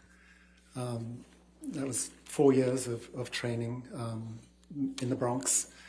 And I also did some subspecialty training in family therapy, couples and family therapy as in my 4th year. And after that, I moved to California, and I've worked at Stanford. I studied at Stanford. I did a fellowship in child and adolescent psychiatry, and I've been at Stanford pretty much since then. Dr. Shaw, what is your current position? I'm a professor of psychiatry in the Department of Psychiatry at Stanford. I also run what's called the Psychiatry Consult Service at the Children's Hospital at Stanford. What, if any, professional certifications have you received? I have what's called board certification in adult and general psychiatry. I obtained that from the American Board of Psychiatry and Neurology in 1991. And then I obtained subspecialty board certification in child and adolescent psychiatry in 1993. Are you a member of any professional organizations in the field of psychiatry? Yes, I am. I'm a member of the American Academy of Child and Adolescent Psychiatry. I'm also a member of the Academy of Consultation Liaison Psychiatry. How long have you been practicing psychiatry? If you include my training in psychiatry residency in the US, that would be since 1985. Is that approximately 35 years? Yeah, I think so. What percentage of your practice involves treating patients? Yeah, approximately 3/4 of my time is working with patients. I work in the pediatric hospital, treating a combination of mainly children and adolescents with severe medical conditions, but also working with parents of children who have severe medical conditions. I also consult to the pediatric emergency room, and we evaluate patients who show up with suicide attempts and other serious situations. What does the remaining quarter of your practice entail? Well, as a professor, I have to do a number of academic activities. So I do research, I do a lot of teaching, I give lectures, I supervise residents, medical students, and fellows in psychiatry. I do some administrative work. Yeah, so it's a pretty diverse, varied day and week. Can you tell the jury a little bit about your research and academic work? Yeah, a lot of my research has involved looking at the issue of trauma and PTSD in parents who have medically fragile children. A lot of these parents are naturally really affected by their child's illness and develop trauma symptoms. So I've developed some interventions to try to help parents, provide support and treatment to reduce their symptoms of trauma. Have you published articles or books in your area of expertise? Yes, I have. I've published approximately 70 or probably closer to 80 peer-reviewed manuscripts in different scientific journals. I've also published a number of book chapters on various topics, approximately 30. And I have published 3 textbooks, one of which has gone into a second edition on topics that are related to my area of expertise. And one of them actually is about the treatment of PTSD in parents of premature infants. Have you published a book through the APA? Actually, all of those books were published through the APA, the American Psychiatric Association. They have a publishing house, and that's been my publishing company. What is the APA? The APA, the American Psychiatric Association, not to be confused with the American Psychological Association, is a professional organization that represents psychiatrists in the US. The last time I looked at this, I think there's about 37 or 38,000 members. And the APA has many different roles. One of it is advocacy in psychiatry in the US, but it also has an important role in terms of education. So they host an annual scientific meeting every year in which psychiatrists will present their research. It publishes a number of journals in the field, and fairly frequently it publishes guidelines for professional practice or about ethical guidelines that they hope that the members will follow as part of their practice. What ways are you involved with the APA? Well, I mentioned my publishing. I also present at the scientific meetings. I last presented in 2021 during COVID. It was virtually, but on the topic of group therapy for parents with trauma symptoms. I follow the APA and their various guidelines. I think it's a really influential and important institution. Going back to your credentials, what, if any, professional awards have you received?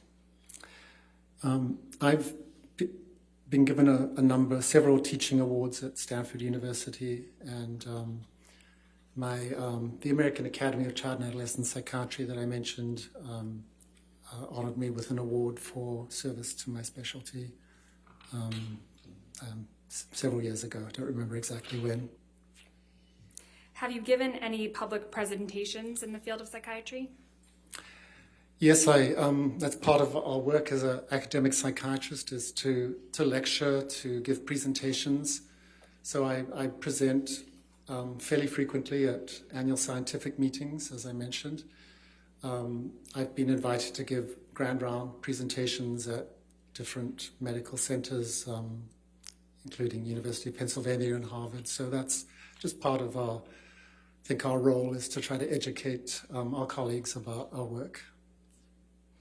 Have you testified as an expert in the field of psychiatry before? Yes, I have. On how many occasions? I would estimate, in terms of deposition and trial testimony, approximately 50 times in the past 15, 20 years. What type of cases did you testify as an expert in? They're pretty varied. So some of them have been medical malpractice. I've also done a number of cases evaluating victims who've been subject to physical or sexual assault or trauma. What work were you asked to do in this case? My role in this case was to give my opinions about the testimony and opinions of Dr. Spiegel, whom you heard from yesterday morning.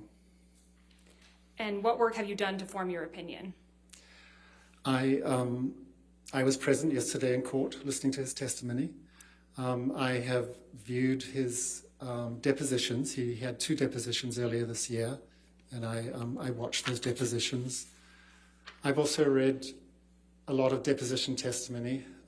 For example, testimony by Mr. Depp's psychiatrist, Dr. Blaustein, by his physician, Dr. Kipper, and nurse Debbie Lloyd.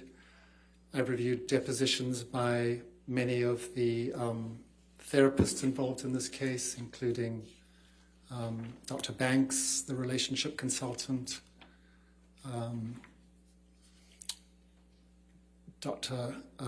Cohen, who was Ms. Heard's therapist, and I think Dr. Anderson, who I think provided some couples therapy. I've also reviewed the medical records of Dr. Kipper and Dr. Blaustein, and some various email communications. I think a lot of the information that has been talked about here. Thank you. Your Honor, at this time, we'd like to offer Dr. Shaw as an expert in the field of psychiatry. Any objection? We approach. Okay.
All right.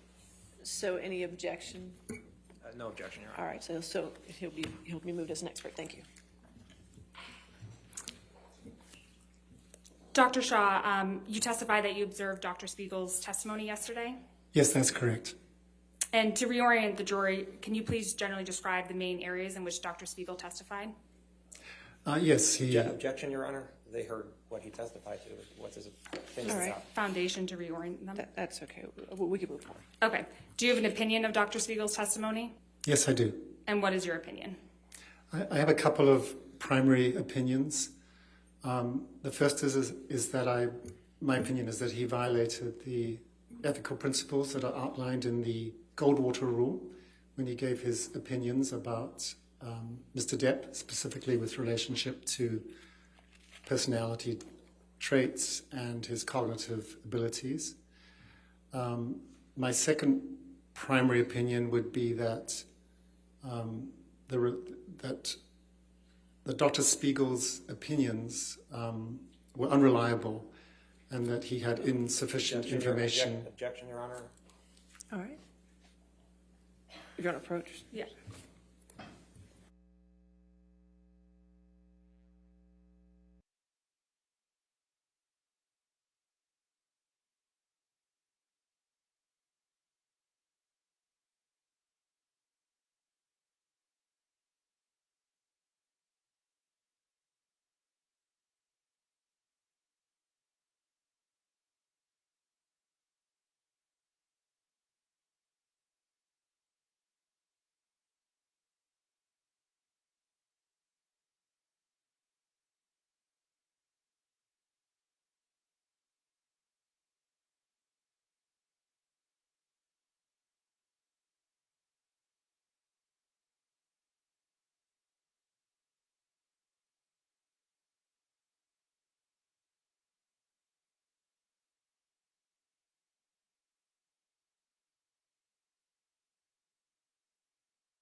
Dr. Shaw, you mentioned the Goldwater Rule. What led up to the publication of the Goldwater Rule? The Goldwater Rule came about in response to an incident that occurred during the 1964 presidential election when Senator Barry Goldwater was running as a Republican candidate. And there was a magazine called Fact Magazine that started a campaign to discredit Senator Goldwater. And they obtained a mailing list from the AMA and sent out a single survey questionnaire to about 12,000 psychiatrists in the US, asking if they felt that Senator Goldwater was fit to run for office. And about 2,000 psychiatrists responded, 1,000 of whom expressed very negative opinions about Senator Goldwater and made comments such as, for example, he was a megalomaniac, he was a paranoid schizophrenic, that he had narcissistic personality disorder. And as a result of that, he was replaced as a candidate and then went on to sue Fact Magazine for defamation of character. And he was successful in that lawsuit. And in response to this incident, the American Psychiatric Association, that I think was really concerned about how psychiatry was being represented and statements psychiatrists were making about someone they had never met or evaluated, issued the Goldwater Rule. And the main premise of the Goldwater Rule was that it was improper for a psychiatrist to render a professional opinion about a public figure unless they had personally and closely evaluated them. What justifications did the APA provide, other than the ones you mentioned, for enacting the Goldwater Rule? They wanted to make sure that psychiatric illness wasn't being stigmatized. They wanted to ensure that individuals weren't defamed by statements made by a psychiatrist that weren't backed up by medical evidence. And they also wanted to preserve the integrity of the psychiatric profession, since I think the public in general, when a psychiatrist speaks out publicly and expresses an opinion, a psychiatric opinion, people generally like to take that seriously, and the APA wanted to make sure that those opinions were credible and could be relied upon. Have there been any updates to the Goldwater Rule? Yeah, since 1973, which was when the Goldwater Rule first came out, there have been a number of revisions and publications by the APA. They're called Annotations in Psychiatry, in which the Goldwater Rule has been better defined and expanded to some degree. So, for example, in 2017, in this publication, the APA reasserted that it was not ethical to provide a psychiatric or professional opinion about someone who had not been evaluated personally by that psychiatrist, that it was unethical to provide an evaluation without obtaining consent from that individual.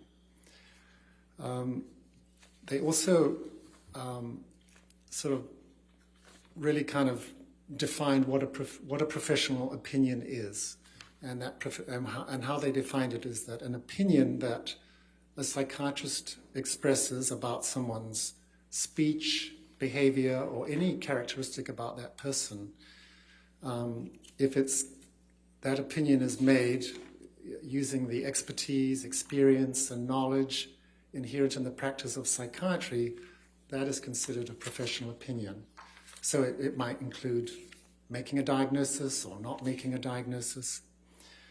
And the other, I think, a couple of important things about that 2017 document were that the APA specified that if a psychiatrist is to give an opinion about someone, about the diagnosis or personality characteristics, whatever, that they have to follow an appropriate methodology. They have to do an evaluation that follows the standard practice of a psychiatrist here in the US. And if they don't do that, they are considered to be, affecting the integrity of both the psychiatrist and the psychiatric profession. And this revision of the Goldwater rule definitely received a lot of support. The president of the APA at the time stated that breaking the Goldwater rule was irresponsible, stigmatizing, and definitely unethical. So that was a very strong statement from the president of the APA. What other medical organizations have weighed in on this issue? Yeah, the number of organizations have their own sort of version of the Goldwater rule.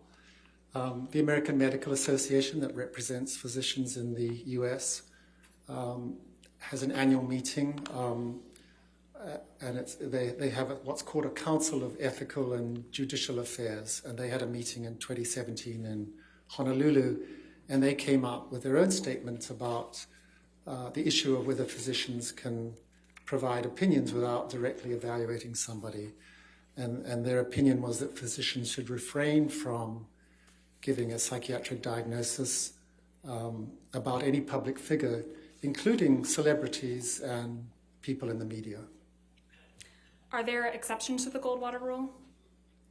There are exceptions, yeah. And I think Dr. Spiegel had a lot to say about this yesterday when he was saying that if you couldn't express an opinion without evaluating someone, it sort of made the whole specialty or role of experts in the court sort of null and void.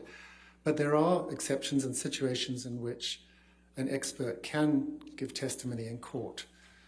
So one good example would be if there was a medical malpractice case, or if there was a case that involved a patient who'd committed suicide and the courts wanted to find out whether the psychiatrist had followed appropriate practice. The expert can review medical records and can give an opinion based on those records, provided those records have sufficient information, for example, about the diagnoses, about the treatment, about how the patient was responding or not responding to treatment. Did you form an opinion about whether Dr. Spiegel complied with the Goldwater rule? Well, my opinion is that he did not. He expressed a number of professional opinions about Mr. Depp that we heard about yesterday. And again, he did so without an evaluation, without consent. He did not follow the guidelines of the APA in the 2017 revision, where it was considered important that there be sufficient information obtained by that expert to give an opinion. So I would definitely felt that his conduct, unfortunately, did violate the Goldwater rule. And specifically, what opinions of that Dr. Spiegel gave yesterday do you feel violated the Goldwater rule? Yeah, I think that, well, there were sort of two primary ones. The first that you heard about was that Dr. Spiegel had professional opinions about Mr. Depp's personality.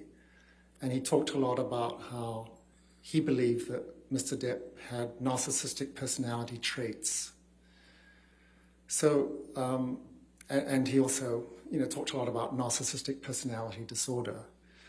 So, narcissistic personality disorder is a diagnosis in the Diagnostic and Statistical Manual. It's called the DSM-5 for short. It's a diagnostic manual published by the APA. Objection, Your Honor. Can we break for a moment? Okay.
Go ahead, Dr. Shaw, please continue.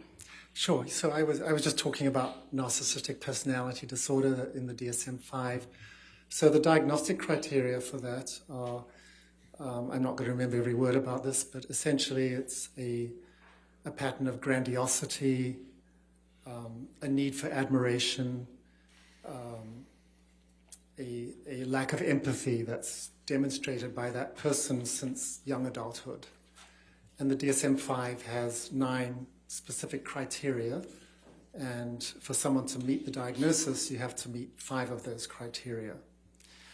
And so when, as a psychiatrist, we're trying to make a diagnosis of any personality disorder or any diagnosis in general, the normal professional guidelines would dictate that we would do a very careful diagnostic interview. And there are actually interviews specifically written to assess personality disorders. It's also possible to have the individual fill out questionnaires. There's something called the Narcissistic Personality Inventory. This is a 40-item checklist that taps into various components of narcissistic personality disorder. And it's also possible to get psychological testing, like the MMPI that I think you heard about in reference to one of the other experts here. So with all of this information, including collateral information from family members, work colleagues, information of that sort, it is possible to come up with a diagnosis of narcissistic personality disorder. So in the case of Dr. Spiegel, he had none of this information, even though he came out and stated with what he described as a degree of medical certainty that Mr. Depp had narcissistic personality traits. And if you remember somewhat towards the end of his testimony yesterday, he was asked to, since he couldn't provide any documentation from the medical record about narcissistic personality disorder or narcissistic personality traits, he was asked about what is referred to a lot in his testimony as record evidence. So information that he obtained from depositions, from text messages, from emails, whatever. And so he was asked to give, I think, 5 examples of record evidence that would make it seem like Mr. Depp met criteria for narcissistic personality traits. And I'll just mention a couple of them, just to illustrate my opinion, is that testimony did not really hold together. So he stated, for example, that one of the criteria for narcissism is narcissistic personality disorder is a sense of entitlement. And the example Dr. Spiegel gave is that he believed that Ms. Heard married him for his money. So clearly, sense of entitlement is from a psychiatry perspective, that's very different from a belief that someone wanted you for your money. A second example that was given was that he was asked to give an example of how Mr. Depp had shown that he was envious of others, which is another criterion for narcissistic personality disorder. And the example that Dr. Spiegel gave is that Mr. Depp was jealous of Ms. Heard because he believed she was having an affair with Mr. Franco. Now, if we look at these two terms as a psychiatrist, there's a big difference between being envious and being jealous. As a psychiatrist, when I think about envy, I think about somebody wants something that someone else has, and it makes them feel Objection, Your bad. Honor. I think this is going beyond his All right. investigation. He's giving his opinion as to how Dr. Spiegel violated the Goldwater rule with respect to his testimony about narcissistic personality traits. He did, but now sustain the objection. Next question. Okay. Okay, and you mentioned 2 major examples. What was the second one? The second one was confusing being envious with being jealous. Oh, sorry, Dr. Shaw. I mean, You mentioned two major examples of ways Dr. Spiegel violated the Goldwater rule. What is the second? Oh, sure. So the other big category had to do with Dr. Spiegel's evaluation of Mr. Depp's cognitive abilities. And his general opinion was that Mr. Depp had deficits in his memory, in his attention, in his processing speed, that he had word-finding difficulties. Again, Dr. Spiegel did not evaluate Mr. Depp, and the information that he relied upon, there were two pieces of information. The first was that he watched a very long deposition that Mr. Depp gave the day after I think he had flown back from London to the East Coast. And he made observations about Mr. Depp's behavior in that deposition, and felt that he could opine or give an opinion about processing speed and other cognitive aspects. He also made reference to something you heard about yesterday, this thing called the mini mental status examination. This is a brief screen for memory and cognitive functioning that is often done. And he testified that Dr. Blaustein had administered the mini mental status examination. And although, from the records, all we know is that... Objection, Your Honor. I'll sustain the objection. Dr. Shaw, without going into Dr. Blaustein's record, what information does a mini mental exam provide? Objection, Your Honor. It's beyond the scope of his designation. Overruled as to that limited question. Yeah, so the mini mental status is, it's a series of about 10 or 11 questions and tasks that someone completes, and you get a score out of 30. What Dr. Spiegel testified was that Mr. Depp could not recall 3 words after 5 minutes. And he used that as an example of Mr. Depp having cognitive deficits that he specifically attributed to Mr. Depp's alcohol and substance abuse. And he really did not have sufficient information. I liken a mini mental status exam as it's like taking someone's temperature.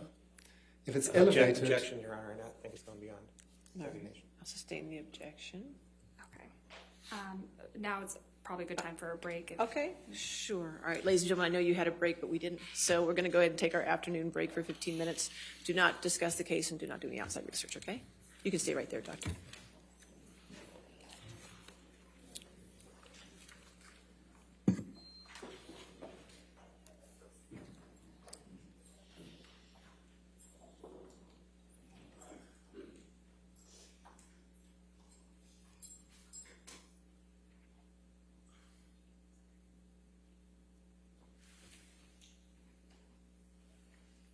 All right, you're excused for the 15 minutes too, sir, Doctor. Okay, we'll come back at 4:17 then, finish the day? Okay.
Thank you. You may be seated. All right, your next question. Thank you. Dr. Shaw, is the Goldwater rule limited to diagnoses?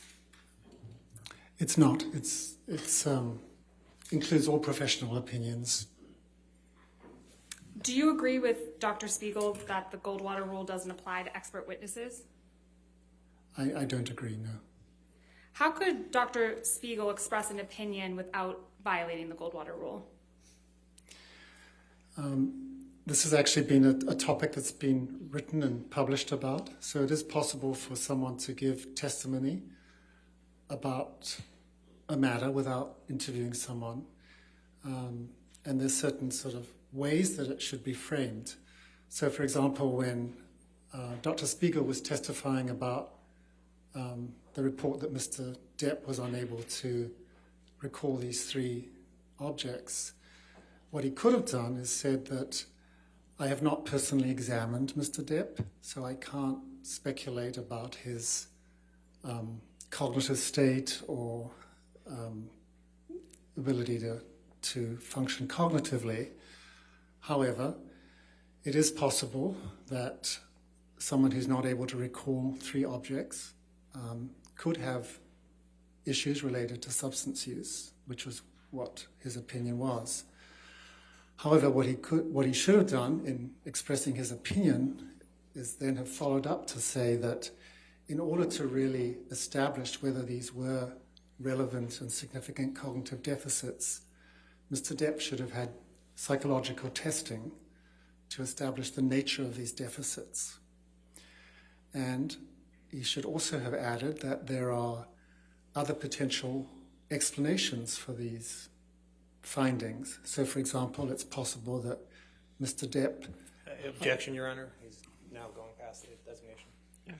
I think he's just opining as to, or is responding to Dr. Spiegel's testimony yesterday. No, he's opining as to what Dr. Spiegel could have said, but it's past the, whether he, about the All right, if we can move on. Okay. Who's qualified to give an opinion about cognitive deficits and processing speed? It would have to be someone who could conduct the type of neuropsychological testing that I was mentioning. You can't establish the presence of cognitive deficits without Objection, a Your Honor. battery of tests. Objection, again, this is beyond the Goldwater rule. Overruled. You can't establish cognitive deficits without appropriate neuropsychological testing. And that can only be done by a psychologist or neuropsychologist. So a psychiatrist like Dr. Spiegel would be giving an opinion outside of his area of expertise if he gave an opinion about cognitive deficits that required psychological testing to be further evaluated. Dr. Spiegel yesterday testified about the practice of forensic psychiatry. Do you recall that testimony? Yes, I do. What is forensic psychiatry? Forensic psychiatry is a specialty of psychiatry that relates to matters on the intersection between psychiatry and the law. So, for example, what we're doing today is forensic psychiatry, where a psychiatrist comes into court and gives an opinion about a matter to help the court may come to an opinion. Are there professional standards that govern the practice of forensic psychiatry? Yes, there are. And what organizations have issued those standards? One of the primary organizations that has issued guidelines about the practice of forensic psychiatry is called the American Academy of Psychiatry and the Law. This is an organization that represents forensic psychiatrists.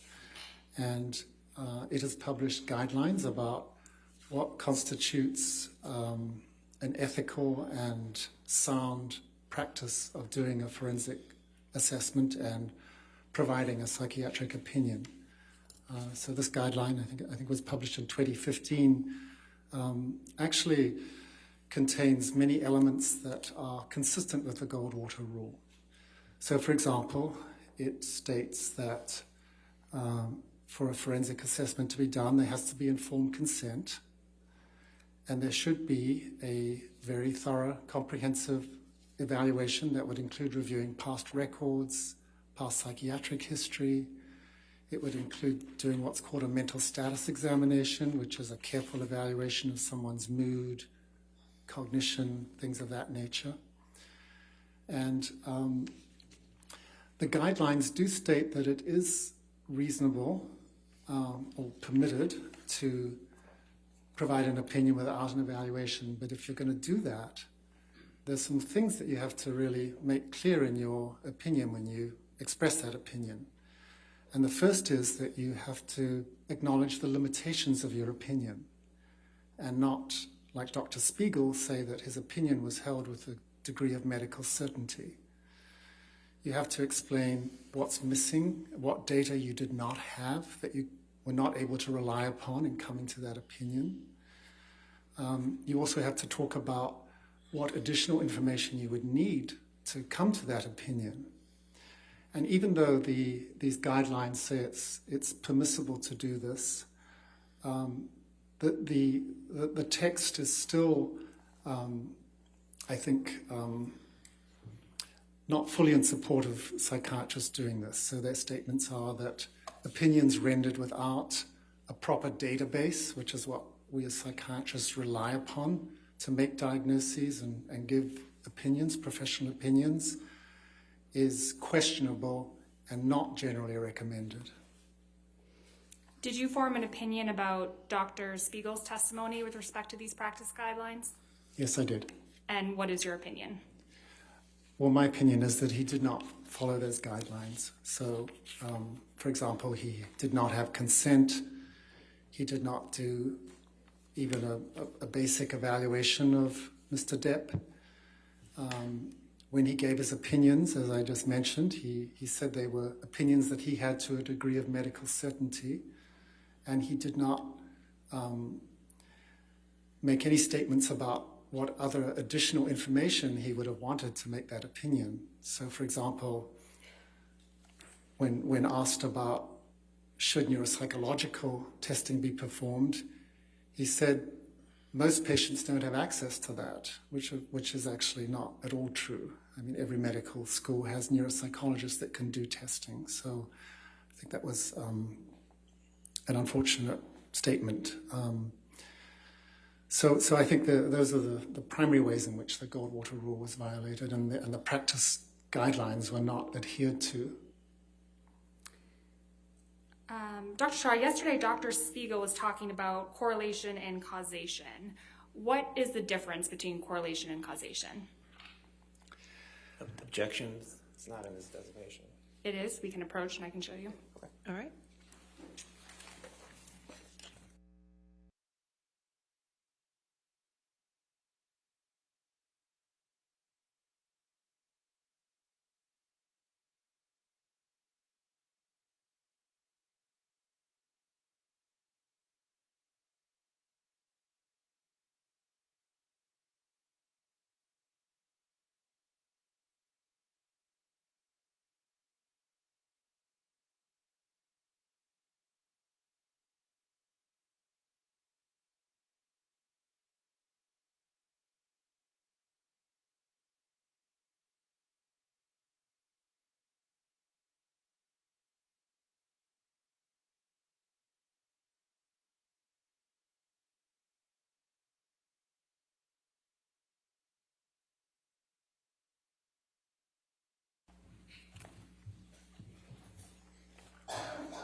Go ahead, Dr. Shah.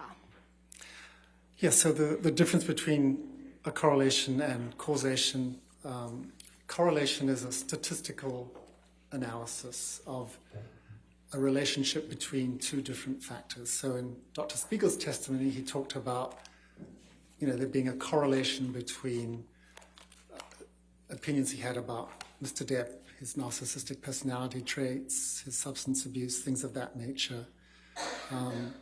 So a correlation doesn't say anything about whether or not these factors caused that, the behavior he was discussing. Perhaps one of the easiest ways I could describe this difference between correlation and causation is if we look at the issue of measles, if you bear with me. So there's a correlation between being young and catching measles. Now we know that measles is not caused by being young. Measles is caused by a virus. But young children have not been exposed to the virus. They don't have the immunity, so they have a higher rate of measles.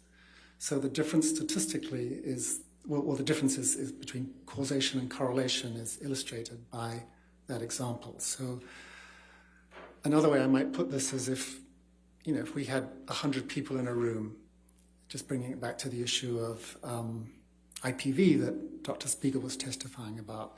Let's say we had 70 people who had all the risk factors for IPV and 30 people who had no risk factors for IPV.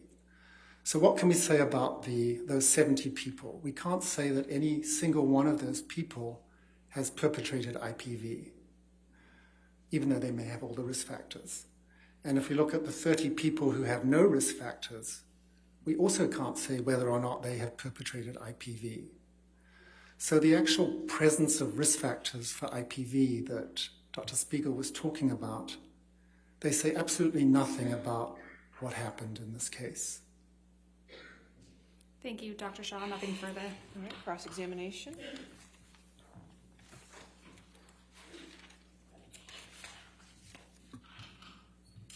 Good afternoon, Dr. Shaw.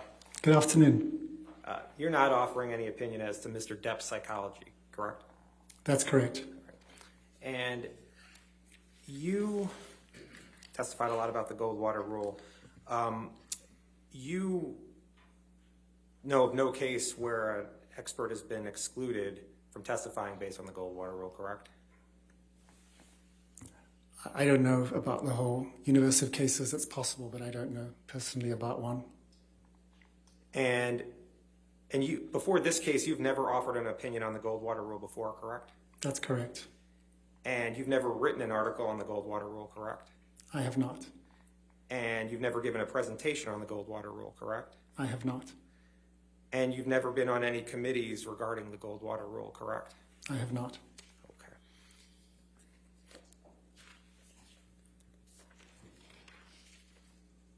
And you agree that you've testified that there are exceptions to the Goldwater rule about having to interview the subject, right? Yes. And you understand that Dr. Spiegel requested to meet with Mr. Depp twice, but Mr. Depp declined, correct? I'm aware of that. And Dr. Spiegel stated in his designation and at trial yesterday that he did not meet with Mr. Depp, right? Yes. Okay. Can we put up Defendant's Exhibit 1904?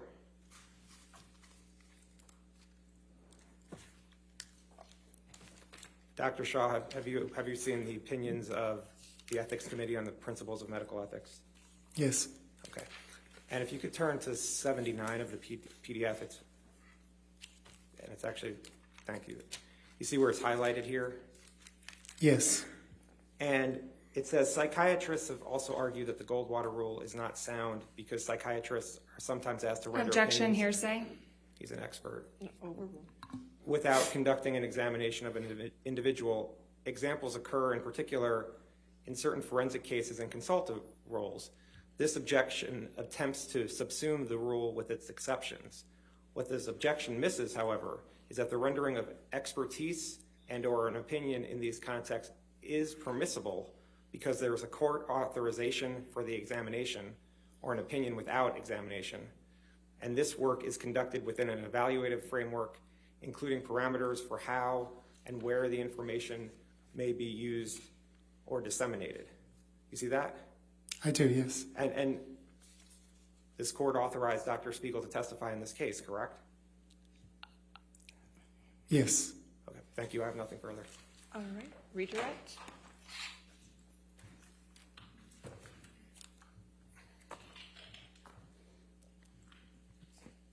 Dr. Shaw, Mr. Nadelhoff just asked you about the court authorization of Mr. Depp's evaluation. Are you aware that the court has twice denied Ms. Heard's request for an evaluation of Mr. Depp? I heard that yesterday in testimony, yes. Okay, thank you. Nothing further. All right. Thank you, sir. You can either have a seat or you can leave. Thank you. Your next witness.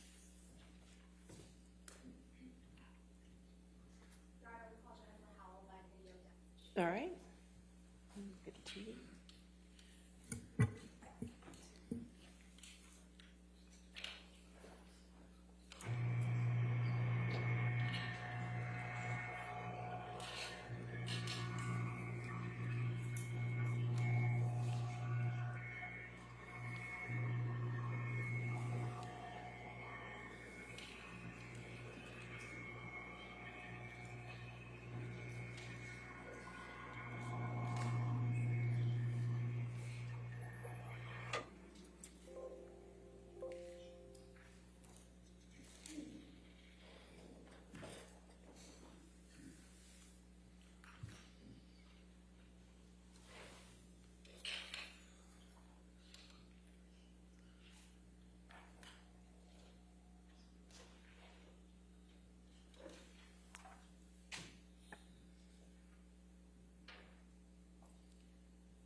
state your name and address for the record.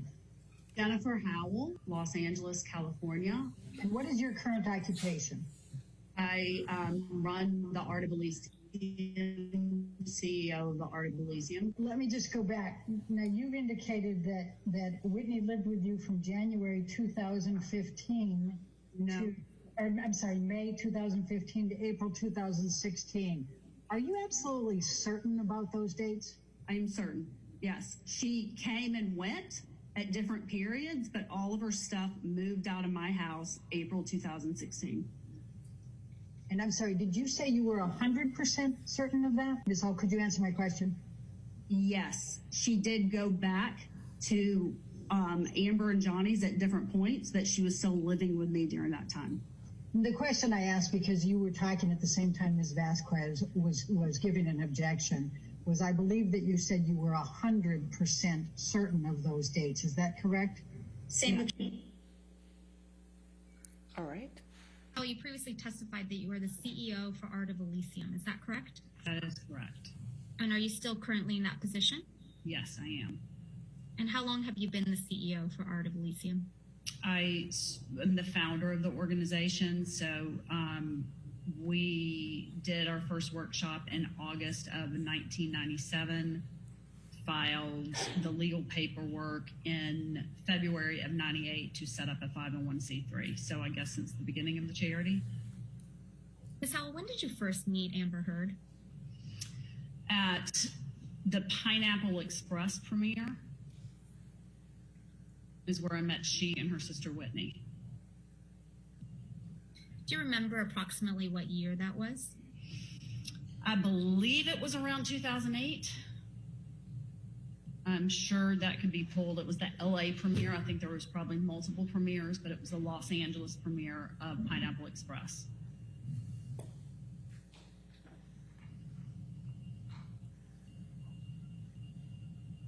Was Ms. Heard there with Mr. Depp? No, this was long before. I was a guest of James Franco, and Amber was in the movie. And so I met she and her sister at the, to be specific, at the after party of the premiere. Did Ms. Henriquez end up working for Art of Elysium at some point? Yes, she did. What year did Ms. Henriquez begin working with Art of Elysium? I believe it was in 2014. I don't have those documents right in front of me. I believe it was leading into the year Amber was receiving the award. And what was Ms. Henriquez's position at Art of Elysium? Art salon manager, director. Does Ms. Henriquez still work for Art of Elysium? No. When did that end? Oh, 2015, I believe. Each time you saw Mr. Depp, did you ever see him doing any illicit, illegal drugs? Never. Did you ever see him consuming excessive amounts of alcohol? Objection. Never. Did you ever see Mr. Depp appear intoxicated? No. Did Ms. Heard ever show you photographs of depicting injuries on her face or body? No. Did Ms. Heard ever tell you that Mr. Depp was abusive towards her? No. Mr. Depp paying your legal fees, Ms. Howell, for this deposition and the testimony you've provided in the UK action? He is not. Who is? Myself.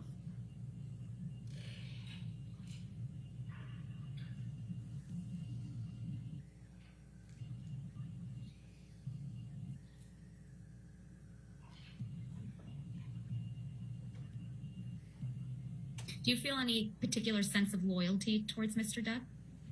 None at all. Do you feel any sense of loyalty towards Ms. Heard? None at all. Ms. Howell, do you recognize this check as the check that the Art of Elysium received on behalf of Ms. Heard for a donation, an anonymous donation of $250,000? Yes. Yes.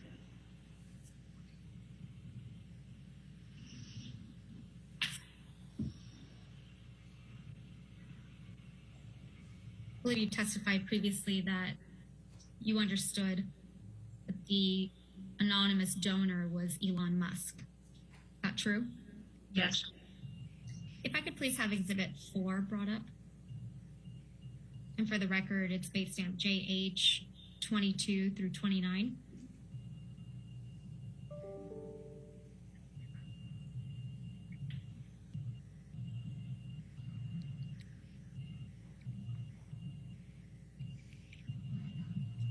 What for?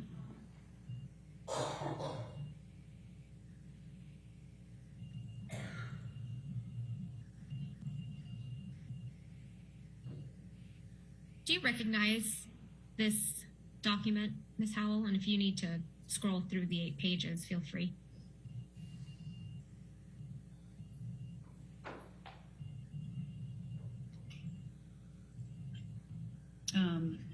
Can you scroll down?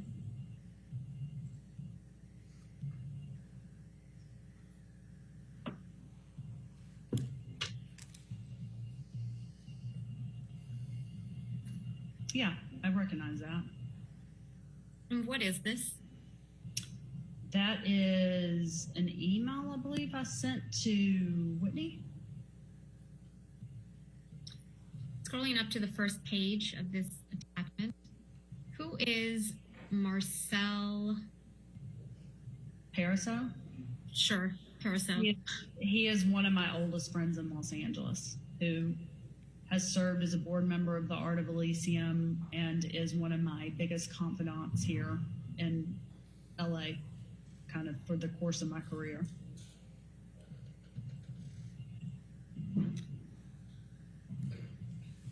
And going down to the third page of this exhibit. Thank you.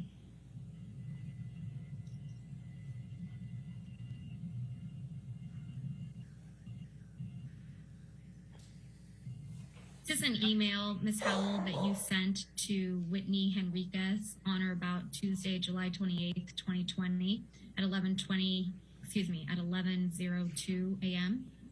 It is. This is a true and accurate copy of an email exchange that you sent to Ms. Henriquez? Yes, I believe I'm the one who gave that. Yes, it is. And then did you forward this email exchange and the attachments to Marcel Pariseau? Yeah, I asked him to keep it for me. Why did you send this email and letter to Ms. Henriquez? Because I've struggled very much with what to do in a situation that I love someone who I know is doing something very wrong, and I know that they're doing it because they're trying to protect their sister, and I'm trying to protect her, and I'm just trying to get her to wake up and do the right thing, which is tell the truth. It's the only thing that can help everybody involved in this case. Ms. Howell, do you recall submitting a witness statement in the United Kingdom? Yeah, they basically just called to verify the witness statement that was submitted previously. And do you recognize this document to be the witness statement and the declaration that you submitted in the UK? And if you want to scroll down to look at it.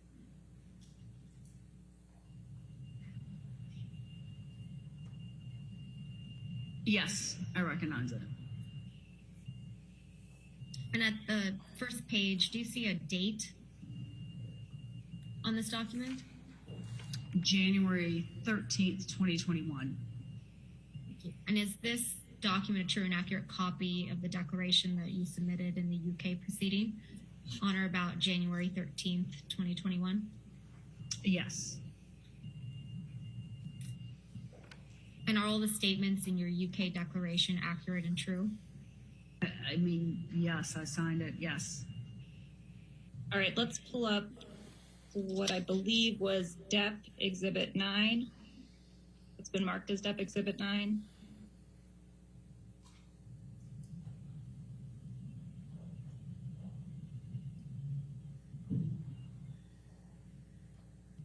Exhibit 9.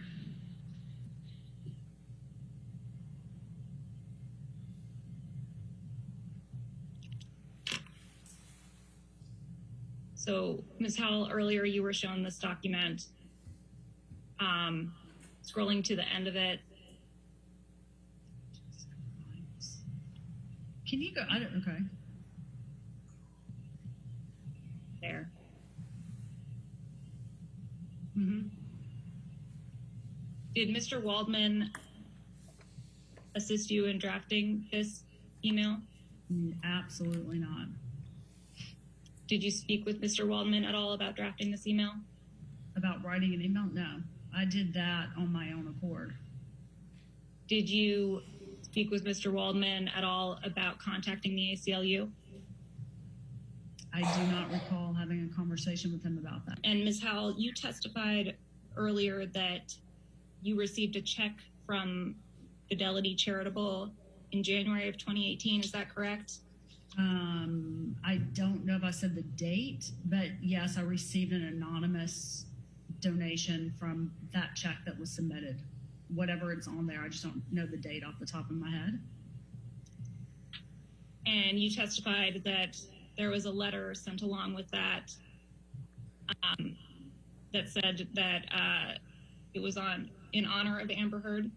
Yes. Richard, I was guaranteed 20 minutes with him after being attacked for 3.5 hours by your side the last time. So I am going to stick by what I was told before entering this and what your side agreed to. All right, your next witness. Your Honor, Mr. Depp calls Candy Davidson Goldbron, who is the corporate designee of the Children's Hospital of Los Angeles.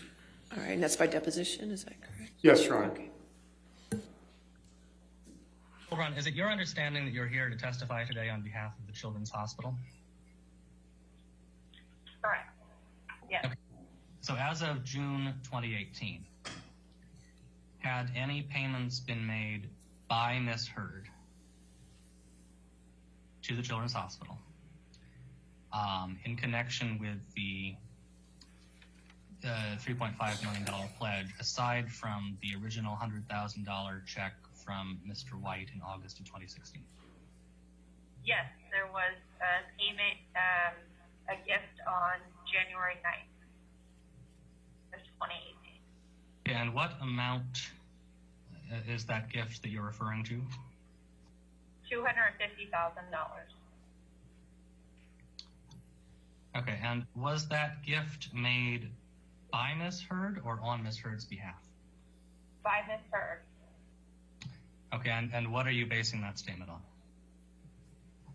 By the check that we received from Fidelity. Fidelity charity that came to Children's Hospital. What is this document? The letter to Mr. White from myself inquiring about further installments on the pledge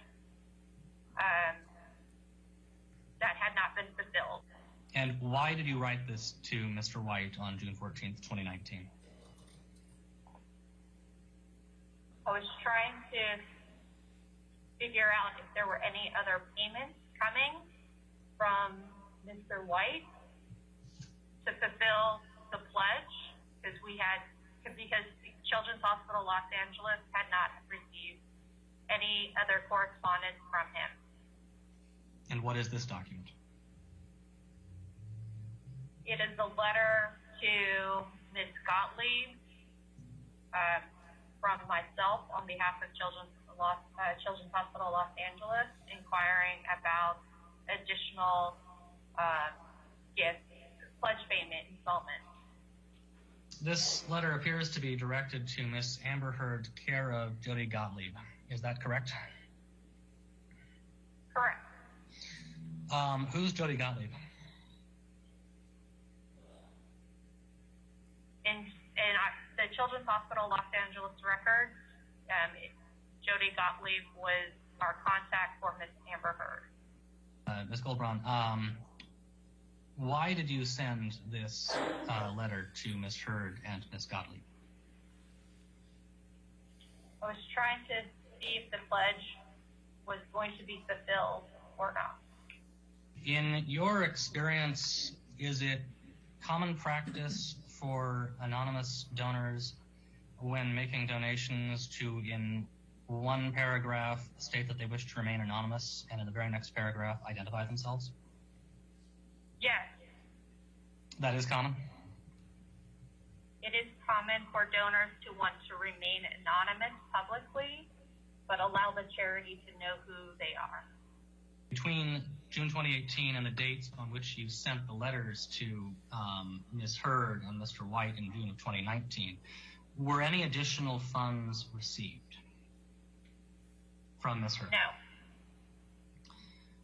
Okay, so as of June 2018, a total of $250,000 had been received as far as the Children's Hospital is concerned from Ms. Heard.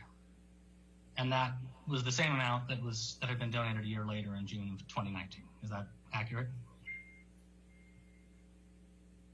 Correct. As of the date of this deposition, March 30th, 2021, how much in total has Ms. Heard donated to the Children's Hospital? For this particular guest, in her lifetime, From 2016 to present.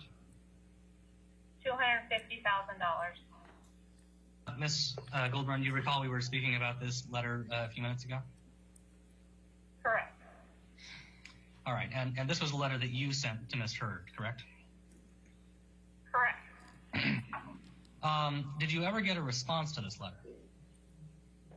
No. As of October of 2018, how much money had Ms. Heard directly donated to the Children's Hospital? $250,000. As of March 30th. I'm sorry, I didn't hear the end of that. Sorry, I just realized.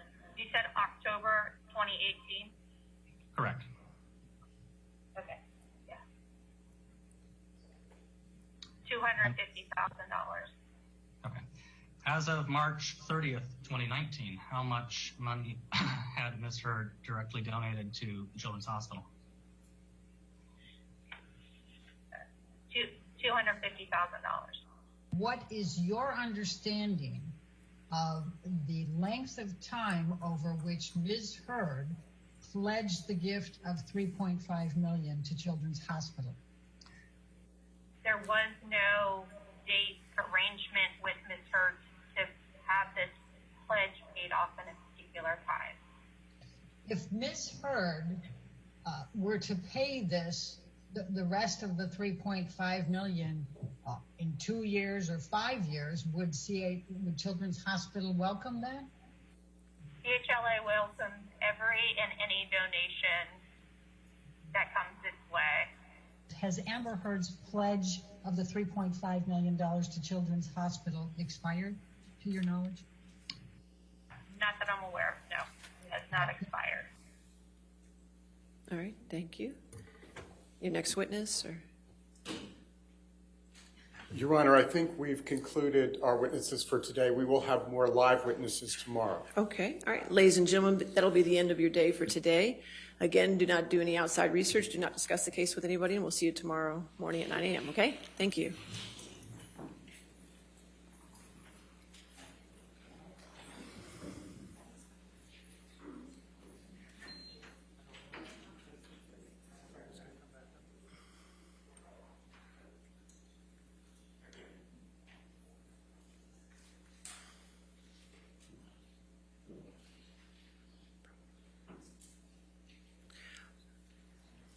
All right, you want to have a seat for just a moment because we do have a few proffers going to be done. Just for the record, we talked about it earlier. I will charge the 30 minutes extra time for today to the plaintiff's team so we can stay on time. Understood, Your Honor. Okay. All right. And I believe, Mr. Rodenborn, you had some proffers you wanted to do for testimony. We did, for Your the, Honor, for the record. testimony in a few exhibits. Mr. Nadelhoff is actually going to Okay, do that. Mr. Nadelhoff, if you want to proffer testimony for the record as to the testimony that the court has sustained objections.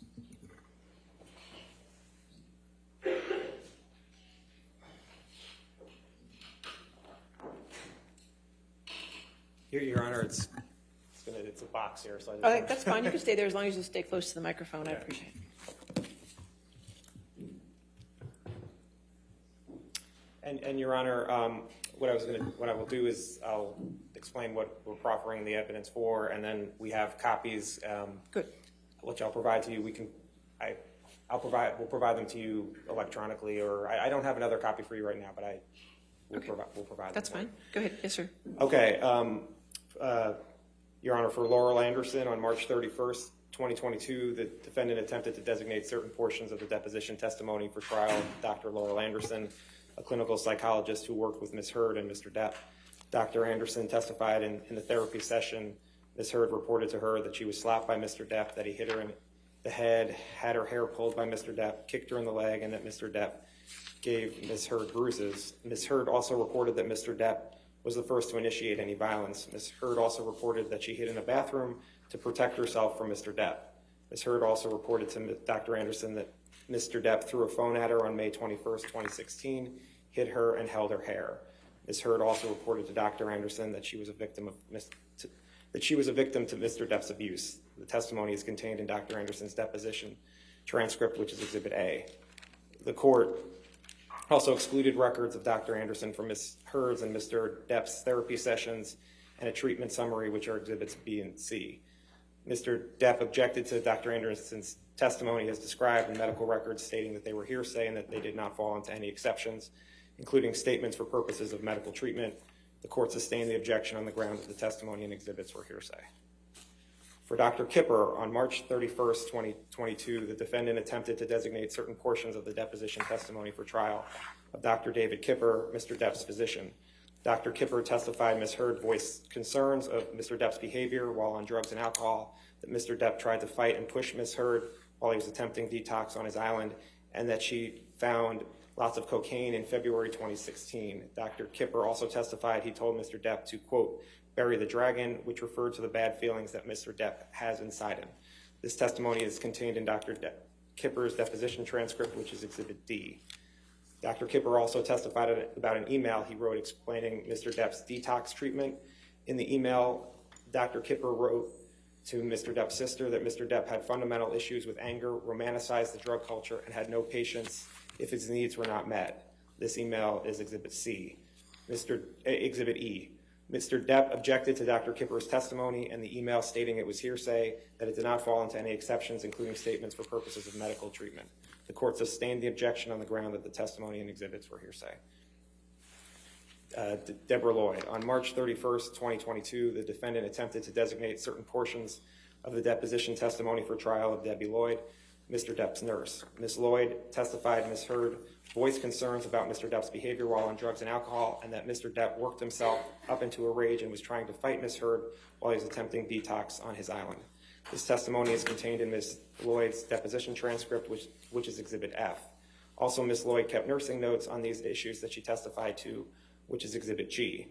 Mr. Depp objected to Ms. Lloyd's testimony and portions of the nursing notes, stating it was hearsay that did not fall into any exceptions, including statements for purposes of medical treatment. The court sustained the objection on the ground that the testimony and portions of the nursing notes were hearsay. Aaron Borum-Filati.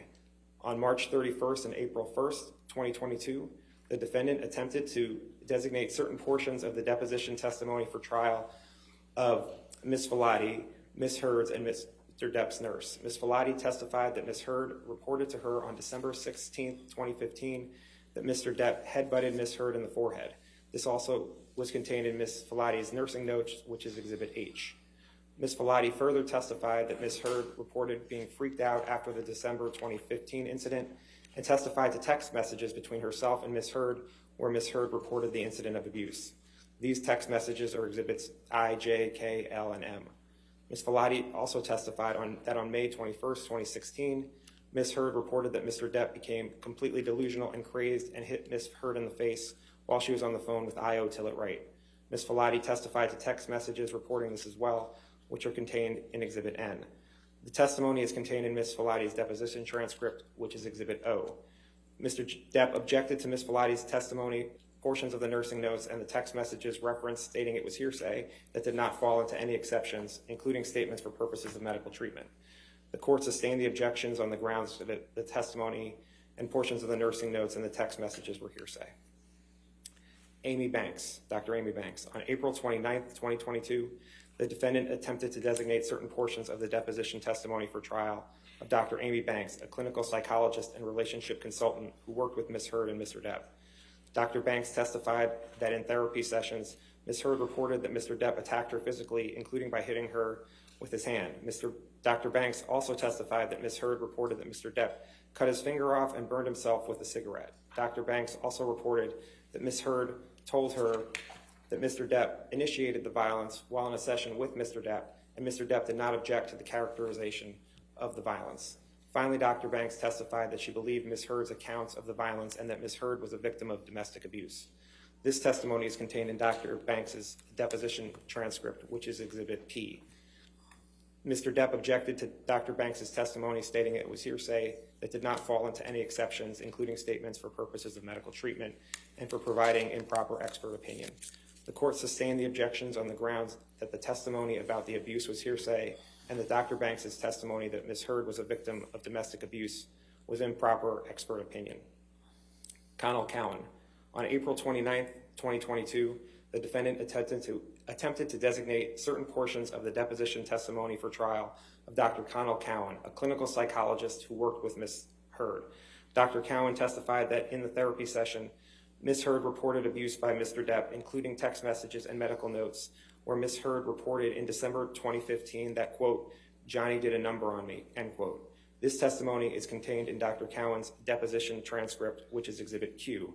It is also contained in Dr. Cowan's medical notes in Exhibit R at Dep 9122 through 23 and is contained in text messages that are Exhibits S and T. Mr. Depp objected to Dr. Cowan's testimony, stating it was hearsay that did not fall into any exceptions, including statements for purposes of medical treatment. The court sustained the objections on the ground that the testimony about the abuse was hearsay. Alan Blaustein. On April 29, 2022, the defendant attempted to designate certain portions of the deposition testimony for trial of Dr. Alan Blaustein, a clinical psychologist who worked with Mr. Depp. Dr. Blaustein testified that in the therapy sessions, Mr. Depp reported that he had cut himself as a child and burned himself with cigarettes. Dr. Blaustein also testified about the drugs that Mr. Depp was on, as reported to him by Ms. Lloyd. This testimony is contained in Dr. Blaustein's deposition transcript, which is Exhibit U.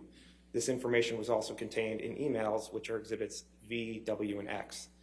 Mr. Depp objected to Dr. Blaustein's testimony regarding the cutting and burning himself as speculation, and the testimony regarding the drugs Mr. Depp was taking as hearsay that did not fall into any exceptions, including statements for purposes of medical treatment. The court sustained the objections on these grounds. Bonnie Jacobs. On May 4th, 2022, the defendant attempted to introduce into evidence the treatment notes of Dr. Bonnie Jacobs, a clinical psychologist who worked with Ms. Heard. The treatment notes show Ms. Heard reporting abuse by Mr. Depp, including sexual violence. The treatment notes are Exhibit Y, and based on the court's ruling, the defendant did not call Bonnie Jacobs as a witness. Mr. Depp objected to Dr. Jacobs' notes as hearsay that did not fall into any exceptions, including statements for purposes of medical treatment. The court sustained the objections on those grounds. I have some more. Give me a moment. As long as you don't just keep turning every page in that book. No, I'm not staying for that. It is not. Okay.